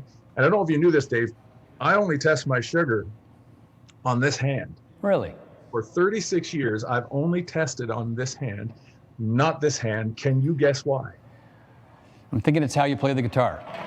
It is, because this hand is on the strings all the time. And one time I did test and I got string grease in there. Ooh. And let me tell you, it's like getting a hot iron put on your finger. And so getting to be a part of this is vital, and we need to encourage everybody to step up. You know what? Even if you're donating $5, $2, whatever it is, little things add up to be big things. And we're almost at the goal, and I'm so excited. In fact, Dave, I told you in a text, I was really shocked. I was really shocked how much you'd already almost come close to the goal, and I think we're going to push it over. Of course, big congratulations to the prize winners in the previous hour. It was great getting to see Max and Sebastian, my ami Sebastian. He's a incredible guy. So is Max, although he's playing for the wrong team. Anyway, we won't go there. I was a Montreal Canadian fan when I was a kid. This hour, we're going to be giving away a final Apple Watch Series 5. And correct me if I'm wrong, Dave, because I know the script has changed. It's, of course, brought to you by BMO and the JDRF MasterCard. Yep. For a chance to win, all you need to do is share a photo or a video from your own House ParT1D using the hashtag more than T1D and hashtag House ParT1D. So start posting for your chance to win. It's the only way you're going to win. You can't sit there and say, oh, I didn't win. Well, that's because you didn't post. And it's really easy to do. Nowadays, everybody's got a camera. Boom, posted. And of course, there's a lot more coming. Our top live fundraiser for the hour will receive $500 Cascade gift card. That's right. And because MC Mario's not here, I think it's actually, we're going to continue on with you here because... Would you like me to read his part in French? If you want, you can try. No. So, okay. But do you want to talk a little bit more about what your life is like and how, because I think, you're a real inspiration for the kids, right? You really have always, as long as I've known you, met in Ottawa the first time at one of our Kids for a Cure days. I remember that. But you're... Well, we've got to do lots of great things together. The sky's not the limit. The big thing we did for kids at airports as a pilot, I've been a pilot for 13 years, and now type 1 diabetics can now become commercial airline pilots right out of the gate. Before you weren't allowed, and we worked very hard. Someone affected by T1D, you don't quite understand the finger sticks, the carb counting, all the things that go on, but the family as well. The family, man, I feel sometimes so bad for my wife and my kids that have to kind of go through this as well. And there's a family in Vancouver, the Sinclair family. When Kaylin, AKA Muffin, I got to ask that question. When she was diagnosed in 2018, the Sinclairs decided they would do everything they could to raise funds for research. God bless them for doing that. Kaylin was the top fundraiser for the JDRF last year. It's unbelievable. So I want you to please welcome Kaylin, Jamie, Riley, Jeff, and Sue, the Sinclair family. Hi, we're the Sinclair family out here in Vancouver, BC. We are at the site of the JDRF walk. My name's Jeff. Yeah, this is where we did the walk last year. It's my beautiful wife, Sue. This is Jamie. Our dog, Miga, and Riley just walked off screen because she's a little feisty right now. And this is? Muffin. Our 7-year-old Kaylin was diagnosed with type 1 diabetes 2.5 years ago. We've done the walk the past 2 years. We decided to do our own walk this year down at Stanley Park, which is why we're here. So, Kaylin, do you want to tell us how much We have raised over $10,000 this year. That's right. So we wanted to thank all of the people that donated. We really appreciate it. We appreciate the support. And we are going to stage our own walk, as I said. We're going to actually cut a ribbon, which Kaylin got to do this past year. So, Kaylin, do you want to go and give us a ribbon cutting? There you go. Have it tight. Well, it's not really going to go. Well, that was a bit of a fail.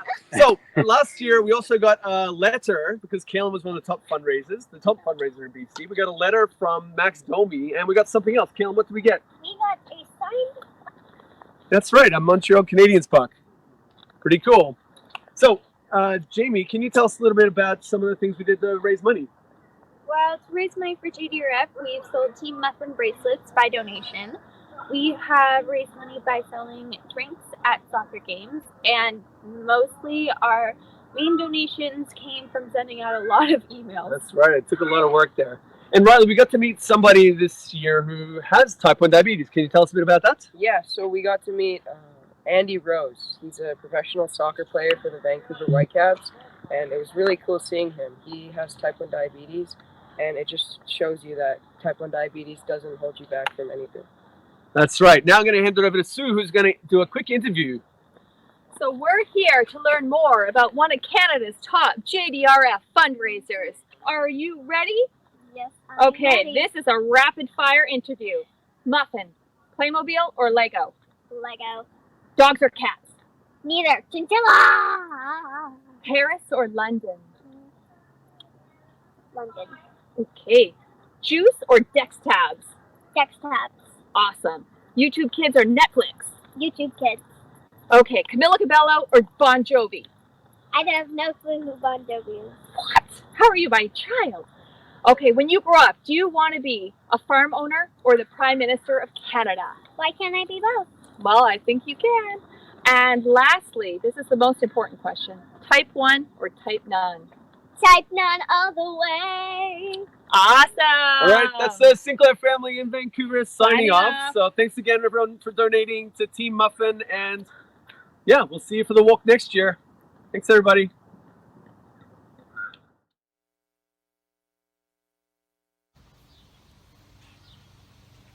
Hi, my name is Brooklyn. I'm 12 years old and I was diagnosed with T1D when I was 8 years old. I live in Riddell, Alberta, and I am proud to be a JDRF Youth Ambassador. This year, my fellow ambassadors from Alberta, Saskatchewan, and Manitoba won't be able to share our stories at the walk, so we wanted to get together to share with all of you what a cure would mean to each of us. To me, a cure would mean more freedom, no more needles, and a lot less nagging. Thanks for watching the JDRF House ParT1D. Now let's hear from my fellow Alberta Prairie ambassadors. You've been so kind and generous. I don't know, keep on giving. For your kindness, I'm in debt to you. For your selflessness, my admiration. For everything you've done, you know I'm bound to thank you for it.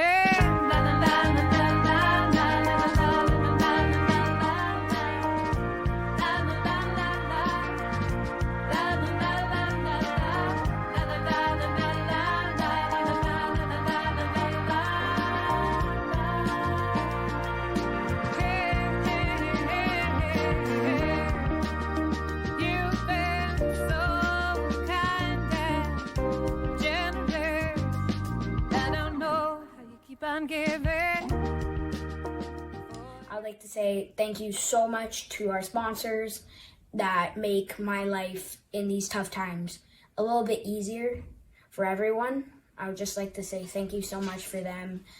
And for me and all my ambassadors, we would love to say thank you to JDRF for helping us try to find a cure, and to House ParT1D by JDRF. Thank you and bye-bye. Hey everybody, it's Kate and Charlie from C100 here in Halifax, Nova Scotia. Although we really miss our walk here in Nova Scotia, it's so cool to be able to connect with all of the T1 families straight across the country today. This is Charlie, who was diagnosed when she was 3 and she's now 5. Say hi, Charlie. So thanks to everybody for all your support, all the sponsors and all the donations coming in. We are going to jam again. Charlie, who are we going to jam with? DJ who? DJ Haas.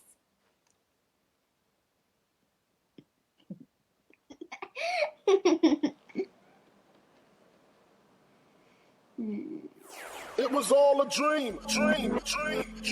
I used to read Word Up magazine, Salt and Pepper and Heavy D up in the limousine, hanging pictures on my wall. Every Saturday, rap attack, Mr. Magic Marley Marl. I let my tape rock till my tape pop, smoking weed and bamboo, sipping on private stock. Way back when I had the red and black lumberjack with the hat to match. Remember rapping Duke, the hard, you never thought that hip hop would take it this far. Now I'm in the limelight cause I rhyme tight. Time to get paid, blow up like the world trade. Born sinner, the opposite of a winner. Remember when I used to eat sardines for dinner? Piece to Ron G, Pussy B, kick it free. Funk Master Flex, Love Bug, Start Ski. I'm blowing up like you thought I would. Call the crib, same number, same hood. It's all good.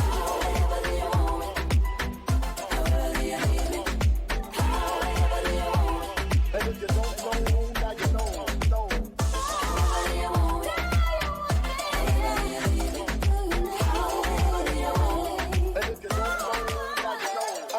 This is story all about how my life got flipped, turned upside town, and I'd like to take the minute, just sit right there. I'll tell you how I became the prince of a town called Bel Air. A town called Bel Air. A town called Bel Air. A town called Bel Air.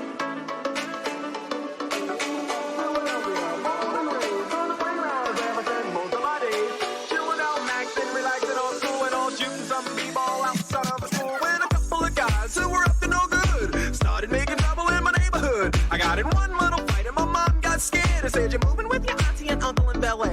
I begged and pleaded with her day after day, but she packed my suitcase and sent me on my way. She gave me a kiss and then she gave me my ticket. I put my Walkman on and said I might as well kick it. First class, yo, this is bad. Drinking orange juice out of a champagne glass. This is what the people of Bel Air live like. This might be alright. She's a PhD student at UBC working with Professor Tim Kiefer to convert stem cells into beta cells, which is a super exciting area of type 1 research. And then right after Priye, you're going to hear from TrialNet, which is a network of researchers who are trying to work on how to prevent type 1 diabetes at high risk. So preventing it is one of JDRF's main research goals, and JDRF has been a key funder of TrialNet internationally for many years now.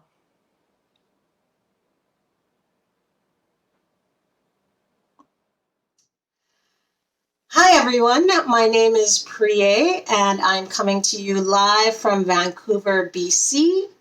I am a PhD student in the School of Biomedical Engineering at the University of British Columbia, and my research involves trying to take stem cells, which are a type of cell that can become any of the cell types in your body, and making them into insulin-producing cells, with the hope that one day these cells can be used as a potential form of replacement therapy for people that are living with diabetes.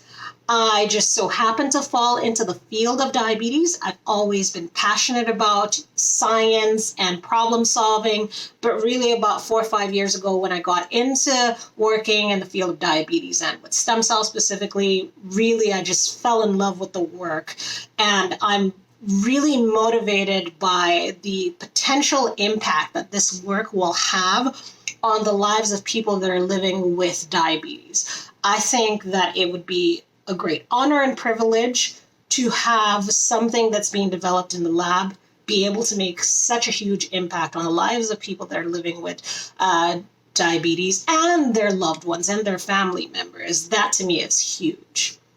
So we've got a couple of questions and I will try to answer them to the best of my abilities. The first one here is from Montreal and it says, "What have you been doing to stay sane during this pandemic?" Great question. I honestly can say that I don't know.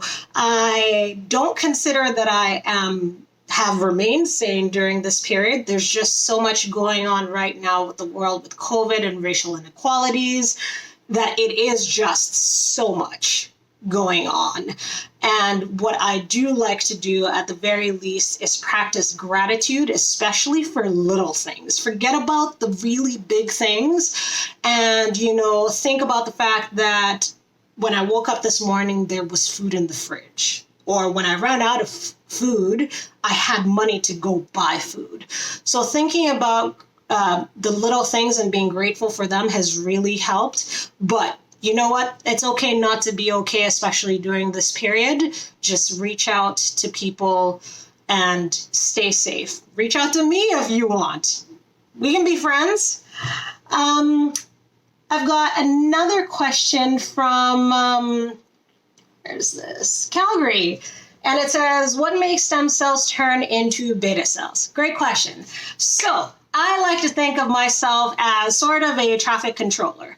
Stem cells are in a car and they've got the opportunity to go whatever direction that they want.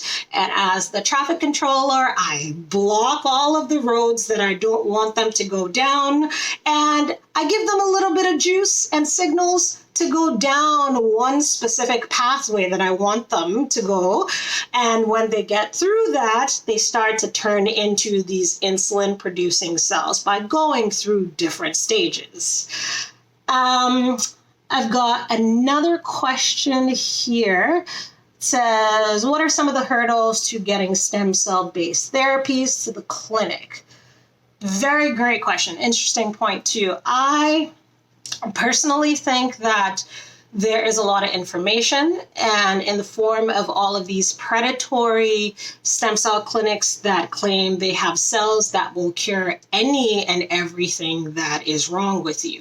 So really, they provide a lot of noise in the field that as we continue to eliminate them, we'll be able to see sort of the peer-reviewed work, those that have been rigorously, designed in the lab and will translate into being a potential treatment for any of the regenerative diseases out there.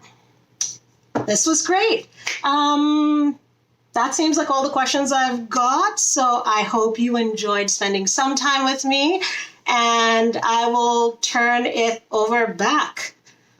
Have a great day, guys. If you're watching this, chances are you remember a diagnosis of type 1 diabetes. Was it you, your brother or sister, your parent, your child, an aunt or uncle, a cousin? I remember when I was diagnosed with type 1 diabetes. I was lucky that I had a wonderful family to support me, but I think we all felt overwhelmed, powerless, like we were taking on something incredibly complicated that we didn't understand. If your experience was like mine, you may remember wishing you could make it go away, or if you were a family member wishing you could take it away. You may have also worried about who else in your family might develop type 1. You may also remember that, lost in the river of information, one of the doctors or nurses mentioned that there are countless dedicated researchers working toward the prevention of type 1 diabetes. Some of that research is being done by TrialNet. TrialNet is an international research organization with some of the best diabetes experts in the world. These researchers are studying family members of people with type 1 diabetes to learn more about why some people get type 1 diabetes and others don't. They're finding that most family members probably won't develop type 1 diabetes, but others might.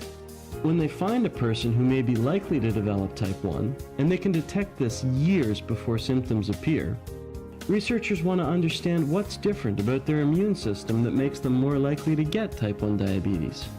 TrialNet is also testing ways to delay and prevent type 1. So if they find a person who is likely to develop type 1, she just might be able to take part in research studies that are testing ways to delay and prevent the disease. This means that extended family members of anyone with type 1 diabetes can help us move toward finding a way to prevent diabetes. Brothers, sisters, cousins, nieces, nephews, children, aunts, uncles, and parents of people with type 1, if you have type 1 in your family, you can become part of TrialNet research and help us move toward the prevention of type 1 diabetes. Are you one of these people? Will you join us on the pathway to prevention? Hi, I'm Diane Warren, the leader of Type 1 Diabetes TrialNet in Canada. TrialNet is an international study group aimed at preventing type 1 diabetes, and we're very excited to be part of the JDRF House Party. We need families like you to participate in order to help us on the pathway to prevent type 1 diabetes. You can go to trialnet.org to learn more about participating from your own home. Thanks so much and enjoy the House Party.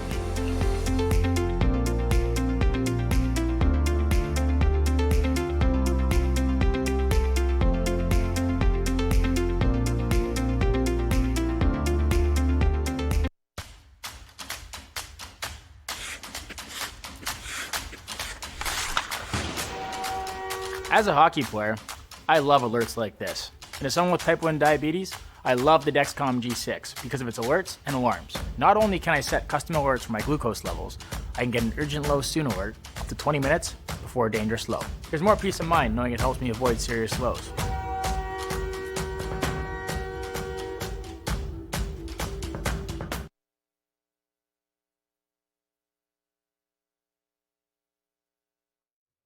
Hi, Kate. Hi, Charlie.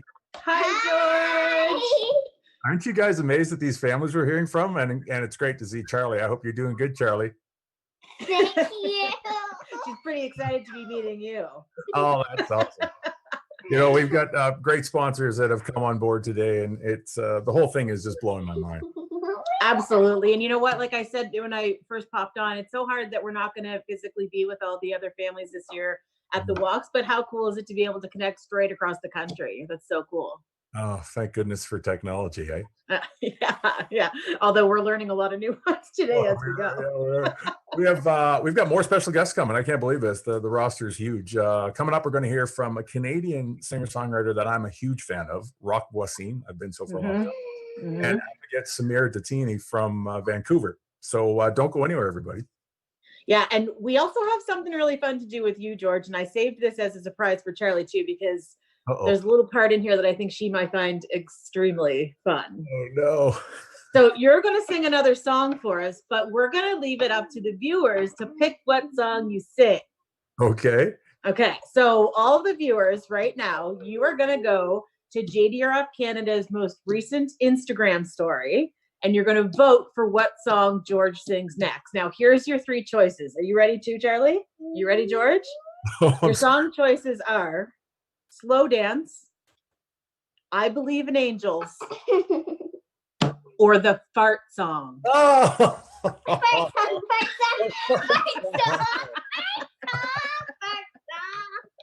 I choose fart song. Oh dear, the fart song. So go to the most recent Instagram story at JDRF Canada and vote for what song? Fart song! But the other song is actually just sound nice.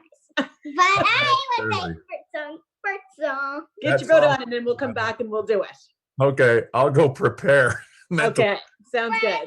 Fart song. Fart song. And I think I'm excited to hear your fart song. I don't think we don't have MC Mario anymore, it looks like.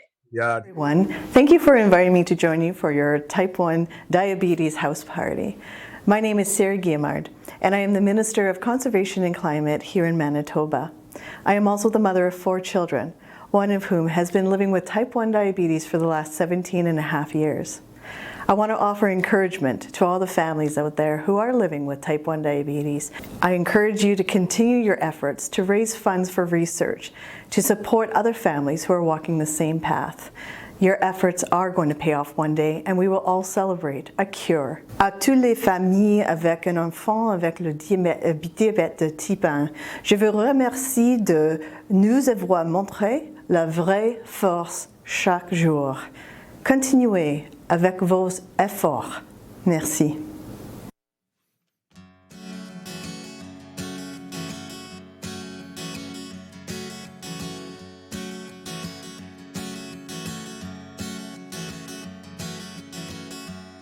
Autant des légendes anciennes, avant que l'homme blanc vienne, est une jeune orpheline. Un jour, une flamme trop vive, que le vent souffla de la rive, lui vola sa beauté divine. Son cri résonna dans la plaine, à terre et le vent se souviennent de son courage et de sa paix. Elle s'appelait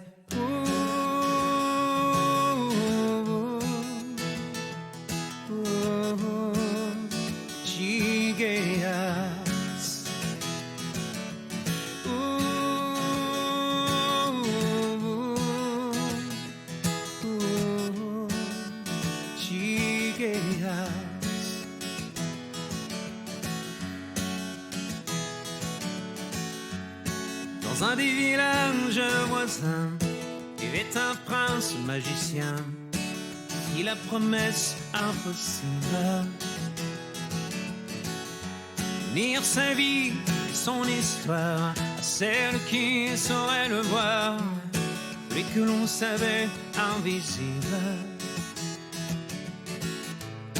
Toutes les filles du village virent là-bas son mirage, et la seule à voir son visage s'appelait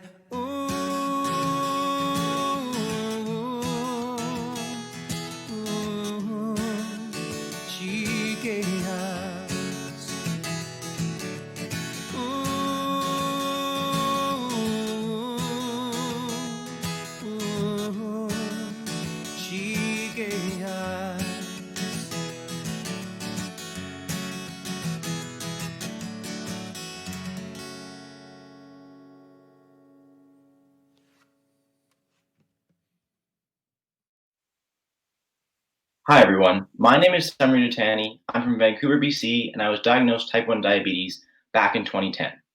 I joined the advocacy side of JDRF after a few years of participating in the local JDRF walk, and that's when I discovered Kids for a Cure Lobby Day. Essentially, Lobby Day is when kids from across the country come together in Ottawa to have genuine conversations with our members of parliament about increased funding for type 1 diabetes research. My first Lobby Day was back in 2012, and it was a fantastic experience, and I also went again in 2016. This past summer, I went to Washington, D.C. as a representative of JDRF Canada to Children's Congress, which is the United States version of Lobby Day. And there, I learned about the importance of international cooperation in the fight to cure T1D, because as we all know, type 1 diabetes doesn't discriminate on whether you're American, Canadian, or from anywhere in the world. And that's why it's so important that we come together to fight this disease. These different events have allowed me to meet people within Canada and from around the world that have type 1 diabetes, and I've created lasting connections with the kids that I've met. Through the advocacy group's work in Ottawa in 2016, we convinced the federal government to commit to $15 million in funding for type 1 diabetes research. I'm proud of what I've been able to do with JDRF, but the work isn't done yet. Due to COVID-19, this year's Lobby Day will take place online. And if you're in the ages of 4 to 17 and would like to apply, please visit jdrf.ca/kidsforacure to find out how you can get involved.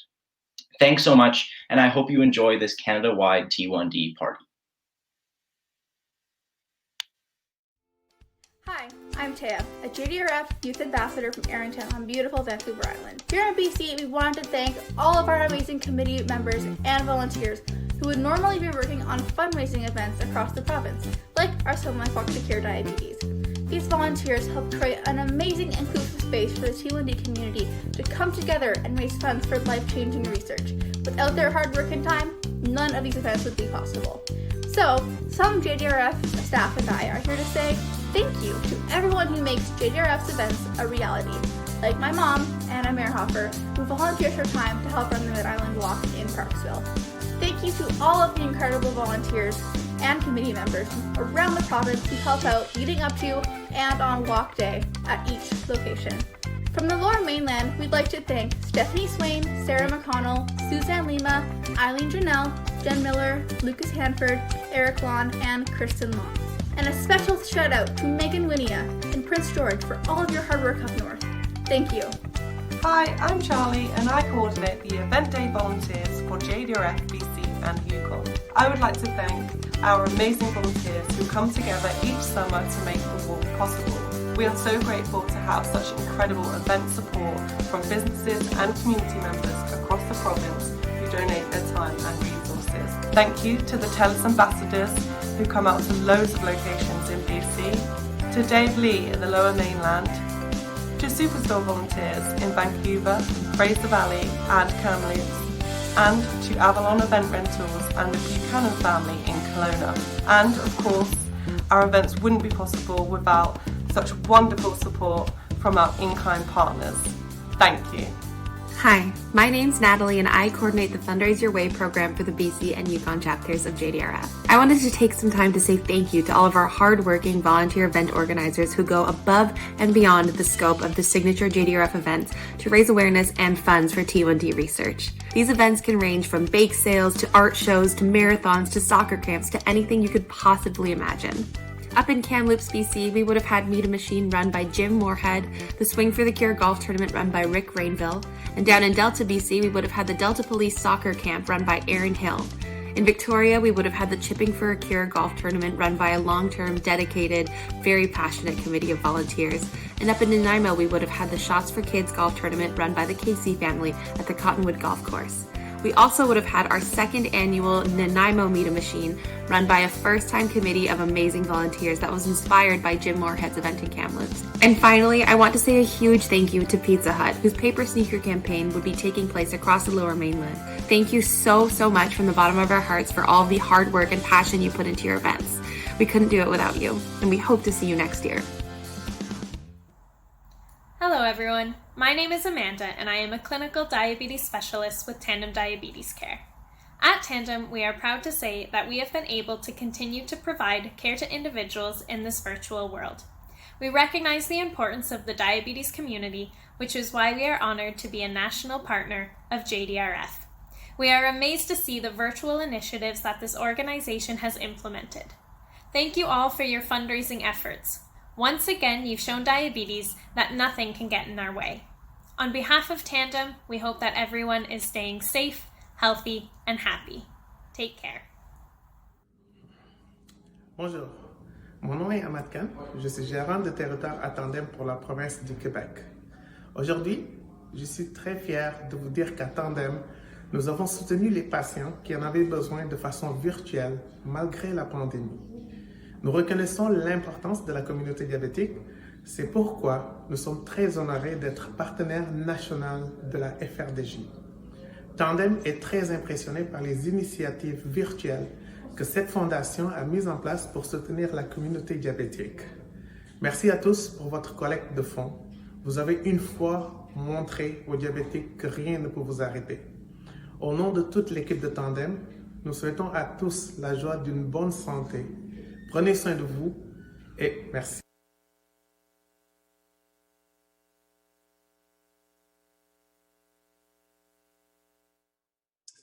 Wow, I'm very excited to introduce our next guest. You'll know her from These Are the Days of Our Lives. I've always wanted to do that live. And remember that show? And Yes. You know her sons from the big screen and of course hit singles.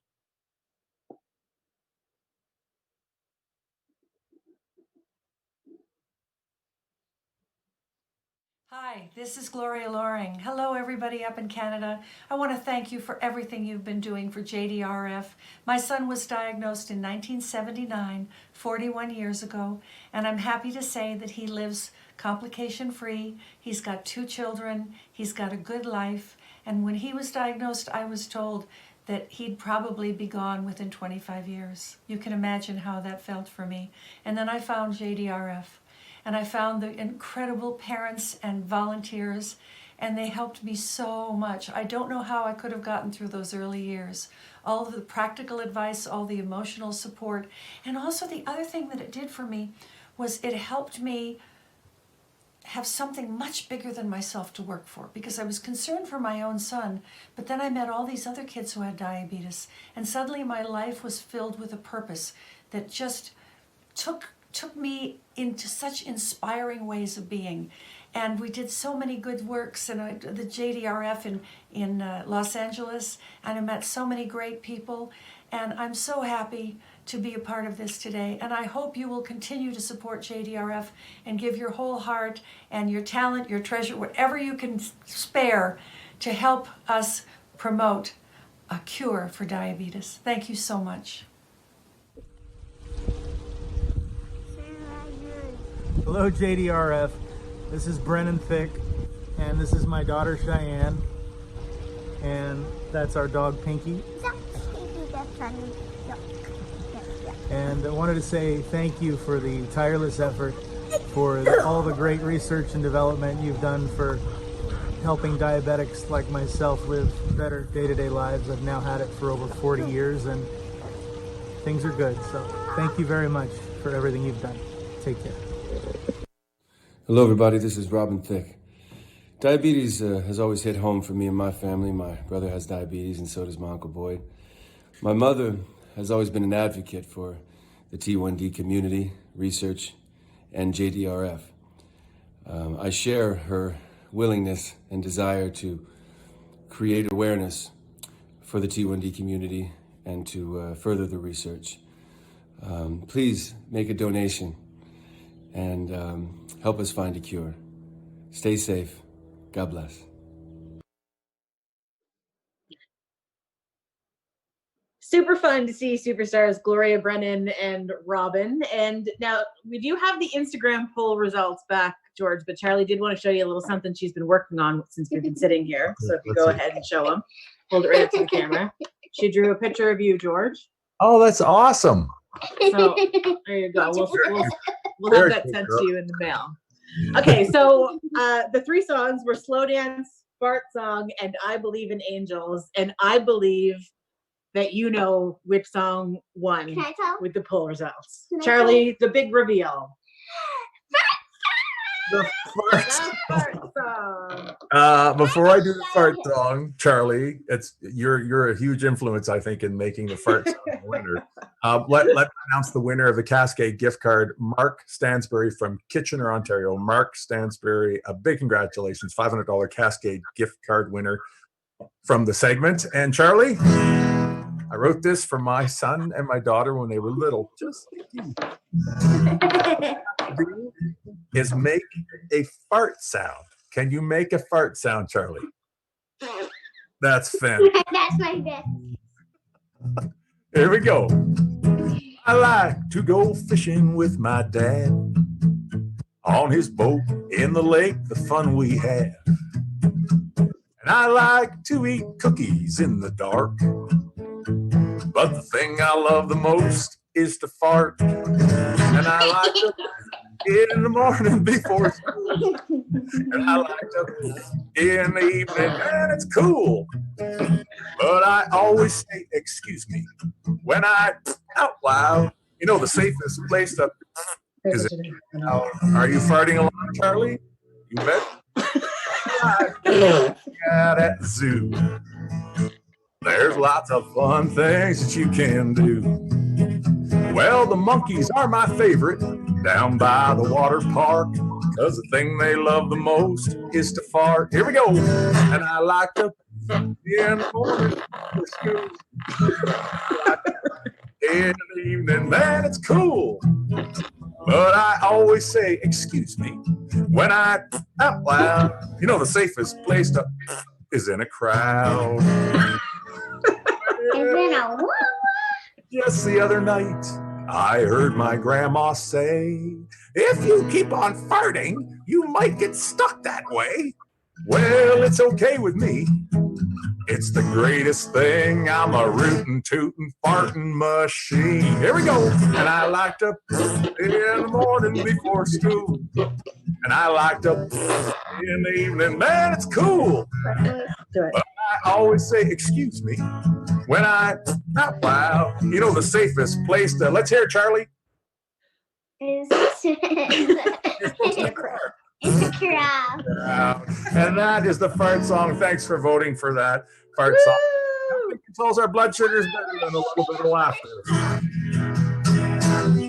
And you actually have a kids album coming up with that on it soon. Oh, I do. I thought it was just specifically written for today's event. No, but Dave Prouton, our beloved president and CEO of the JDRF, is very familiar with the fart song, as he's been a guest farter a minute. And we are going to go to Dave. Thank you so much for that, George. Back to Dave. All right, Kate and Charlie, and of course, George, that was very, very special. You know, one final push on fundraising. We're approaching $2,050,000. We've just got a few more minutes to go, so we're still trying to get to that $2.1 million.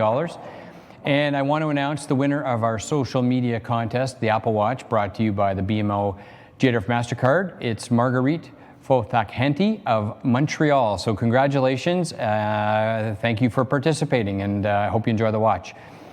So we've just got a couple more things to do. We're going to actually turn it over back to Shada and Stefan. But before we do that, we are going to have a couple other members of Parliament share a few words with us. We're going to have Carol Hughes and Monique Pauzet. Ici Carol Hughes, députée pour Algoma-Manitoulin-Kapuskasing. Chez moi, le diabète de type 1 est une préoccupation quotidienne car mon mari est diabétique. Alors, je sais de première main comment cette condition affecte les familles. I'm also a proud member of the All-Party Juvenile Diabetes Caucus on Parliament Hill. This caucus gets results like $15 million in federal funding for research and the restoration of the disability tax credit for those living with type 1 diabetes. That's an achievement we can be proud of today and hopeful for tomorrow. Today, as we celebrate this vibrant community, we do so against the backdrop of a global pandemic. That doesn't mean we can't celebrate or raise money. It just means that we will do these important actions in a creative way. I think this shows how adaptive the community is and makes our commitment to the cause even stronger. I wish you all the very best in this unique fundraising effort as we strive to turn type 1 into tight none. All the best. Bonjour, je suis Monique Posé, députée fédérale de la circonscription de Repentigny et membre du caucus multipartite de la Chambre des communes sur le diabète de type 1. Pourquoi est-ce que je me suis engagée au sein du caucus multipartite? Parce qu'il y a quelques années de ça, une jeune de ma circonscription, Juliette Thériault, est venue me sensibiliser à ce que vivent les gens qui sont aux prises avec cette maladie. Je vous avoue que j'ai été étonnée par le temps, par l'énergie qu'ils doivent y consacrer tous les jours et par les sommes qu'ils doivent débourser à chaque mois pour pouvoir avoir leurs médicaments. C'est désolant, cette année, la marche n'aura pas lieu, mais je vous invite à donner généreusement pour toutes les Juliettes de ce monde.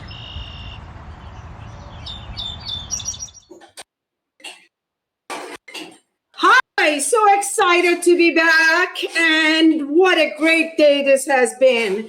We wanted to extend our deepest gratitude to you, our party guests, our supporters, and our fundraisers. And my personal goal was to be on the last bed of today, partying on my elliptical. So here I am. We're so lucky to have you by our side. And if you recall, we set a fundraising goal of $2 million throughout the JDRF House ParT1D. And guess what? We're sitting at $2.05 million.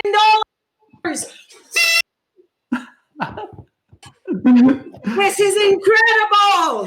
Thank you. And let's keep this going. To Stéphane. Quelle journée extraordinaire. On est tellement reconnaissant que vous ayez participé avec nous aujourd'hui. Absolument extraordinaire. Une programmation, des shows, incroyable. Incroyable de faire partie de cette famille que nous sommes tous. Au début de la journée, on s'était mis comme objectif de lever 2 millions de dollars. Et il y a quelques minutes, on vient juste de nous dire qu'on était rendu à 2 050 000 dollars levés. On a dépassé notre objectif. C'est juste incroyable. Incroyable. Tous les efforts réunis. Tellement reconnaissant. Un énorme wow. C'est des efforts de tout un chacun. En fait, j'arrive même pas à y croire. Je dois penser un petit peu. Donc, merci une fois. Merci de rester avec nous toute la journée. Même si vous avez été juste un moment. Et maintenant, on va passer à une vidéo de l'équipe Diachic de Kings Fall. C'est leur toute première participation à un événement de la FRDJ. Alors, je vous laisse découvrir le fragment.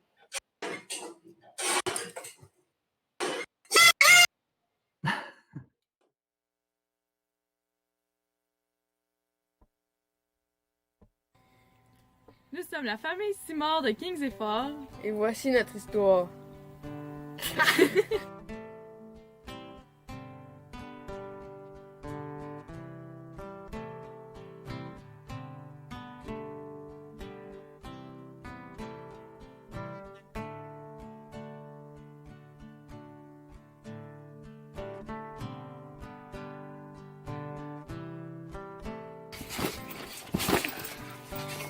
Salut, je m'appelle Eve-Marie Simard, je suis diabétique de type 1 et j'ai 10 ans.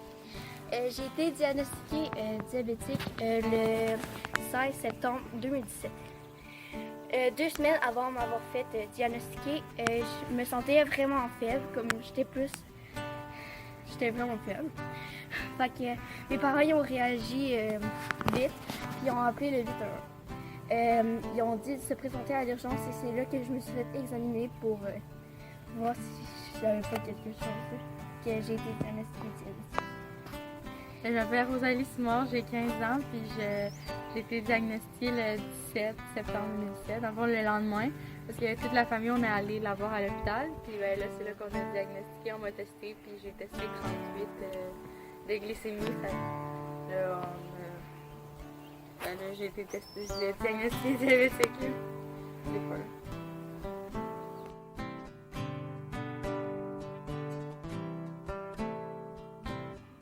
Brièvement, on s'est toujours impliqué, que ce soit au niveau de la garderie, de l'école, dans les loisirs et même au travail. Donc, on cherchait une cause qui nous touchait, qui nous tenait à cœur et qui avait un lien direct avec le diabète des filles. Sandra a découvert la FRDJ fin hiver, je crois. Donc, la mission de la FRDJ, on a vu que c'était vraiment d'enrayer le diabète de type 1. Donc, évidemment, c'est une cause qui nous touche vraiment. Fait qu'on s'est dit, go, pourquoi pas s'impliquer dans cette cause hyper importante.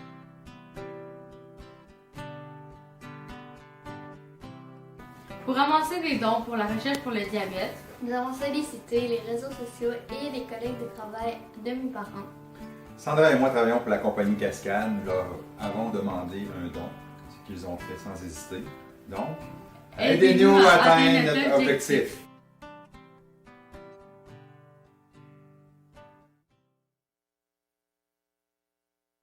Good day, everyone. My name is Tony Savoni. I'm the Windsor Operations Manager for Ford Motor Company in Windsor, Ontario. I am proud to say that I've been part of the Ford Windsor JDRF team for 17 years. I'm even prouder of our Ford JDRF team. Mario Hindi and his team have continued to find ways to improve our campaign year over year.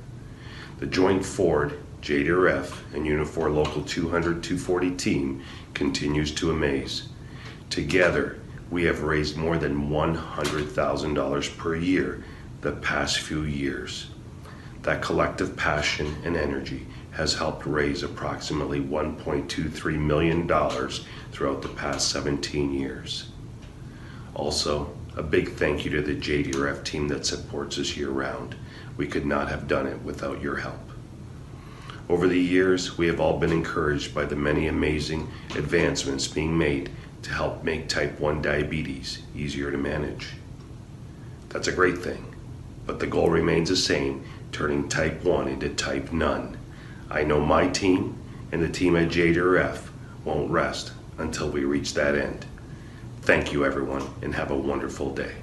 Hi, my name is Mario Hindi, Team Manager, Windsor Engine Plant. Over the last 17 years, I've had the privilege of leading the Windsor site JDRF fundraising efforts. What started out 17 years ago as a couple barbecues and going to a walk to donate a few $1,000s has quickly turned into a mission to put an end to type 1 diabetes. At the walks, we listened to the youth ambassadors speak and realized that children shouldn't have to live with type 1 diabetes. Parents shouldn't have to worry about their kids when they go to bed at night. So we made a pledge that we would beat the previous year's total every year moving forward, and I'm happy to report we found ways to do it. What started out as a few $1,000s at the walk 17 years ago has turned into over $100,000 every year for the last several years. What started out as a simple barbecue turned into a golf tournament, turned into car washes, family skate nights, 50-50 draws. We even tried our hand at curling. Not as easy as one would think. But moving forward, we also realized that we couldn't do it alone. So we reached out to the community. We reached out to our Unifor union partners. They've supported us. We've reached out to the Ford dealers. And 201, they've all come to our side and helped us raise money to find an end to type 1 diabetes. And we pledge to you, we will continue doing what we can to raise money till we find a cure to type 1 diabetes. Thank you, and I hope you enjoy the party.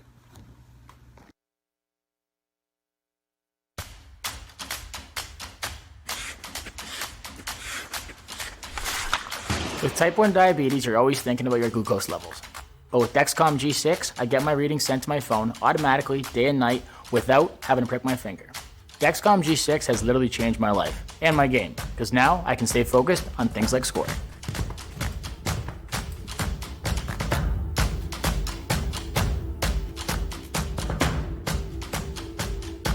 On a découvert le diabète à Romane justement quand elle a eu des problèmes de santé récurrents. Puis sur le coup, je me suis dit, voyons, pourquoi mon enfant à moi? Je sais que c'est pas une belle façon de penser, mais je trouvais ça injuste. Donc ce que le Dexcom nous permet de faire, c'est qu'il y a des alarmes sur l'appareil qui nous avertit quand sa glycémie est trop basse ou trop haute. Et là, on peut se lever puis intervenir et faire les bonnes actions. On souhaite à Romane qu'elle vive le mieux possible, le plus en santé possible avec sa maladie, puis on sait que c'est faisable. And now, for the moment, I know I've been very excited for. Is Max with me? Are you with me, Max? I'm here, buddy. All right. You're probably just as pumped as I am for what's I think this is the highlight of the day for everyone, right? It really is. The president and CEO and our dear buddy of the JDRF Canada is about to shave his head live to raise funds for the T1D research. So I don't know if Dave can hear us. You think he can hear us? I can hear you, George and Max, and my wife has joined me, Karen, and our kids, I think, What's up, are Karen? home. Our kids are at home watching. Yeah, but I'll turn it on, and I think once it starts buzzing, you may have to do play-by-play, okay? Yeah, because it'll be a little. But I love it. Okay, here we go. Ready? 1, 2, 3. Oh no, it's not working. Dave. I didn't charge. I forgot to charge it, George. Oh, sorry, Dave. I'm not going to put up with any excuses. We'll use the cheap shears if we have to. All right, I'm just joking with you. I'm going to hand it over to Karen, and away we go. And I'm glad to have raised over $10,000, but this is definitely a first for me, and I'm not so sure how I'm feeling about it right now. But I'm committed. So. Well, you start cutting, Max, and I'll give you play-by-play. Here it goes. We're going in, and there is no coming back now. Gone. Technically, he could go with an equal cut on the other side. You could go with the high side fade, I guess. But No. Karen, I think you just go right down the middle. There you go. Boom. See you later. I find if you leave spotches, little parts, like don't clean it all up, just so we get the actual whole of just going for it. Woo! Wow. The gray is gone. Dave, does it hurt? Not yet, George. I don't think you can hear me anymore because of buzzing. Oh, we can hear you. Oh, yeah? Loud and clear, bro. Make sure you put sunscreen on that thing when you go outside next, eh? Yeah, that's right. But George shaved his beard off last week, so I'm going to be built for speed like him. Well, when winter hits, Dave and Max, you'll be able to comment to this because you're on the ice all the time. That head of yours is going to need a toque. It gets very cold. It does. Very quickly. Very quickly. So, Max, I haven't asked you today. How are you feeling about the playoffs? You know, I don't really know what's going to happen yet, Dave. It's still there's still a lot of things that have to be answered, a lot of question marks. But for the most part, I mean, hey, we're in, right? Yeah. So I can't complain. It'll be pretty cool. First time, right? First time, man. It's I mean, exciting. I guess it's not really technically the playoffs until you won the first, the qualifying round. But Okay. George's Flames will be in there too. Well, Max, I might have had a special hat to put on, but I just couldn't do it because as a kid growing up, I was a huge Montreal Canadiens fan. That's the first team I got to see play. My dad. No way. I trained to see Montreal, Toronto in the Form. Wow. Yeah. That's unreal. Who was on the team that you watched? Do you We were remember? born. Guy Lafleur. Is that good? Steve Shutt, Ken Dryden. All the boys. Oh, Legend. man. You're, hey, can I stop now? What do you think? Can I stop? Because I'm feeling cool. I'm getting a bit of a breeze here. You look nice, man. That is is a good look. prickly. That is prickly. Oh, man. You know, my sister said she wasn't sure if I had the right shaped head for this, and she might have been right, as it turns out. What shape of head did you say you had? I don't know. Not a bad shape for bald. I don't know what that means, Max, but No, I think it looks great, buddy. Don't right. listen to anyone. I think you look awesome. all right, built for speed now. I can chase George again. I can't believe we've had thousands tune in to watch the first ever JDRF House ParT1D. Unbelievable. And now I see why you've tuned in. You wanted to see that. Yeah. You know, I wanted to do some special shout outs here because Tandem and BD and Dexcom donated. We called it the COVID Cut for the Cure, and then friends and family and I raised over 10 grand, right? So really, really pleased that got such support, but really so pleased that we had such great support from the community, guys like you that hopped on. I remember when you started this about 2.5 months ago, I remember talking to you, George, out of the gate. You know, we had no idea. Could we fill up like a 1 hour lineup, right? And now we've almost filled 5 hours of great, amazing stories from across the country. And who knew, right? I mean, everybody's rallied around, right? So it's pretty awesome. I'm just being told we raised $2,030,000, so people can keep fundraising. And I'm expecting some bucks for the head shave, you know, from some folks. But I want to thank everybody, the co-hosts, party guests, researchers, and everybody at home, right, that participated today. It was awesome.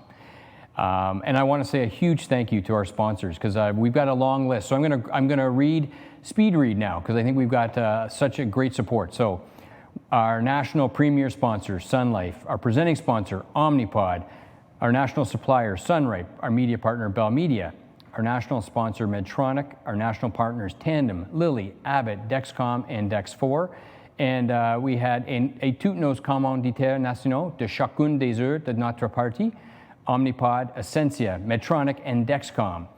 And I'm going to thank a whole bunch of corporate champions from across the country. So James H. Brown, Sobeys, Lawton Drugs, Harvard Developments, Redhead Equipment, TD Asset Management, Dr. Anthony Weens Medical Corporation, Diabetes Care Guelph, Enterprise, Capital Ford Lincoln, Capital GMC Buick Cadillac, Universal Collision Center, Gateman Malloy, the Winnipeg Gold Eyes Field of Dreams Foundation, Cavendish Farms, Pizza Hut, Lions Club of Bedford, Ipsomed, Essentia, TrialNet, WestJet, and Giant Tiger. Amazing, right? Just like such great support across the country. And tomorrow you're going to be getting a survey from Ipsomed, and you can win a draw for one of 5 Sunright prize packs, including a grand family prize, which is a year's supply of Sunright products valued at $600. And so, you know, we want people to share with us what they thought was good today and things we could work on, because this is new for us, right? We are brand new and we're learning a lot. And so I just want to say thank you, because you're helping us invest in amazing, amazing research that's getting us closer to better treatments and cures for people like Max and George and everybody across the country that's helped us out today. Amen. Love that. And a big thanks to you, Dave, because it takes a lot of guts to shave your head. Apparently you're right, George. I'll second that. Yeah. Great job, Dave. That's unreal, buddy. Well, look, I think I'm honored, right, to share the screen with guys like you. You give a voice to type 1 diabetes, and you could just see across the country today, right? We had so many passionate people sharing their stories and bringing it to life. Politicians, researchers, families, celebrities. We're blessed to have that support. But let's keep going so we can turn this into, turn type 1 into type none. It's Amen. It's been absolutely incredible. Do you guys have any last words before I sign off? Max? Go ahead, George. Oh, before you, after you, of course. Want me to go first? Oh man, okay. No, thank you so much to everyone. I mean, like Dave said, I'm not going to try and go and relist all those names, but everyone he said, thank you very much on behalf of myself as well. Everyone that came on, everyone that tuned in today, what an amazing day. And I think it's been crazy times for everyone, but we're all making do. We're in this together. And like Dave said, we're all in this together to turn type 1 into type none. And I'm so confident with the work of all the JDRF volunteers and everyone behind it that we're right around the corner, and we just got to keep pushing. And you know what, until then, just keep grinding away, keep making the most of your lives here. And I mean, guys like George and myself will try and keep to show you guys that, you know what, despite having type 1, we can still achieve some amazing things in life and turn it into a positive as much as you can. So it's been an honor to be a co-host here with all these amazing people, and I've had a great day, a lot of fun, and hopefully we can do this again sometime soon. I agree 100% with what you said, Max. All those type 1 diabetic kids out there, control your diabetes, live your dreams. Max is living proof right there, and all the best in the playoffs, pal. Love watching you play. Thanks, buddy. Good luck to your Flames, too. Thanks. Thanks, Dave, for having me. It's been a huge honor. Well, look, thanks again, guys. It's been absolutely incredible. I want to say thank you to you guys, to everybody across the country. Merci beaucoup. Stay safe and stay well. Thank you so much. We're signing off. Thanks, Dave. For those about to lose their minds, we gotta remember that in the worst of times, we can make the best of times. Turn it up! Turn it up! New kids on the block! Come on. Boys to men! Big freedom! Jordan Sparks! And naughty by nature! It's 9 o'clock. Ain't got nothing else but time. I think I'm gonna lose my mind. Gonna leave it all behind. When will it stop? I can't take this shit no more. Wanna go back to before. Think I'm a bust on out the door. But it's safe inside now. We're gonna turn the lights down. Don't you wanna let your feelings go? Let your feelings go. Live our lives now. We're gonna pump it real loud. Don't say no, girl, here we go. Here we go. House party. House party. Let's get it started. 'Cause we waited long enough.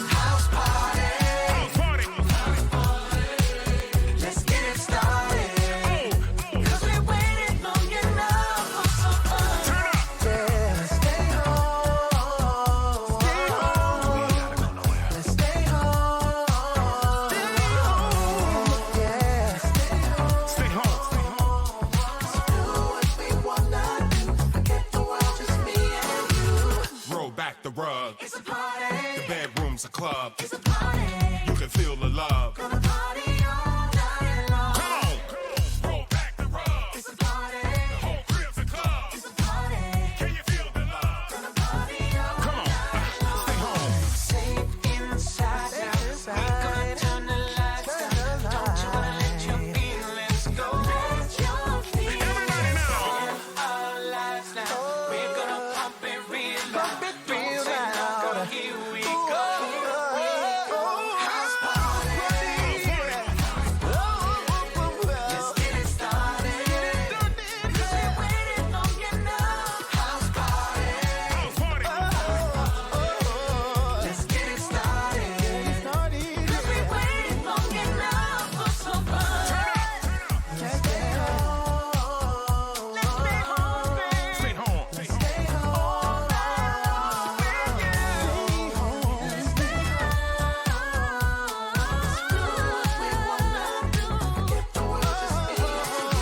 Who's ballin', who's cupping, who's kegging, who's coming, can't get it, I'm bootlegging. No quitting, no kidding, I know women, there's no limit. Get the spirits, no babysitting. Sipping venom, licking lemons, Don Dada. Sip cognac, sick vodka, still lava. Shot for the block, double shots of gently. Born to Bentley, mucho caliente. Who's rocking, who's popping, who's out there? Who's rolling, who's scrolling, who's out there? We get it in as long as we got headroom. Streaming live from the bedroom. Hit the group chat, let's make some noise. You call your girls, I'll call my boys. And we can get it jumping like in quarantine. Join the virtual party scene. It's a party. Let's get it started. 'Cause we waited long enough. House party. Let's get it started. It's a party. 'Cause we waited long enough for some fun. Let's stay home. Let's get it started. Let's stay home. Let's stay home. Stay home.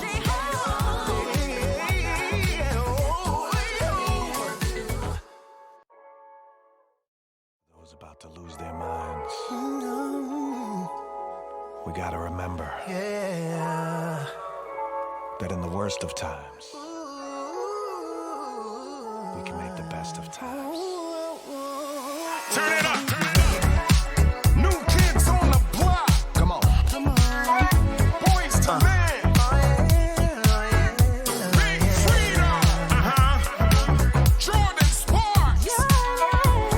And naughty by nature. It's 9 o'clock. Ain't got nothing else but time. I think I'm gonna lose my mind. Gonna leave it all behind. When will it stop? I can't take this shit no more. Wanna go back.